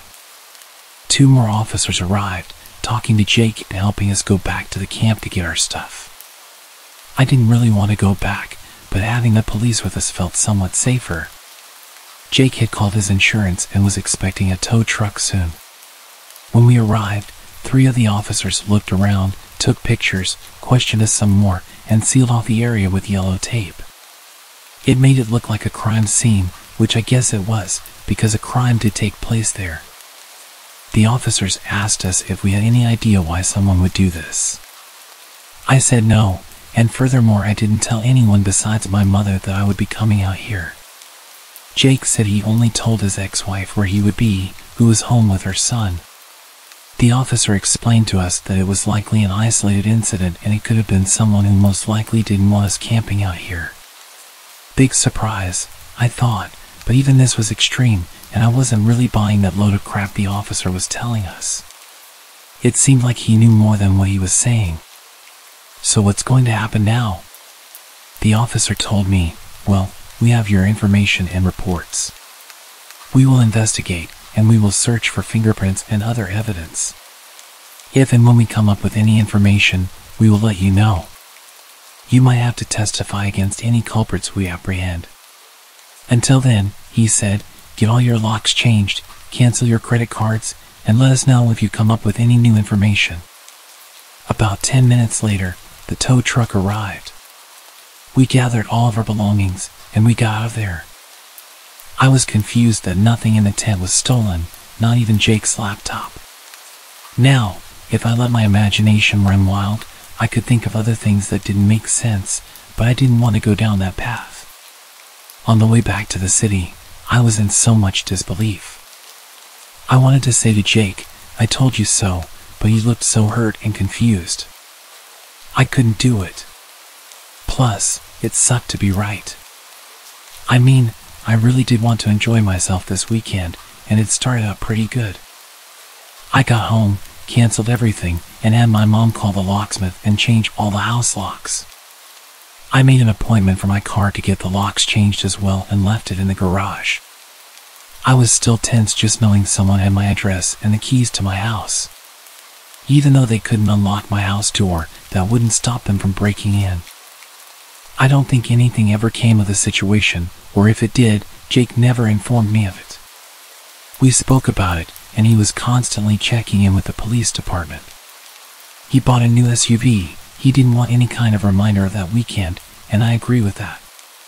We broke up a few months later for other reasons. I always wondered if he ever went camping again after that or if he regretted that weekend. As for me, it's been about 12 years since that horrible weekend. I now live in a different state where people do camp a lot.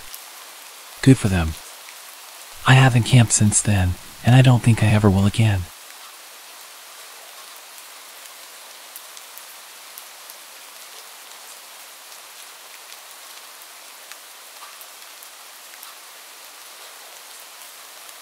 And downloaded the required programs.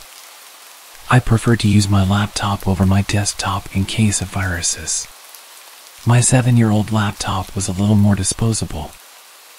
I went through a Bitcoin phase a few years ago when it was blowing up, so I already had a little saved.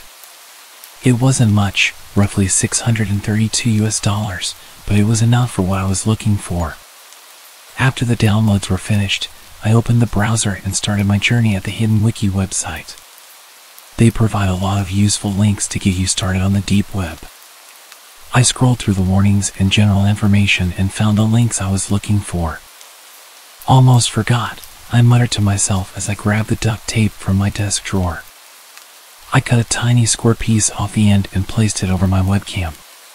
Call me paranoid, but I'd rather be safe than sorry. I clicked on the first link and waited what seemed like forever for the page to load. It was another very plain page with a list of popular websites that you could scroll through on the side. I continued my search through the web links until I found a page dedicated to mystery boxes. I wanted to find one around $500 so people knew I meant business on my channel. I was worried about being scammed. I decided to continue my search after a quick bathroom break. When I came back, I noticed my mouse was off to the side and I couldn't see it on the screen.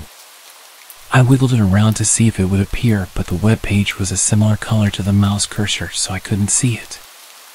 I clicked a few times to see if my mouse was working and accidentally clicked a link. I was taken to a pitch black page with small white text near the top. I'm selling one random package to anyone brave enough to receive it for only $400 or best offer. I thought to myself and decided I'll take my shot. I hit the small payment button and was asked how much I'd like to spend. I entered $300 with my fingers crossed. The payment went through without any hesitation, and I was instantly met with a chat box asking where I'd like my package sent. I know this wasn't a good idea, and I regret it to this day, but I assumed the other YouTube channels used their own addresses often, so I thought nothing of it. Without much consideration, I gave them my full name and address. I waited over a month for the box to arrive. 36 days to be exact. It came directly to my front porch. It was wrapped numerous times in tape and looked really suspicious. I set my camera on the tripod and adjusted it to show the box on a small wooden table. I draped a sheet in the background to make it look a little more professional. I collected some gloves and scissors so I could film the video in one go. Hey everybody, welcome to tonight's vlog. I continued my monologue, mentioning how I got the box and how much I paid. Without wasting further time, let's open this deep web mystery box. I grabbed the scissors and cut along the red tape. I made sure my gloves were on tight and I ripped the box open. My brow furrowed as I saw just one book. Without saying a word, I took the book out of the box. I was pretty pissed that I'd spent $300 on a book. Well, looks like we got a dud. These pages better be made of gold. The outside of the book was old and tattered, and it smelled of mildew and mold. I cracked the book open to the first page and glanced over the contents. It's an old photo album. Smells like rot. Let's look at these pictures. I showed the camera a view of the page's contents. It had 4 pictures on the first page, all labeled by days. The pictures were taken with an old Polaroid camera. There were pictures of airplanes, random suitcases, a couple of taxis, and some pretty shady motels. Looks like someone's old travel photos. I continued flipping through the pages. Every day was a different photo of nature, cars, or trains. Day 18 held the oddest photo yet. It was just a mask, handcuffs, a gag, and a bottle of some sort of drug. These people had one hell of a party, I said to the camera, trying to keep the video interesting. I zoomed in on the picture with the camera so everyone could see it. Around day 30, things started getting weird. There was a picture of a house, but not just any house. It was my parents' home. I covered my mouth with my hand as I gasped for air. How is this possible? I was unable to form a sentence. I was at a loss for words. These were undeniably personal photos. Day 33, I turned the page and there was a woman handcuffed and gagged. I immediately vomited as I saw my own mom scared and crying. And then I noticed that my dad was also in the photo, face first in a pile of what looked like black tar. Day 34, this photo was taken inside what looked like a vehicle. I focused my gaze on the dashboard where a small photo was barely visible. It was an old school photo of me. They were in my dad's truck. Day 35, another house, but this one much smaller. The photo was too blurry to make out the details. My hands were trembling and all I could hear was my heartbeat pounding in my ears. I flipped to the last page. I immediately threw the book to the ground and ran to the window. I jiggled the hatch frantically and threw it open. Without hesitation, I jumped out and ran to the neighbors. As I was running, I turned around for a brief second. What I saw haunts me to this day. A tall hooded figure stood in my room, looking at me through the window. He stood motionless before lifting his hand and waving. I screamed for my neighbor, who hurried me inside and called the cops. I sat and just cried. I cried out of fear for my life. I cried for my parents. I cried because it was all my fault. My lack of common sense got my parents killed, and I will have to live with that forever. If you access the deep web, do not release any personal information. Even if people on YouTube do it. Most of it's not real. And always check your boxes. It would have saved me a lot of trouble if I had noticed it had no tracking sticker on it. It was hand-delivered.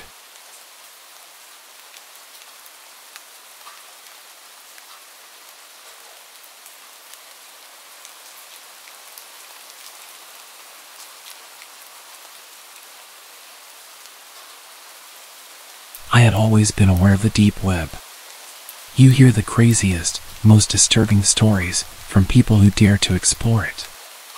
Websites that involve human experimentation, hiring hitmen, and even watching people through their own security cameras. It's messed up. But honestly, I'd be lying if I said I wasn't a bit interested. There was no malicious intent behind my exploration of the deep web. I was just curious to see if it really was as bad as people said it was. The first thing I stumbled upon was a website centered around death, which gave me a really uneasy feeling, so I didn't stay there long. It takes quite a bit to freak me out, so I was surprised that I couldn't even stomach the first website I clicked on. But it's not supposed to be all unicorns and rainbows, right? Next, I clicked on a website dedicated to watching people through security cameras. Most of the screens showed empty living rooms and patios. Some of them showed oddly decorated rooms, like one packed with stuffed animals and another eerily decorated with Christmas lights and fake Santa Claus statues. Another screen showed a young woman doing yoga, which had a lot of views. I didn't watch that one for long. Something inside me felt off. Like what I was doing was sickening. I shook my head, blinking away any more curiosity before I hovered my mouse over the tiny X to close the window. Right before I clicked, I saw a blue link under a black screen that said, "Proceed with caution." I bit down on my back teeth, internally yelling at myself to leave the page. It could be something horrible, which would make me an accomplice. What if it was someone skinning an animal or something like that? But then again, what if it wasn't? I don't know what drove me to move my mouse away from the window, hovering it over the link instead, but that's where I ended up. My curiosity always got the best of me, and no matter how twisted my stomach felt, or how strong the feeling that lingered over my head was, I had to click that link. I really just had to know what the link led to, or I would go crazy until I finally figured it out. So, I pressed my mouse down and watched the link turn purple, feeling my mouth go dry as the screen slowly loaded. The page consisted of a large screen, like the security camera page. The room was concrete and dark. There must have been a night vision camera or something, because everything had a weird green tinge, but you could tell there was little to no light. There was a dark liquid on the floor in a medium-sized puddle. I told myself it was gasoline. Don't ask me why. Movement in the far right of the screen caught my attention, and I immediately perked up in my desk chair, inching my face closer to the screen of my laptop. It looked like an arm, like someone's forearm. They were standing there, not really moving but subtly swaying, just enough to not look completely still. "Hey," I said before shaking my head and slapping my mouth shut. "Stupid." Then, the person walked over towards the left of the screen. I felt my stomach knot, felt my throat tingle and tighten, and felt bile rising in the back of my throat. I knew my mouth was open, gaping, and my eyes were wide, my face twisted in an expression of pure disgust. It was a young woman. She couldn't be older than 25 or so. Long, dark, and dirty hair was in tangles, like she'd been pulling at it. Her leg was dragging, her other skinny leg doing most of the work as she limped around. Suddenly, the woman raised her head, and it looked like it weighed a ton on her tiny body. I hadn't noticed it before, only able to barely make out her side profile, but now it was clear as day. She looked around, eyes watering with tears and black makeup streaming down her face. Small strands of bloody thread were intertwined in her lips, messily tied, locking them together. Dark blood stained her chin, probably from where she tried desperately to open her mouth, to scream. Her dainty fingers were stained as well, the same color as the puddle on the concrete. My whole body felt weak. My stomach was sick. I tried to tell myself it was fake, that it was all a big hoax. My eyes scanned to the bottom left of the screen. 5,623 people were watching. Unable to fight it any longer, I ran straight into the bathroom, puking my insides into the toilet bowl. Everything in me felt disgusting. Twisted. Once I was finally done, I lay on the floor of the bathroom, letting the cold towels try to soothe my burning body. My head was spinning. I kept repeating to myself that I shouldn't have clicked the link, I should have left, I should have closed the window and told my inner curiosity to go away. Instead, I was lying on the floor, with the bathroom reeking of vomit, and my mind a complete mess over what the hell I just watched. Should I get the link and send it to the police? My first instinct was to copy the link, just in case, then call the police and inform them of what was happening. Maybe they could trace the IP address or something. Maybe they would recognize the girl and know where to start looking. Maybe I could save her life. I'd feel really dumb if this was all fake just to get viewers, but I wasn't about to gamble. Not with what was at stake. I tried to ignore the dizzy feeling that was flooding my head as I started to pace around my room. My phone suddenly buzzed in my pocket, scaring the living daylights out of me. I stopped mid-panic and picked it up with shaky hands. I saw my girlfriend's name and immediately answered. My voice was a complete wreck, my eyes finding the screen where the girl shrunk down to the ground, the sound of her cries bouncing around the room, making my body feel rigid. I had nothing left to throw up, but I still felt so sick. Madeline, you're not going to believe what I just saw. What? Are you okay? Have you been crying? I'm not okay, I answered, averting my eyes from the screen. I know you said to stay away from the deep web, but... Are you kidding me? Her voice went from caring to mad in a split second. I told you to stay away from that place. You never listened to me. There's a girl, I said. She's trapped in some basement or something. Her mouth is sewn shut. There's blood all over her face and hands. I don't know what to do, Madeline. The woman's cries got louder and more desperate, but muffled. I'm so sorry. Close it out, clear your history, and never go back there again. I'm not kidding. But, should I call? No. Her voice was stern. You don't know if it's real. It's probably staged to get attention. Apparently idiots click on things like that. People do it all the time. That's why I said it'd be best if you just stayed away from there. You could get yourself into a lot of trouble. I didn't say anything, wordlessly walking over to the desk. My hands shook as I moved the mouse to the small X once more. My eyes watched the number of viewers slowly tick higher before I closed the window. I felt even worse than before. We can file a report tomorrow, but go to sleep and stay away from the deep web. I can't believe you even went there in the first place. I didn't have the energy to argue with her. Guilt plagued my whole body. It was all I could feel. I told her good night, that I was sorry and that I loved her before I made my way to the couch to sleep. It didn't feel right being in my bedroom or anywhere near my computer. Not while that girl was still trapped, unable to scream for help, unable to talk at all. I know it could be fake, but was that really a risk I was willing to take? I looked up some Google searches about what was fake on those kind of websites and read multiple stories about staged webcam videos, which made me feel a little bit better. But it didn't make the guilty feeling go away. It's safe to say that I didn't get much sleep. Every time I closed my eyes or even began to drift off, I would see the woman's face, the thread laced into her lips, the blood staining her mouth, her fingers, the floor. I continued to grow more and more anxious and uneasy, deciding that maybe getting out of the house, heading over to the local CVS and picking up some melatonin might help. I threw my blanket off, slid on my shoes, and grabbed my keys and wallet from the nightstand. The cold air felt amazing and did wonders to calm the whirlwind of thoughts in my head. I went to check the time, realizing I'd left my phone at home. Not a huge deal, the store was only a few minutes away from my house.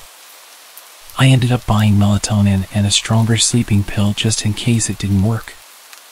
I also got a pack of bottled water to rehydrate after vomiting earlier. By the time I got home, I felt much better, which lasted about 3 seconds before I noticed that my front door was wide open.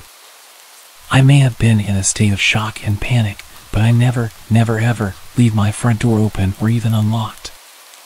My heart immediately began to thud against my chest. I got out of my car, closing the door quietly and unlocking my trunk, grabbing the crowbar that I kept in there. I yelled into the house, waiting for any noise. "Who is there?" My own voice was shaking and weak. I was met with complete silence. Keeping the crowbar up and ready to strike, I walked to the couch and felt for my phone. As soon as I found it, I hit the emergency button and waited until I got a hold of a 911 operator, letting her know that I thought my house had just been broken into. She told me police would be on their way. After checking around the house for anything out of place, I decided to give my girlfriend a call, letting her know what had happened. The phone rang and just kept ringing. After getting her voicemail, I hung up, knowing she'd probably be asleep this late at night. I waited about 20 or so minutes for the police to show up and walked around with them like a scared puppy as they checked every room. They ended up just having me fill out a report, telling me they'd keep patrol cars in the area just in case anyone else got hit. As they were leaving, I checked to see if Madeline had called back yet, but there weren't any missed calls. However, I did notice several outgoing calls to her cell phone. Outgoing call to Madeline, 3:12 a.m. There were multiple outgoing calls to her, almost every 2 minutes. They stopped at 3:56 a.m., which was around the time I'd gotten home. My mind went into automatic panic, knowing for a fact that I did not make those calls. I quickly checked my texts, reading what I'd apparently sent out at 3:23 a.m. "Hey, can't sleep. Gonna come over. Mind leaving the back door unlocked so I can get in?" I did not send that message. My stomach dropped, my heart thudded loudly in my chest as I noticed her reply directly underneath. "Sorry, I was sleeping. Thanks for waking me up, by the way. Lose your key again? It's unlocked, don't be too late." Without a second thought, I jumped up, running to lock all the doors and windows in my house, keeping the crowbar tight in my hand as I ran to my car. I drove as fast as my little Civic would allow, all the way to her house, ignoring any stoplights. It only took me 3 minutes to get there, but I still knew it'd be too late. I made my way to her back door, feeling every cell in my body burn when I saw it was wide open. My face was hot, my hands were shaking, but I stepped in, crowbar raised like a bat, ready to swing. I tried to keep my emotions at bay as I looked around her dark house. "Madeline?" I called out. "Are you okay?" Nothing. Silence. "Madeline?" A small scream came from her bedroom just up the stairs. My legs jerked to a run as I flew up the stairs, slamming her door open. I looked at her empty bed, her empty room. Confused, I heard the scream again.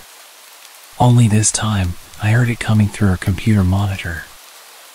I felt numb as I looked at the screen, noticing the same website I saw earlier. This time there were 2 women. The first woman was lying on the floor, not moving, in that puddle of dark liquid. I recognized the second girl, just as I had recognized her voice. My heart shattered as I saw her face, streaked in blood, the same threading sewn into her eyelids, locking them shut. Her scream hit my bones, surrounded my body. It was all I could hear. Her face was twisted in pure terror. I cried pathetically as her voice began to go out, continuing to grow weaker and more rasped. I locked my jaw, picking up my cell and dialing the cops for the second time, only this time it barely rang once before the deep, gravelly voice of another man answered. "You should not have called." Chills shot down my body, and I heard the phone thud as it hit the carpeted floor. My breath hitched in my throat as I bent to pick it up, hanging up the call and racing down the stairs. How did he do that? How did he redirect my call away from the police? I felt my heart race as I darted out of her back door, in a frenzy as I sprinted to the closest house. I pounded on the door, screaming at the top of my lungs until the neighbor opened it, her face tired, confused, and scared. She let me in, and I explained through frantic tears what had happened. I'm typing this on my phone to post as we both try to get a hold of the cops, but neither of our calls are going through, and neither is her landline. I think someone is messing with our cellular signal, and they may have cut our phone line, but we're going to keep trying. I don't know what's going to happen to me. If you don't hear from me again, please take this advice and this experience to heart. Stay away from the deep web.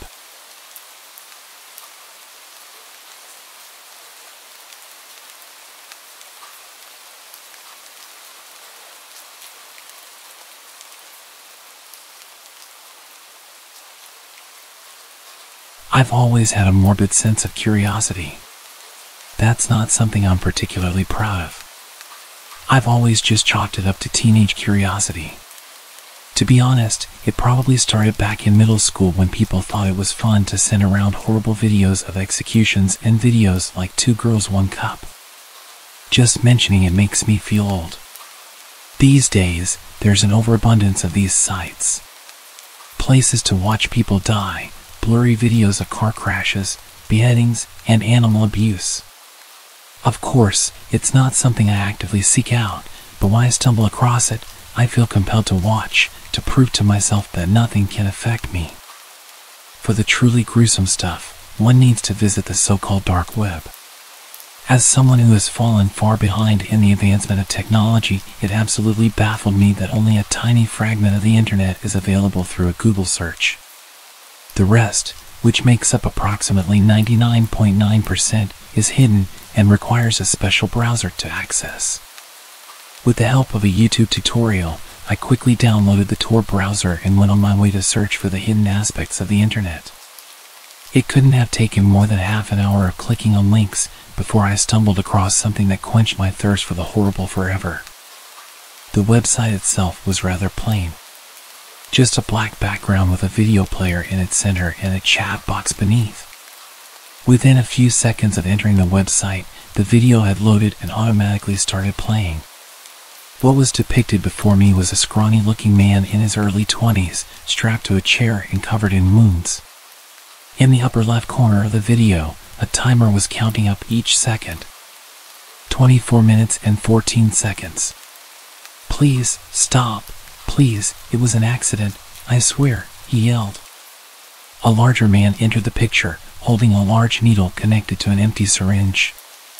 Without speaking a word, he stuck the needle as far as it could go into the victim's abdomen. The victim let out a loud scream as the man removed the needle and plunged it back in. After a few stabs, the man grabbed a hammer and hit the victim straight in the jaw, shattering his mandible and leaving him unable to form any coherent speech. The victim let out a gurgled whimper before passing out. I tried to fast forward the video, sure it had to be fake, but that's when I realized it wasn't pre-recorded footage but a live stream. 26 minutes and 12 seconds were the words that lit up the screen. The chat beneath the video went wild, calling out the victim as a pathetic excuse of a human being, demanding that the man continue the torture. A few seconds passed, and the chat was replaced by a voting form containing only 2 options: life or death. The votes were quickly counting, the bar for death rising rapidly. As much as I could stomach, I couldn't be part of an act of murder, so I quickly voted for life. In the end, the results were displayed on the screen. Out of 200 people, the results were 95% for death, 4% for life, and 1% did not vote. 10 people had tried to save the poor kid, but it wasn't enough. Without further warning, the man grabbed the hammer and started repeatedly hitting him, starting from the legs and working his way up until all that remained was a bloody pile of broken flesh. I sat speechless, staring helplessly at the screen as I noticed that my camera light had lit up. The video player vanished, and in its place, 10 smaller boxes popped up, all displaying people from various places around the world, all being unknowingly filmed by their own webcams. To my absolute horror, one of the boxes showed my bedroom and myself wearing a terrified expression. It quickly dawned on me that these were the people who will be next. A message appeared as a timer counted down towards 0. A few boxes turned black, to which the chat responded with laughter, a hopeless attempt at escape. 3, 2, 1. 9 of the 10 pictures disappeared from the screen, including my own, leaving the screen occupied by a middle-aged Asian man, frozen in fear. We'll see you soon. Good luck. I let out a sigh of both relief and panic. I'd escaped unharmed, but not everyone was that lucky. Of course, I called the police, but by the time they could even look into it, the link had long since expired. I don't know what else I could have done, but it taught me not to look too deep into the depths of the dark web.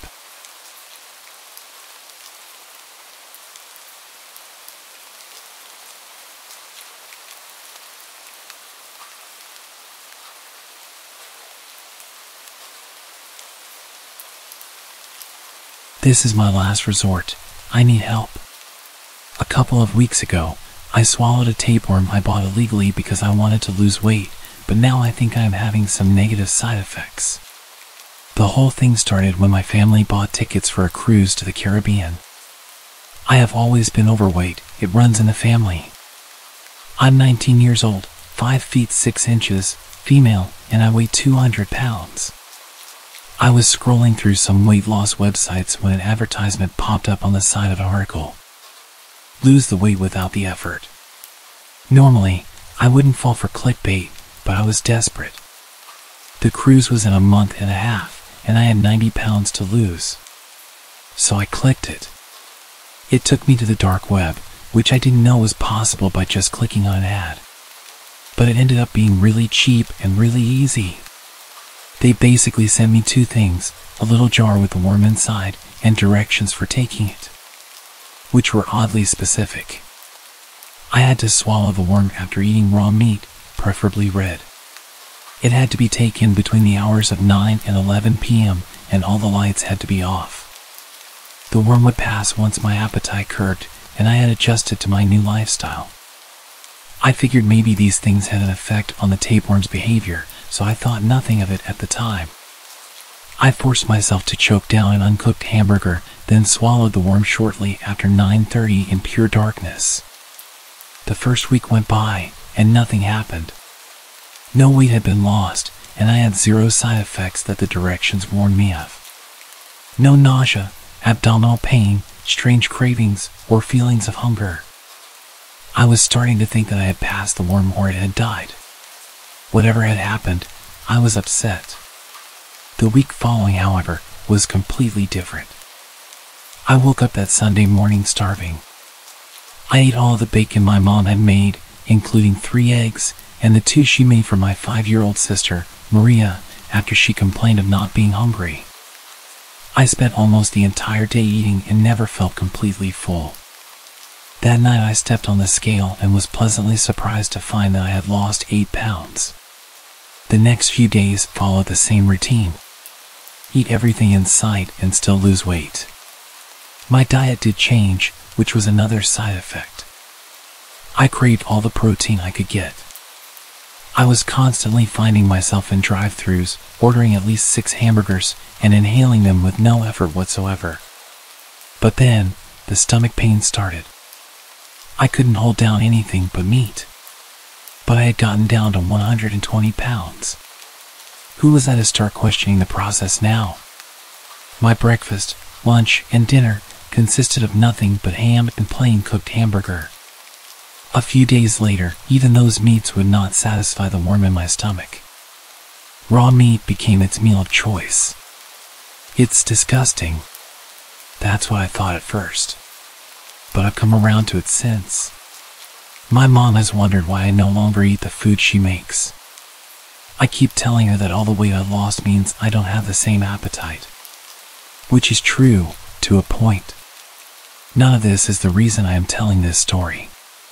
The reason I am writing this is because of a conversation I had after my mom left the room. Maria was sitting at the table eating chicken nuggets with ketchup, happily humming to herself while Mom and I talked. But once it was just me and her, she stopped eating and looked at me. "What's wrong with you, Angie?" I smiled softly. For her age, she was so mature and caring. "Nothing, Maria. I am on a diet. I'm getting healthier, so I'm not as hungry as I used to be." She frowned and widened her big eyes at me. "But I watched you. The other night you pulled raw bacon out of the fridge and you ate it all." I knelt beside her to comfort her, which is why I smelled her. She was sweet, so small and plump. The pangs in my stomach grew stronger, and I felt the roof of my mouth start to salivate. I even got a little dizzy. I was just so hungry. I looked at her little arm resting on the table, and I could practically hear all of her fresh blood running through her veins. I blinked rapidly a few times and stumbled away from my little sister and into my bedroom. I stayed there the rest of the night. That was 3 days ago. I'm down to 99 pounds. I can smell my family from my room. I snuck out last night and tried eating some uncooked hamburger, but I threw it all up. I'm so tired. I haven't slept much lately because my dreams have all been the same. I am looking down at myself. I'm at the dinner table with a full belly and a smile spread across my lips. I can't see what I'm eating, but I can taste it. Rare, bloody, tender, and so savory. It's heaven, nothing I've ever had before. Then I slowly look over to the table, and there she is. Unmoving, but certainly alive. I'm looking at Maria, she's looking back at me. She is splayed out for me like a display, teeth marks and full bites taken out of her chunky little thighs and arms. A part of her cheek is missing, and through the bloody mess, she is silent, smiling at me with those eyes. I smile back at her, and with pieces of bloodied flesh dangling from my teeth, I swallow and lean down to take another bite of my sister. That's when I wake up, crying and starving. I would go to the doctor, but I'm terrified of being out in public. There's so many tasty people out there. I can't even track down the website where I ordered it. I think I'm running out of time. I weighed in at 90 pounds 2 hours ago. I can feel the urges growing, pushing me to feed. I'm starting to really worry that my sister might not have much time left.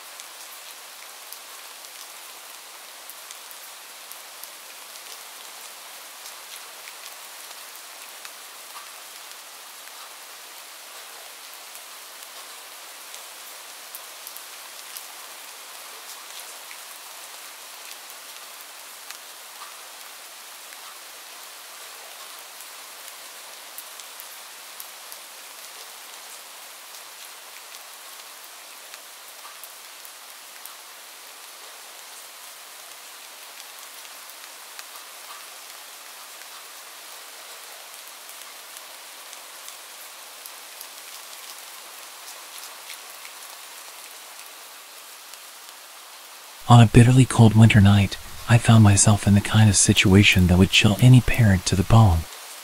My 2 young kids sat shivering in the back seat of our car as I tried to keep my composure. We were stranded on a snow-covered road in the middle of nowhere, far from the nearest town. The car's engine had sputtered and coughed its last breath a while ago, and my phone had no signal. Desperation clung to the cold air as I tried to reassure my children that help was on the way. I had called a tow truck, but it seemed like hours had passed since then, and the icy darkness was unrelenting. Just as I was losing all hope of being rescued, a set of headlights appeared in the distance, slowly growing brighter. Relief washed over me as a man pulled up in a pickup truck. His frosty breath covered his face in the cold night air. "Looks like you folks could use some help," he called out. His voice was friendly, but something about the situation had my guard up. I was hesitant, but the thought of my children suffering in the cold pushed me to accept his offer.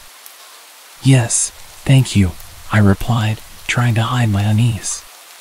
"We've already called a tow truck, but it's taking a while." The man didn't waste any time. He opened the hood of my car and started tinkering with the engine. His hands moved deftly, almost too quickly, and I couldn't shake the feeling that something was off. As the minutes turned into what felt like an eternity, the man turned his attention to my children. "You know, it's pretty darn cold out here," he said, looking towards them with a warm smile. "Why don't you let them sit in my truck? It's nice and toasty in there." I hesitated, glancing at my children.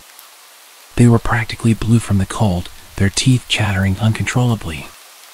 "No thank you, we're okay," I stammered, trying to muster some courage. But the man was persistent, insisting that it was the best thing for them. "It won't be long, just until I get this fixed up," he said, his smile never faltering. "I've got hot chocolate in the truck, they'll love it." The children began to whine, their tiny voices filled with misery. I felt a lump form in my throat. "All right, just for a little while," I relented, my heart pounding in my chest. As my son and daughter climbed into the stranger's truck, I watched anxiously from a distance. Minutes turned into what felt like hours as the man continued to work on my car. I couldn't shake the feeling that something was terribly wrong, and my mind raced with dark scenarios. The kids wrapped in the stranger's blankets seemed oblivious to the unsettling atmosphere that had settled around us. They giggled and chatted about how cozy and warm the truck was. My daughter even mentioned how nice it would be to spend the night in a comfy bed instead of the cold car. The stranger, who had been fiddling with my car engine, suddenly looked up and said, "You know, the nearest town is only about a half-hour's drive from here. I'd be more than happy to take your kids there, give them a warm meal and a place to sleep for the night. It's not safe for them to stay out here." My heart raced as my children's faces lit up with excitement. They began pleading with me to let them go, their voices filled with innocence and trust. "Mom, please, it'll be fun," my son exclaimed. Despite the freezing cold that still gripped me, a chill of a different kind ran down my spine. I absolutely hated everything about this situation. I needed to protect my children, but letting them drive away with a stranger obviously wasn't an option. But neither was freezing to death. They weren't helping the situation at all. I hated how naive they were, and I hated how they would ignore my attempts to give them a serious stare when I was trying to communicate to them that we were in a bad situation. The stranger's insistence, coupled with my children's growing enthusiasm, created an agonizing dilemma. I mustered all the politeness I could, and replied, "Thank you so much for your offer, but the tow truck should be here soon, and we'll be on our way. We wouldn't want to trouble you any further." The man's expression changed. His eyes narrowed as he glanced at me with a hint of frustration. "Ma'am, I'm just trying to help. It's not safe for your kids out here in the cold. I promise, I'm a good guy." The standoff continued, my heart pounding in my chest as the tension thickened. The stranger's insistence clashed with my maternal instincts, and I felt a growing urgency to protect my children from whatever threat might be lurking behind his seemingly kind offer. As the minutes passed, the kids continued to shiver despite the warmth of the stranger's truck. I couldn't ignore their discomfort any longer. Trying to sound as composed as possible, I said to them, "It's time to get back into our car. The tow truck should be here soon." The children reluctantly agreed, and we climbed out of the stranger's truck, thanking him for his help. As we made our way back to our car, the man's eyes followed us. He seemed disappointed but didn't insist any further. I hurriedly bundled the kids back into the car, and we locked the doors. Just as we settled in, the distant sound of a tow truck's engine reached our ears. The tow truck arrived, its lights cutting through the darkness like a beacon of hope. The driver, a burly man with a kind face, jumped out and got to work on my car. As he worked, he glanced at me and the stranger. "You're lucky I got here as fast as I did," he said. His tone was serious. "You know, this road isn't safe at night. It's best to stay in your car." The stranger's demeanor changed instantly. His friendly smile vanished, replaced by a look of cold determination. Without a word, he climbed into his truck and sped away into the snowy night, leaving me with a chilling sense of dread. With my kids safely beside me and our car on the road to recovery, the sense of dread that had hung over me earlier began to fade.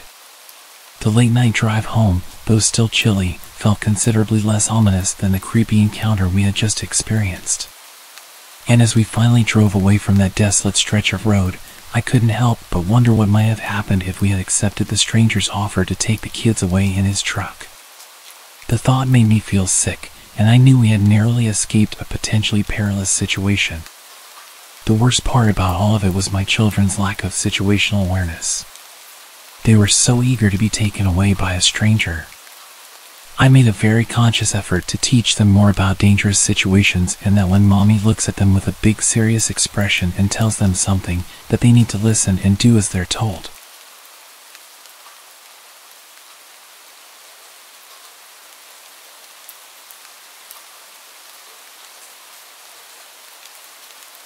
I had been chatting with this girl online for weeks, and she seemed like the perfect match for me.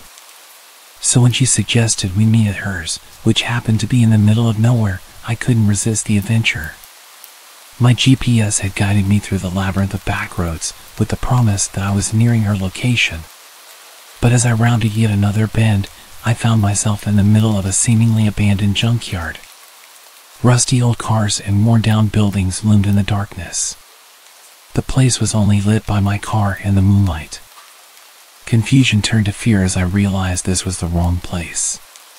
Panic set in when the harsh glare of headlights suddenly appeared behind me. A group of burly men, their faces obscured by the shadows, blocked my way and surrounded my truck.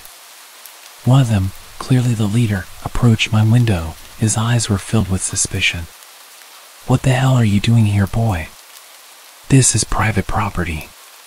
My words tumbled out in a rush as I explained my predicament, that I was supposed to meet someone nearby, but my GPS had led me astray. They exchanged glances, their suspicion turning into a sinister grin. Sure, the leader said, "but you see, we've been having some trouble with trespassers lately. Can't be too careful, you know?" His companions chuckled ominously.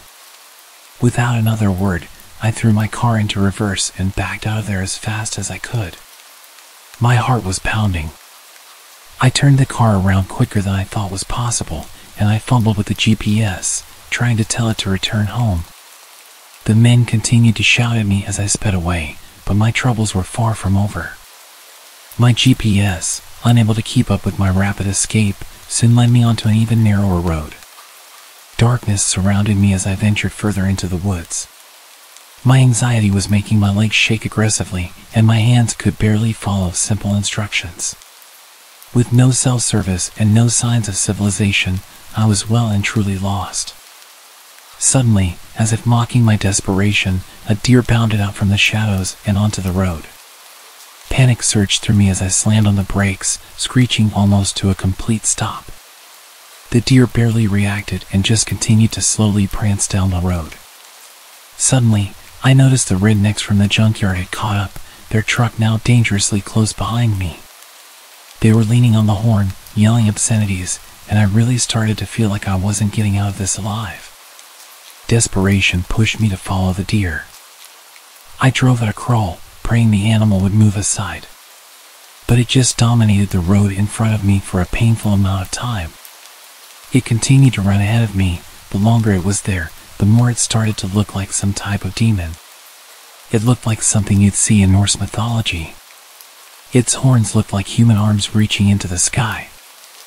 My heart raced as I watched the creature's every move. The rednecks were relentless, inching closer, their voices growing louder, getting even angrier. The suspense was unbearable. I was trapped behind the deer, with nowhere to go, and a group of hostile men closing in behind me. The narrow road seemed to stretch on forever, and with every passing second I couldn't help imagine all of the different ways that I was going to be killed. The men in the truck behind me were starting to push into the back of my car, and I could hear the revving of their engine, eager to push me off the road. I really started to panic and started honking at the deer. I even contemplated abandoning my car and fleeing into the darkness, but I knew that would be futile. They would catch me within moments. As we continued our awful drive on that terrible road, the deer suddenly leaped to the side, disappearing into the dense underbrush. I seized the opportunity and accelerated. When I looked back in my mirror, I saw the deer jump out again right in front of their truck. They slammed on the brakes and were frantically shouting at it to get out of the way. I'm sure they had no issue with killing a deer, but ramming it with their truck at that slow speed would likely just make it angry, and it wouldn't be worth the damage. I didn't hesitate for a second as I went full speed down the rest of the road, hitting every bump with no regard for the condition of my car. I drove for what felt like hours, my heart still pounding, until I finally stumbled upon a small town. There, I found my bearings and eventually made it to the nearest motel. It was only when I locked the door behind me that I felt safe enough to breathe. As I lay in bed, trying to process what had happened, I couldn't help wondering about that deer. Was it merely a coincidence, a strange twist of fate? Or did it know what it was doing, sensing my fear, deciding to lead me away from danger and preventing them from chasing me? I'd almost completely forgotten about my date, and when I checked the app to tell her what had happened, she'd unmatched. I have mixed thoughts about the whole thing. Was she a catfish the whole time, luring me into danger? Did she think that I had ghosted her, so she unmatched out of embarrassment? I kind of believed that she set me up, either as a prank or as part of the junkyard group. What their plan was, I'm not sure. But I've given up with dating apps.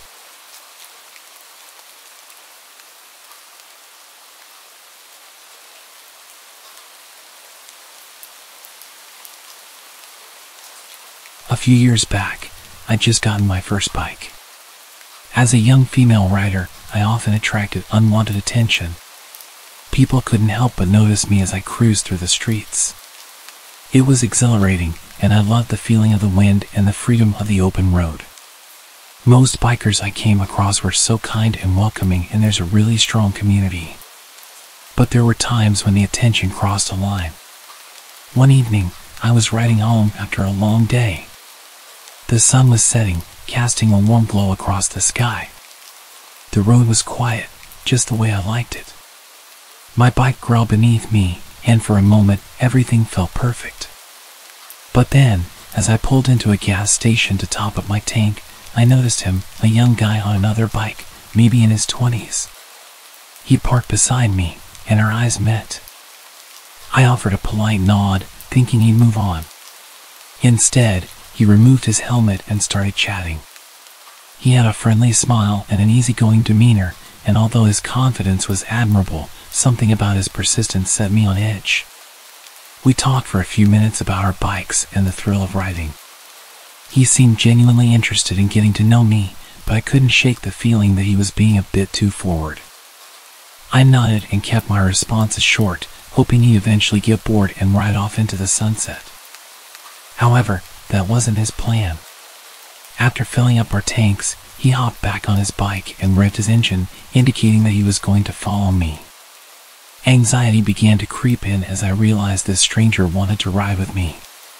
This wasn't completely unheard of. I'd gone side by side a few times with some other bikers until we both go our own ways.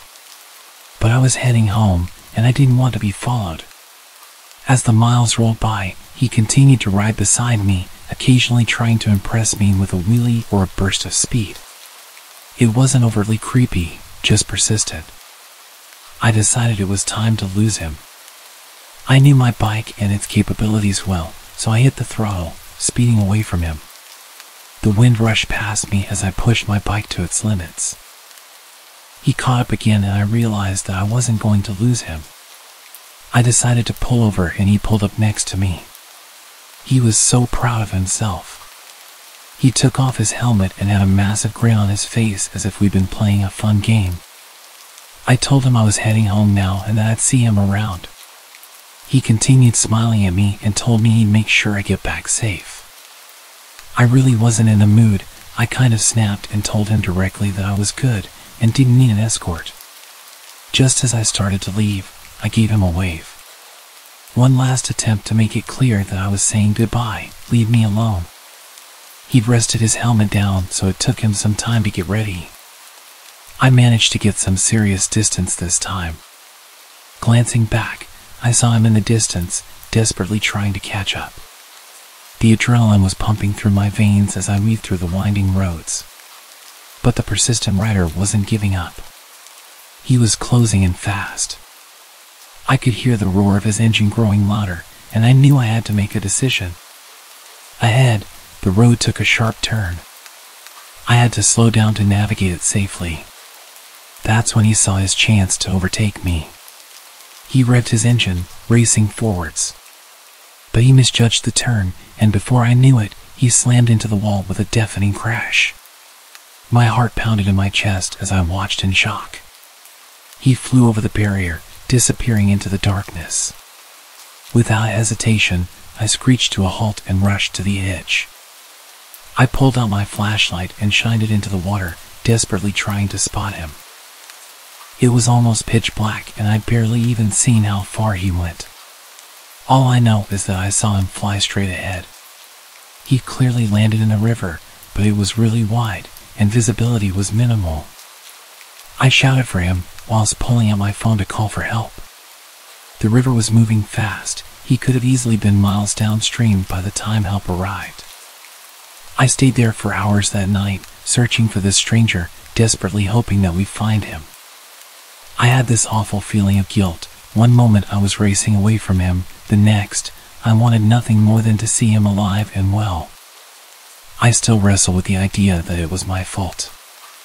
I didn't even give him a chance to explain why he was going the same way as me. They never did find his body. That river has claimed many lives over the years, and I feel like I contributed to it.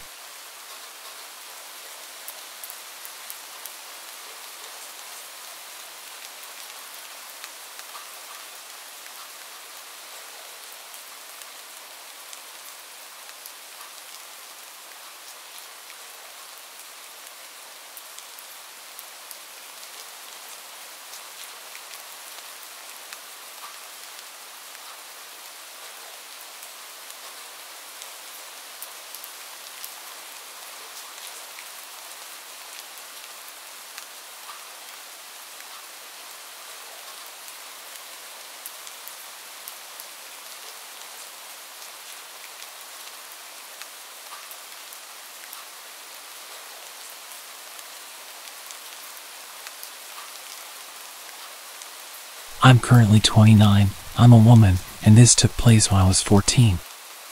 I had just started 8th grade. I grew up in southeast Texas, and as many of y'all know, fall is still very much a part of hurricane season. It was a Friday night, and it was just me and my mom at home. My dad was out of town for work. I originally had plans to spend the night at a friend's house, but there was a tropical storm coming, and my mom decided last minute that she would rather have me at home that night. I was quite annoyed. Tropical storms weren't normally taken too seriously. I honestly felt like she was overreacting. Of course, this was my mentality of, I'm 14, and therefore so grown up. My mom did feel bad, so we rented a bunch of movies, ordered a pizza, and got a bunch of ice cream for a great night in. My parents' bedroom was on the opposite end of the house from mine. Okay, this is important for later. We lived in a split-level house. The house I grew up in was built in 1950 and was a postmodern style, think Frank Lloyd Wright. The entire back part of the house was all floor-to-ceiling windows, about 8 to 9 feet tall, think of just a huge wall of glass. The whole house was an open floor plan, so the kitchen was the first defined room with walls on the first floor, and my bedroom was directly off of the kitchen, while my parents' room was at the top of the stairs. I apologize if this is difficult to visualize. This was a modern-style house, and it's difficult to describe. She had gone to bed around 10 p.m., and I went to my room to watch 2 movies that I had rented just for myself. The storm was really starting to get rough, the wind was picking up, and it was raining sideways. I was in the middle of watching The New Guy, and I still remember looking at my clock and it said 12:53 a.m. I was getting tired and could feel my eyes getting heavy. With the weather so bad, I remember thinking that maybe it wasn't so bad I had to miss the sleepover. I must have dozed off because the next thing I remember is a huge crash. It was one of the big windows in either the dining room or living room. Our neighborhood was in a really wooded area, and I thought that a tree or branch had fallen in the storm and had broken the window. I left my room and went out through the kitchen. Right as I was approaching the doorway from the kitchen to the dining room, I could see my mom coming down the stairs. I saw a man standing in our dining room covered in blood. Due to where he was standing, I couldn't get to my mom. He was young, early 20s, and was soaking wet and didn't have any shoes. He had literally run through our window. He was bleeding all over, had glass sticking out of him, and was standing barefoot in a bunch of broken glass. It took him a second for him to register both me and my mom, but when he did, he immediately launched into an explanation of how he was being chased by someone who wanted to kill him and we needed to call the cops. My still fairly innocent 14-year-old brain didn't doubt this at all, but my mom was eyeing him suspiciously. We moved into the kitchen and my mom grabbed her purse and held my arm to keep me close. I had grabbed a kitchen towel to try and help his bleeding. My mom pulled out her cell phone and started calling our neighborhood patrol. I noticed this, and so I quietly went and called the cops on our landline. We both finished our calls, and now we were just waiting. The guy couldn't sit still and kept getting up and looking through our kitchen windows and pacing back and forth. He didn't seem to notice that he was all cut up and bleeding everywhere. He starts muttering under his breath. What happens next happens really fast and becomes blurry a bit. But the doorbell rings. It was our neighborhood patrol that my mom had called. The doorbell sent the guy into a panic. He jumps up and suddenly grabs a hold of me. He has me in a chokehold, and my mom is now screaming to please let me go. He starts looking around all frantic and is pulling me through the dining room and living room toward our stairs. At some point, the bell rings again. My mom is following, still begging to let me go. He has me at the stairs, and my mom has the choice now to go to the front door to open it or follow him up the stairs. She runs for the door just as he pulls me up the last of the stairs. I hear our alarm start blaring. Normally we arm it at night, so you would need to type in the code before opening a door. He pulls me into my parents' room, but as soon as we get into the room, he drops me and starts to freak out. It was apparently all the lights. He starts smashing lamps trying to get all the lights off, screaming that they were burning him. There's a small garden off my parents' bedroom, and they have garden lights they turn on at night. He takes a chair and throws it at the glass door, trying to smash it so he can get to those lights. At least that's what it looks like. I had crawled to a corner to get away from him at this point. When he completely turns away from me to grab another chair, I make my run for it. I run down the stairs. The cops had made it into the house at this point and were at the bottom of the stairs with their guns drawn. One of them grabs my arm and pulls me out of the way once I reach the bottom and takes me outside to an ambulance and my mom. The adrenaline is coming down and it hits me what's happened, and I start shaking and can suddenly feel pain around my throat from where he'd been holding me in a chokehold. There's a lot of yelling and screaming from inside, and then maybe 10 minutes later, the cops come out with the guy in handcuffs. He sees me and tries to lunge at me, which was terrifying. I had a bruised windpipe but was otherwise okay. I learned later that the guy was 20 years old and a chemistry major at one of the universities in town. Together with some friends, also chem students, they had made their own PCP. He had never tried PCP before and had a bad reaction. They had been driving to get some food when he first started acting paranoid and upset, and then at the drive-thru insisted they let him out and took off. Thinking you're being chased is a common hallucination to have when you start having a bad trip. Light sensitivity is also a common side effect in general for being high. But he wasn't a bad kid. He'd never been in trouble before, was a good student, and pretty much the last person you'd think would do something like this. Our house was the only one on our street that wasn't completely fenced off, and that's how he was able to reach the back and those windows. When I got older, it really hit me just how easy it is to become that kid. I had friends who ended up being chemistry majors and also tried some of their own creations. Thankfully, the night didn't end up worse because it definitely could have gone in an entirely different direction.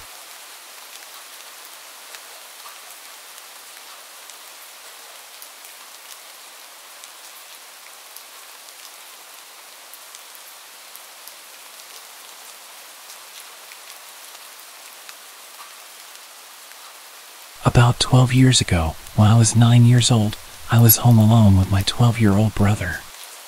We were supposed to go to my aunt's house to have lunch and wait for my mother there. We got up at 10:30 a.m., I took a shower, and then my brother took one after I was done. After that, we were both in the bathroom brushing our teeth and finishing up when we heard someone knock on our door. Since every time someone knocked at our door they turned out to be a salesman or a Jehovah's Witness, we kind of waited for them to go away. After a couple of minutes, I went to see if they were still outside through the window, and no one was there. What a relief. We continued getting ready when we saw a shadow pass by through the bathroom window, which was kind of like a small square of frosted glass. We waited and watched just in case it was a bird flying by, when suddenly a hand hit it. We got scared. We didn't know what to do. My brother had his cell phone, so we immediately called the police. While it was ringing, we heard a loud bang at the door. Someone was trying to break it down. I don't know if they were kicking or ramming it, but it was one of the most frightening things I've ever heard. My brother told me to lock the bathroom door, so I did. They took 5 bangs before the perpetrator finally bashed the door open. The police answered. I remember the exact thing my brother said. He was whispering, his voice barely audible. "Hello, there's someone in our house, and I think they're stealing. We're at 1249 Maple Street. I'm with my little brother locked in our bathroom. Please hurry." While all this was happening, I was sitting against the wall, hugging my knees. It was one of the most nerve-wracking experiences ever. I could hear the man going through all of our stuff, emptying drawers, going up and down the stairs, opening cabinets. He even broke a few cups and plates. Then I heard the sound my cell phone makes when it turns off, and I remembered leaving it on the kitchen table. I felt so stupid for leaving it there. Things continued for a couple of minutes when we heard him trying to open the door to the bathroom. My brother got a hold of a big metal rod we had lying around there. The man started kicking the door, shouting, "Who's there?" We said nothing. Another kick, then another. I felt I was about to have an anxiety attack. My chest started to ache, I had chills, and it was really hot. I tried to remain calm, but it was just too much. After that, he stopped. We heard the door opening and then silence. We waited for almost 10 minutes before going out of the bathroom. The living room was a total mess, lots of papers and books on the floor, cabinets open, cups and plates scattered on the floor. In our mother's bedroom, the nightstand and the closet were open, and everything inside them was all over the place. Upstairs in our room, it was the same thing. In about 5 minutes, the man had gone through everything we had and left a total mess. After that, my brother called my mom, and she ordered us to go to my aunt's house as soon as possible, so we did. When we got there, I was a little more relaxed.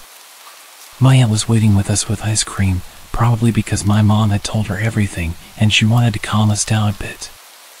We got back home at about 5 o'clock. My mom told her boss she had a home emergency, so she left early.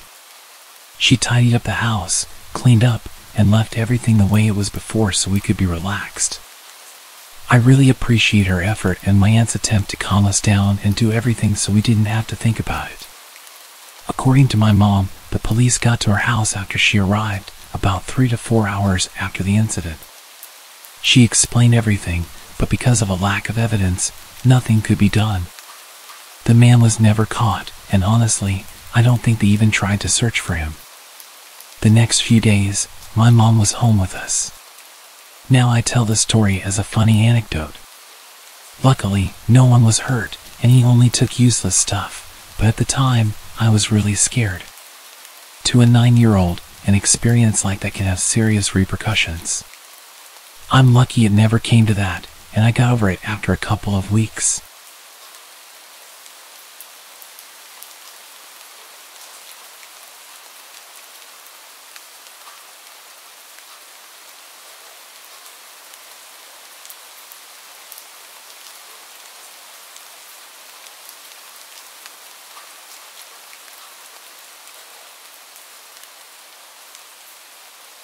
This story happened about 2 years ago when I was 19 and my foster sister was 16. It was the summer before I was going to college, and I mostly lived with my mom and my sister except for every other weekend when I'd stay with my dad. Summers where I live can get really hot and humid, so we had a habit of walking the dogs around 7 p.m. when it would be cooler but still light outside. On this particular evening, Mom wasn't going to be home until late. She often participated in choirs, Bible studies, youth group events, and more, so it wasn't uncommon for my sister and I to be left home alone until 8 or 9 p.m. Therefore, it was up to us to walk the dogs by ourselves. Even though we lived in the countryside, we decided to drive 20 minutes to a park for a change of scenery. Let me explain the layout of the park for clarity. The park isn't very big, but it's popular because of its mile-long looping road with attractions like playgrounds, ponds, and a small country hall spaced out on the inner side. The outer side features just grass and trees with one playground at its end. It's common to pass people walking the loop at least twice if you're walking in opposite directions, but not if you're walking the same way. Any cars on this road can only drive in one direction because it's a one-way road. Everything about the walk started normally. We parked the car, leashed our dogs, and began walking the loop. Occasionally, we'd stop so I could take pictures of our dogs and my sister wrangling our larger dog, who pulls like his life depends on it and wants to smell everything. During one of these stops, a man in his 40s passed us walking in the same direction. He smiled at my sister, told us we had cute dogs, and continued walking. We thought nothing of it. After all, it's common to exchange greetings in the park. However, this man passed us again only 10 minutes later. This time directly across from where we'd first seen him. He greeted us again with a smile and a hi.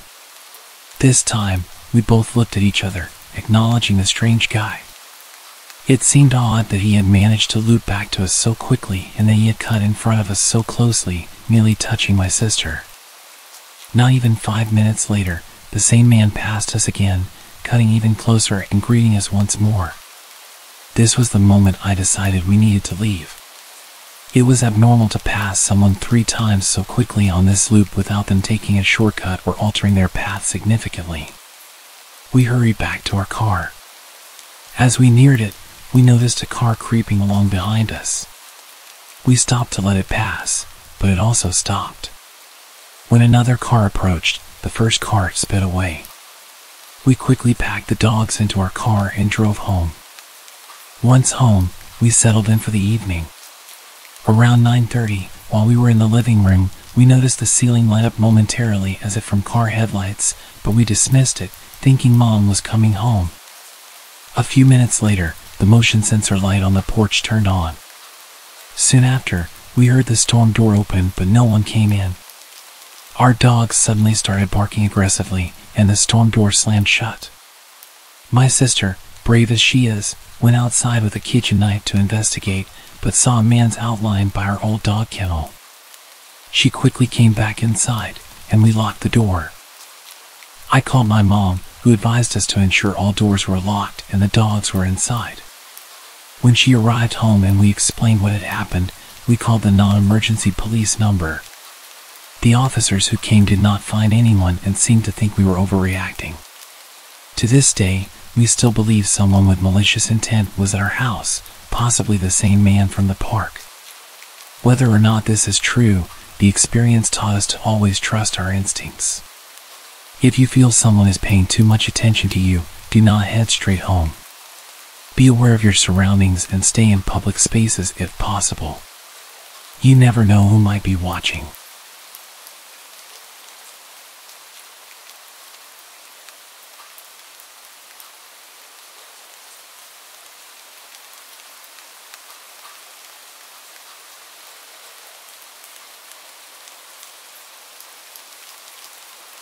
I'm a female, and this incident occurred in 2008 when I was 13 years old. I'm now 27. I remember it as if it were yesterday. I lived in Cincinnati at the time, and it was January. My middle school had been called off due to a snowstorm the night before, and I was home alone because my dad and stepmom had to go to work, which meant my little sister was at daycare and my older brother had a dentist appointment. My dad worked in lawn care and sometimes came home for lunch if he was in the area. So, when I was awoken by noises coming from the basement, I thought it was just him, home for lunch, going through things in the basement. I didn't think much of it. When I got out of bed, I could still hear what I thought was my dad in the basement. But as I approached the stairs, something felt extremely off. I don't know what caused me to do this, but instead of yelling, I whispered, "Dad, is that you?" He didn't respond, so I quietly went to the front door, looked out through the tiny square window, and saw two men walking up the snow-covered hill to my backyard. I later found out that there was a third man, and he was the one who broke the basement window. I quickly realized that the noises I heard were actually from the basement window, directly under my bed, being broken. I ran to my bedroom, immediately hopped into my closet, and called my mom. When she answered, and I told her what was happening, she called my brother to see if he would come home because I had a history of being scared to be home alone. Neither of them actually believed that there were people in the house. Before my brother got there, and right after I got off the phone with my mom, I called the cops. I don't think the dispatcher believed me at first because she asked me several times if I was sure there were people trying to enter my house. Meanwhile, the three men had already entered the house and were running up the stairs from the basement. After I told her that, I immediately noticed a change in her voice, and she told me to stay calm and asked me if I was in a safe place. I told her I was in my bedroom closet, except the door wouldn't close all the way because my room was only clean because I threw a lot of it in my closet, so I had to hold my closet door shut. The dispatcher told me to let her know what I could hear, if anything. I told her that I heard them talking to each other in the living room, but I couldn't understand what they were saying. The next thing I knew, they were breaking down the door of my dad's bedroom, which was right next to my room. Not long after that, I saw through the crack of my closet door one of the men enter my room, and a few seconds later, he walked back out, obviously realizing it was a child's bedroom and that he wasn't going to find anything worthwhile in there. A few moments later, one of the men shouted, "He's home!" And they all started running away. A bit of backstory about the house: it was fairly old. So to open all of the windows, even the basement ones, you had to crack a lever to open or close them. Unlike the glass block windows that can't be broken or seen through. Not only that, but the front door didn't open because the house had settled too much and wouldn't unlock, so the couch was in front of it. Because the front door didn't work, we used the side door to get in and out. I'm not sure why, but the side door had to be unlocked with a key from the inside of the house to be able to leave. Everybody had a key besides my little sister. That being said, the men had to leave the way they entered, with everything they were trying to steal, which was through the basement window. After the dispatcher informed me that the police had my house surrounded and it was safe to come out, it took me quite a while to leave my closet because I didn't truly know if they were gone. When I finally got the courage to get out, I grabbed my key and darted to the side door to let the police inside. I didn't see my brother anywhere, so I didn't know if something had happened to him or if it was even him who came. Not long after I let the police inside, my brother came walking into the dining room. I jumped up so fast and gave him the biggest hug I'd ever given him. When the police asked us to tell them what happened, I heard my brother tell them that when he got to the house, he walked up to the side door as he normally would, and when he was about to unlock it, he was met by one of the men through the window. He said the man cocked his gun, put it up to the glass, and said, "Hey." After that, he said he froze up, and then when he could finally feel his legs again, he ran up the street and started knocking on doors. After about 3 houses, he knocked on the 4th, and a little girl answered. He asked her to go get her mom. He told her that there were men inside her house and his little sister was inside. She called the police, and my brother then called our grandparents to let them know that I was telling the truth. The township reached out to my dad and invited us to come to the town center about a week after the break-in. When we got there, I was surrounded by the officers who apprehended the men, and they awarded me with a certificate of bravery for staying calm and helping them catch the man, along with a little gift bag of girly items. About a month later, we had to go to the men's court date, where we met a woman and her son in the waiting area who had their house broken into a week before ours was broken into. It just so happened that they stole one of the guns she had. As it turned out, the 2 men had 3 guns, but only one of them was loaded. I was way too overwhelmed to be in the courtroom and had to see the man again, so the judge allowed us to stay in the waiting area until their hearing was over. 2 of the men ended up getting 7 years in prison, and the other got 12 years in prison because he pulled a gun on my brother. They're all out of prison now, and for a little while, I was scared that they would come back once they got out, because my dad still lives there, but nothing has happened since then. I've always heard stories about houses being broken into, but I never thought it would happen to me. I'm really glad that I was old enough to know what to do in that situation and that the man never knew I was in the house with them until they were in court, because who knows what they would have done if they knew.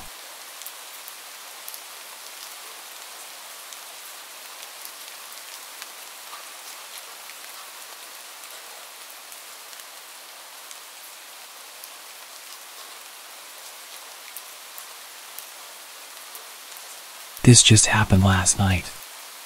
I live alone with 2 cats, like a typical Redditor. This incident might sound mundane, but it was genuinely creepy in real life. I don't scare easily, for what it's worth. Anyway, there's a cat door on the rear slider which faces the woods behind my condo. The cats get supervised outside time, and I use a little nanny cam to check that they're checking in regularly, among other things. I can watch it from my computer or phone while doing stuff. I also occasionally get neighbors' cats who come in for a bite to eat. My male cat loves it, my female cat hates it. Anyway, this one gray cat comes around every few days, comes in, has a snack, I scoot him out, and it's no big deal. Well, he'd been coming around really late at night and pawing at the locked cat door. It scared me at first because it was a terrifying sound to hear in the middle of the night. I was able to figure this one out pretty easily just by listening. My cats would run to the rear slider, my female cat would hiss, the male would meow, and then I would hear something scamper away. I told myself it was just the neighbor cat coming for a midnight visit and probably just couldn't get in. Anyway, my nanny cam has automatic night vision which turns on when it's too dark. But I had the cats inside with me last night, so the cat door was locked shut, the patio light outside of the slider was turned off, and I was getting into bed just as I got under the covers. I heard the scratching, rattling sound at the locked cat door. I opened the app and definitely did not see a cat. It didn't help that the night vision makes everything look super creepy, but regardless, I was freaked out. There was a scraggly looking person hunched over on my patio, playing with the locked cat door. My female cat hissed, and he got up and laughed. I guess it could have been a she. I never saw a face and I only caught a few frames while my blood ran cold. It looked like they were wearing a loose t-shirt. I called the cops, and they had a cruiser nearby. He did a drive-through and walked the area out back. It was late, so I didn't give a statement or even meet with the officer, but I did see his flashlight as he walked the train line. Thankfully, that was the end of it. Although my cats refused to use their door for a few weeks afterwards, as if they could smell the strange intruder.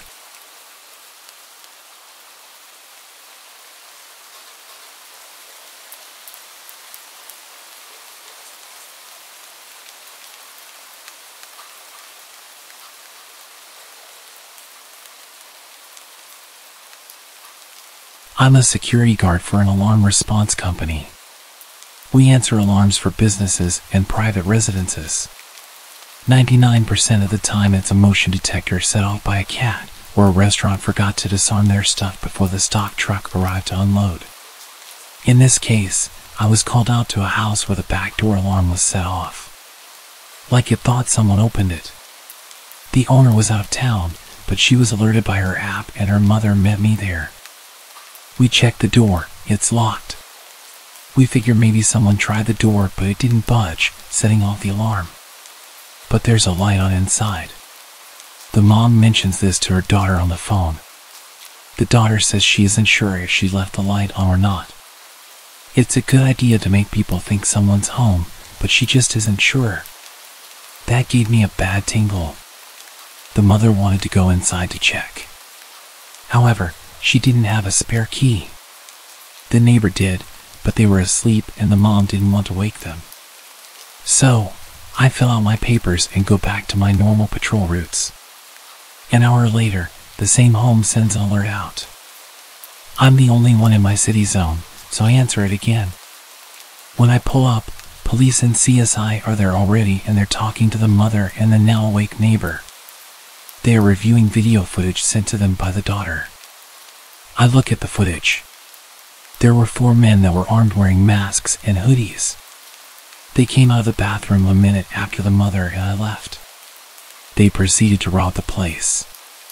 They had broken in and locked the door behind them for appearances. They're the ones who turned on the light. The mother told me 3 guys had robbed her daughter's home a month before. Somehow, they knew when this girl would be out of town.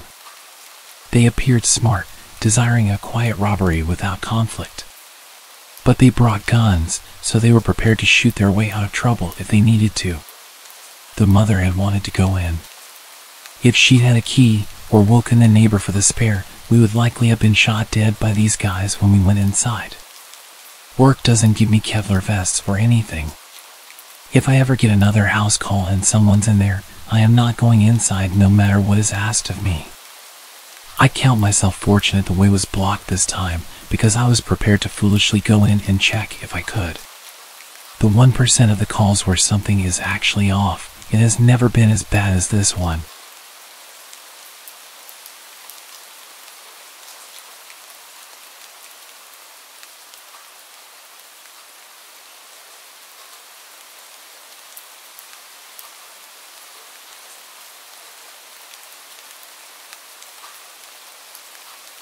This happened back in the 80s, so it was before we had cell phones. I was in high school at the time. One night after dinner, my mom suggested we take a walk around the block. My brother and dad were watching TV and opted to stay home, so it was just us girls. We lived on the fringes of the suburbs in a subdivision that was semi-rural. By that, I mean there were houses but no street lights or sidewalks. Everyone had septic tanks as there was no sewer service and that kind of thing. The houses were all set well back from the road and the lots were wooded. Anyway, we were walking around the block, which is about 1.5 miles in total, and we were almost back home. It was pitch black that night, there was no moon, and we had a flashlight to use as needed. Without it, you couldn't see much past a foot around you. We mainly used it as a signal if a car went by, but there wasn't really anyone around, so we had it switched off and were just walking and chatting. Just as we turned the corner onto our street, we suddenly heard footsteps behind us. This was a bit weird as we had just come from that way and hadn't seen or heard anyone walking on that street or coming down the driveways we passed. But we just figured it was some neighbor also out for a walk, and we hadn't noticed them in the dark. So I turned around to look and switched the flashlight on to see who it was. They immediately switched the flashlight on too, so I could only see their light and not the people holding it. They said nothing. We kept walking, but the footsteps behind us sped up. Now they sounded heavy, so we thought it was a man. We sped up. He sped up. I turned the flashlight back on, and he turned his on again in silence. We were too scared to call out, and now we were approaching our driveway. As we got there, I pushed my mom in front and told her to get up the driveway, which was steep and long. Once she had a start, I sprinted up after her. As I did, the footsteps veered away to the other side of the road and kept going. Nothing was ever said by this person, and normally people here wave and speak while walking or even driving by. When we got up to the house, my dad said it was probably just a neighbor, so my brother and I got into my car and drove down the road to see who it was. No one was there. We went all around the roads, and no one was walking on them. There wasn't time for him to leave the area either. It turns out it was a nasty neighbor getting off on scaring us and then ducking into a house. He bragged about it to some other neighbors who happened to be friends with my dad. We got revenge on him, but I can't say what we did exactly.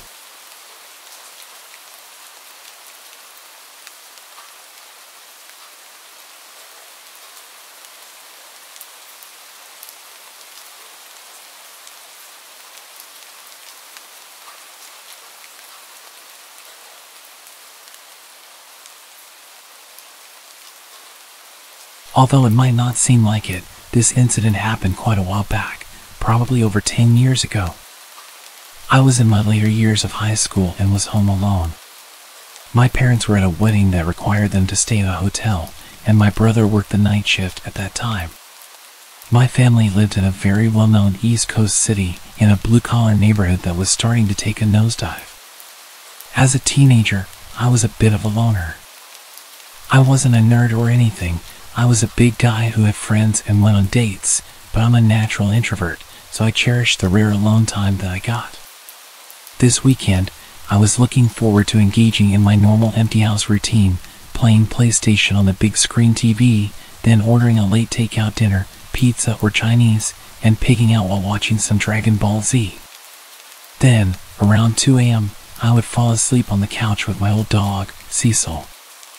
Cecil was a beagle who was as old as the hills and had been in our family for about 8 years. He was quiet and peaceful, spending his time begging for food and sleeping. Unlike most beagles, Cecil never howled or barked. He was more than content to rest his head on your lap and spend the night there. Anyway, back to the story. It's approximately 1 a.m. I had just finished the last slice of pizza and was dozing off on the couch when I heard a bang coming from the back alleyway. I didn't think much of it. Anyone who has lived in a city knows noises happen at all moments of the night. Cecil's head pops up off my lap, and the hair on his back stood up. He was always a bit skittish, so I calmed him down and started dozing off again. Not more than 2 minutes later, I heard another bang, and Cecil did something I'd never seen him do before. He leapt off the couch and ran like the wind towards the door leading to the basement, barking and growling like a dog twice his size. The look on his face reminded me of a German Shepherd from a K9 unit. I'd never seen him like that before, which got my adrenaline pumping. Through the dog's barking, I could now make out a persistent banging. There was a seldom used door in the basement that led out to our back alleyway. It was old and rusted and was hard to open even with a key, and it made a lot of noise. I suddenly realized that someone was trying to break into my house through my basement door. For a quick bit of context for anyone who hasn't lived in a bad neighborhood, if someone tries to get into your house and moves on after they realize the door is locked, they want your stuff. If someone is persistently trying to get into your house despite the door being locked, well, they want you. Knowing this, I rushed upstairs to grab the heavy wooden baseball bat that I kept under my bed for situations like this, then I headed down to my basement. I probably should have run, but I was a macho teenager with a tough guy complex, and I also didn't have anywhere to go. While I was heading down the stairs to my basement, Cecil blew past me with the speed and aggression of a dog half his age. Suddenly, I heard a man's voice saying, "Oh," and the banging stopped. I didn't call the cops or anyone else, which was probably the dumbest thing I've ever done. I just sat up for the rest of the night with a bat in hand. My brother came home that morning, and I told him what had happened. We went to the basement door to take a look, and when we gave it a tug to open it, the whole door fell off. This psycho was one good shove away from getting into my house, but old Cecil scared him off. I'm pretty sure that fat, lazy old dog saved my life. When I tell people this story, they dismiss his actions as a dog doing what a dog does. But when I tell you that Cecil never barked or moved that fast in his life, you can take that to the bank. It was almost like he knew the urgency, like he knew that door was going to give. A few years back, we had to have him put down because he got too old and was in a lot of pain. Before the injection, I got a moment alone with him. I thanked him one last time for his friendship and for what he did that night. At this point, I was a grown man with a wife and kids. I'm convinced that none of that would have happened without old Cecil. Thanks, pal. I miss you.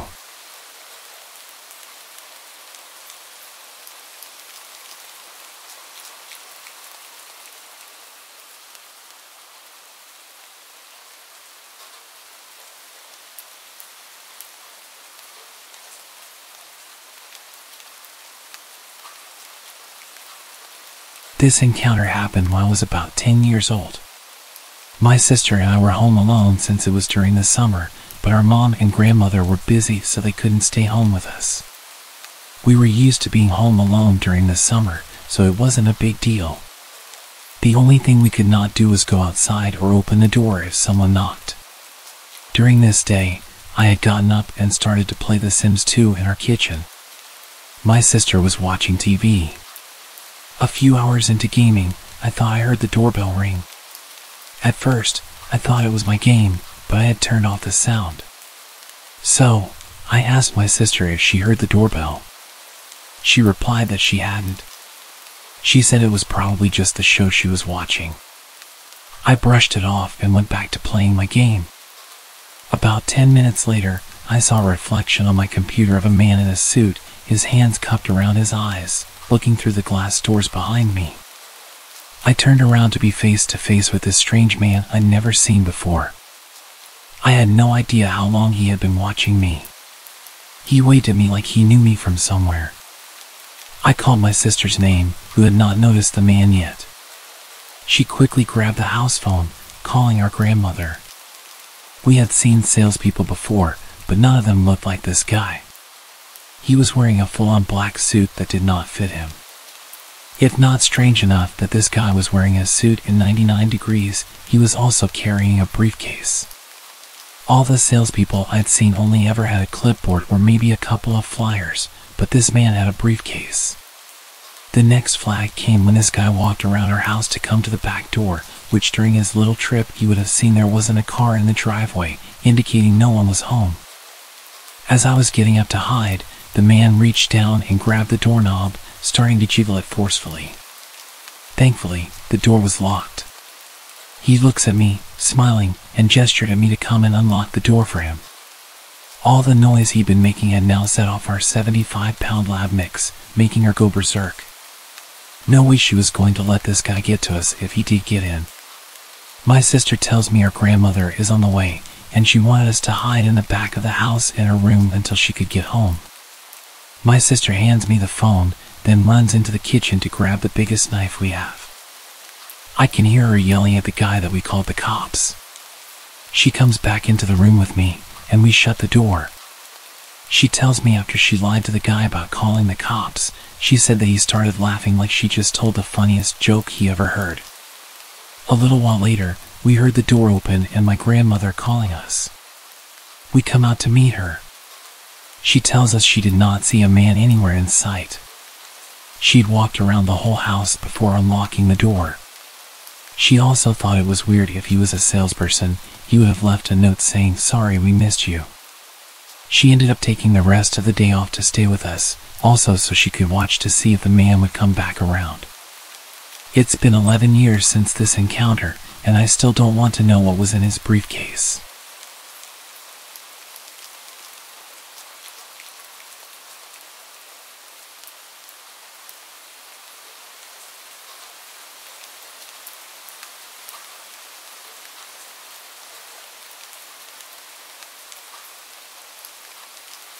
This incident occurred almost 5 years ago, shortly after I moved into my current home with my husband. It was our first week at the new house. I had just graduated from grad school and was in the process of job hunting. Our house is modest but had 2 stories, with both bedrooms and a bathroom upstairs. It's a back house facing an alley, and our landlord and his wife live in the front house. One morning, as my husband was leaving for work, he abruptly came back inside. "Did you try to remove a screen from a window downstairs?" he asked. I was puzzled and told him I hadn't. He urged me to come outside, so I quickly got dressed and followed him. To our alarm, the screen covering a large window downstairs was bent at a sharp angle, as if someone had attempted to push it up from the bottom. The most unsettling part was the clear prominent handprint on the glass, suggesting that the would-be intruder had tried to push up and open the window. Fortunately, all our downstairs windows are secured with wooden rods wedged in the top half, effectively preventing them from being opened too much. Our analog security measures had unexpectedly saved us. Additionally, we noticed another window screen slightly cut open at the corner. We immediately called the police, who came and dusted for fingerprints on the handprint, but unfortunately, it didn't lead to any developments. At the time, break-ins during the middle of the workday were not uncommon in our neighborhood, as most people would be away from their homes. However, what truly unnerved me was the realization that our would-be intruder had chosen to attempt a break-in in the middle of the night, while we were both home and asleep. My car was parked right by the tampered window, clearly indicating that someone was home. It was a bold and foolish move on the intruder's part, especially since they left behind an almost perfect handprint on the window.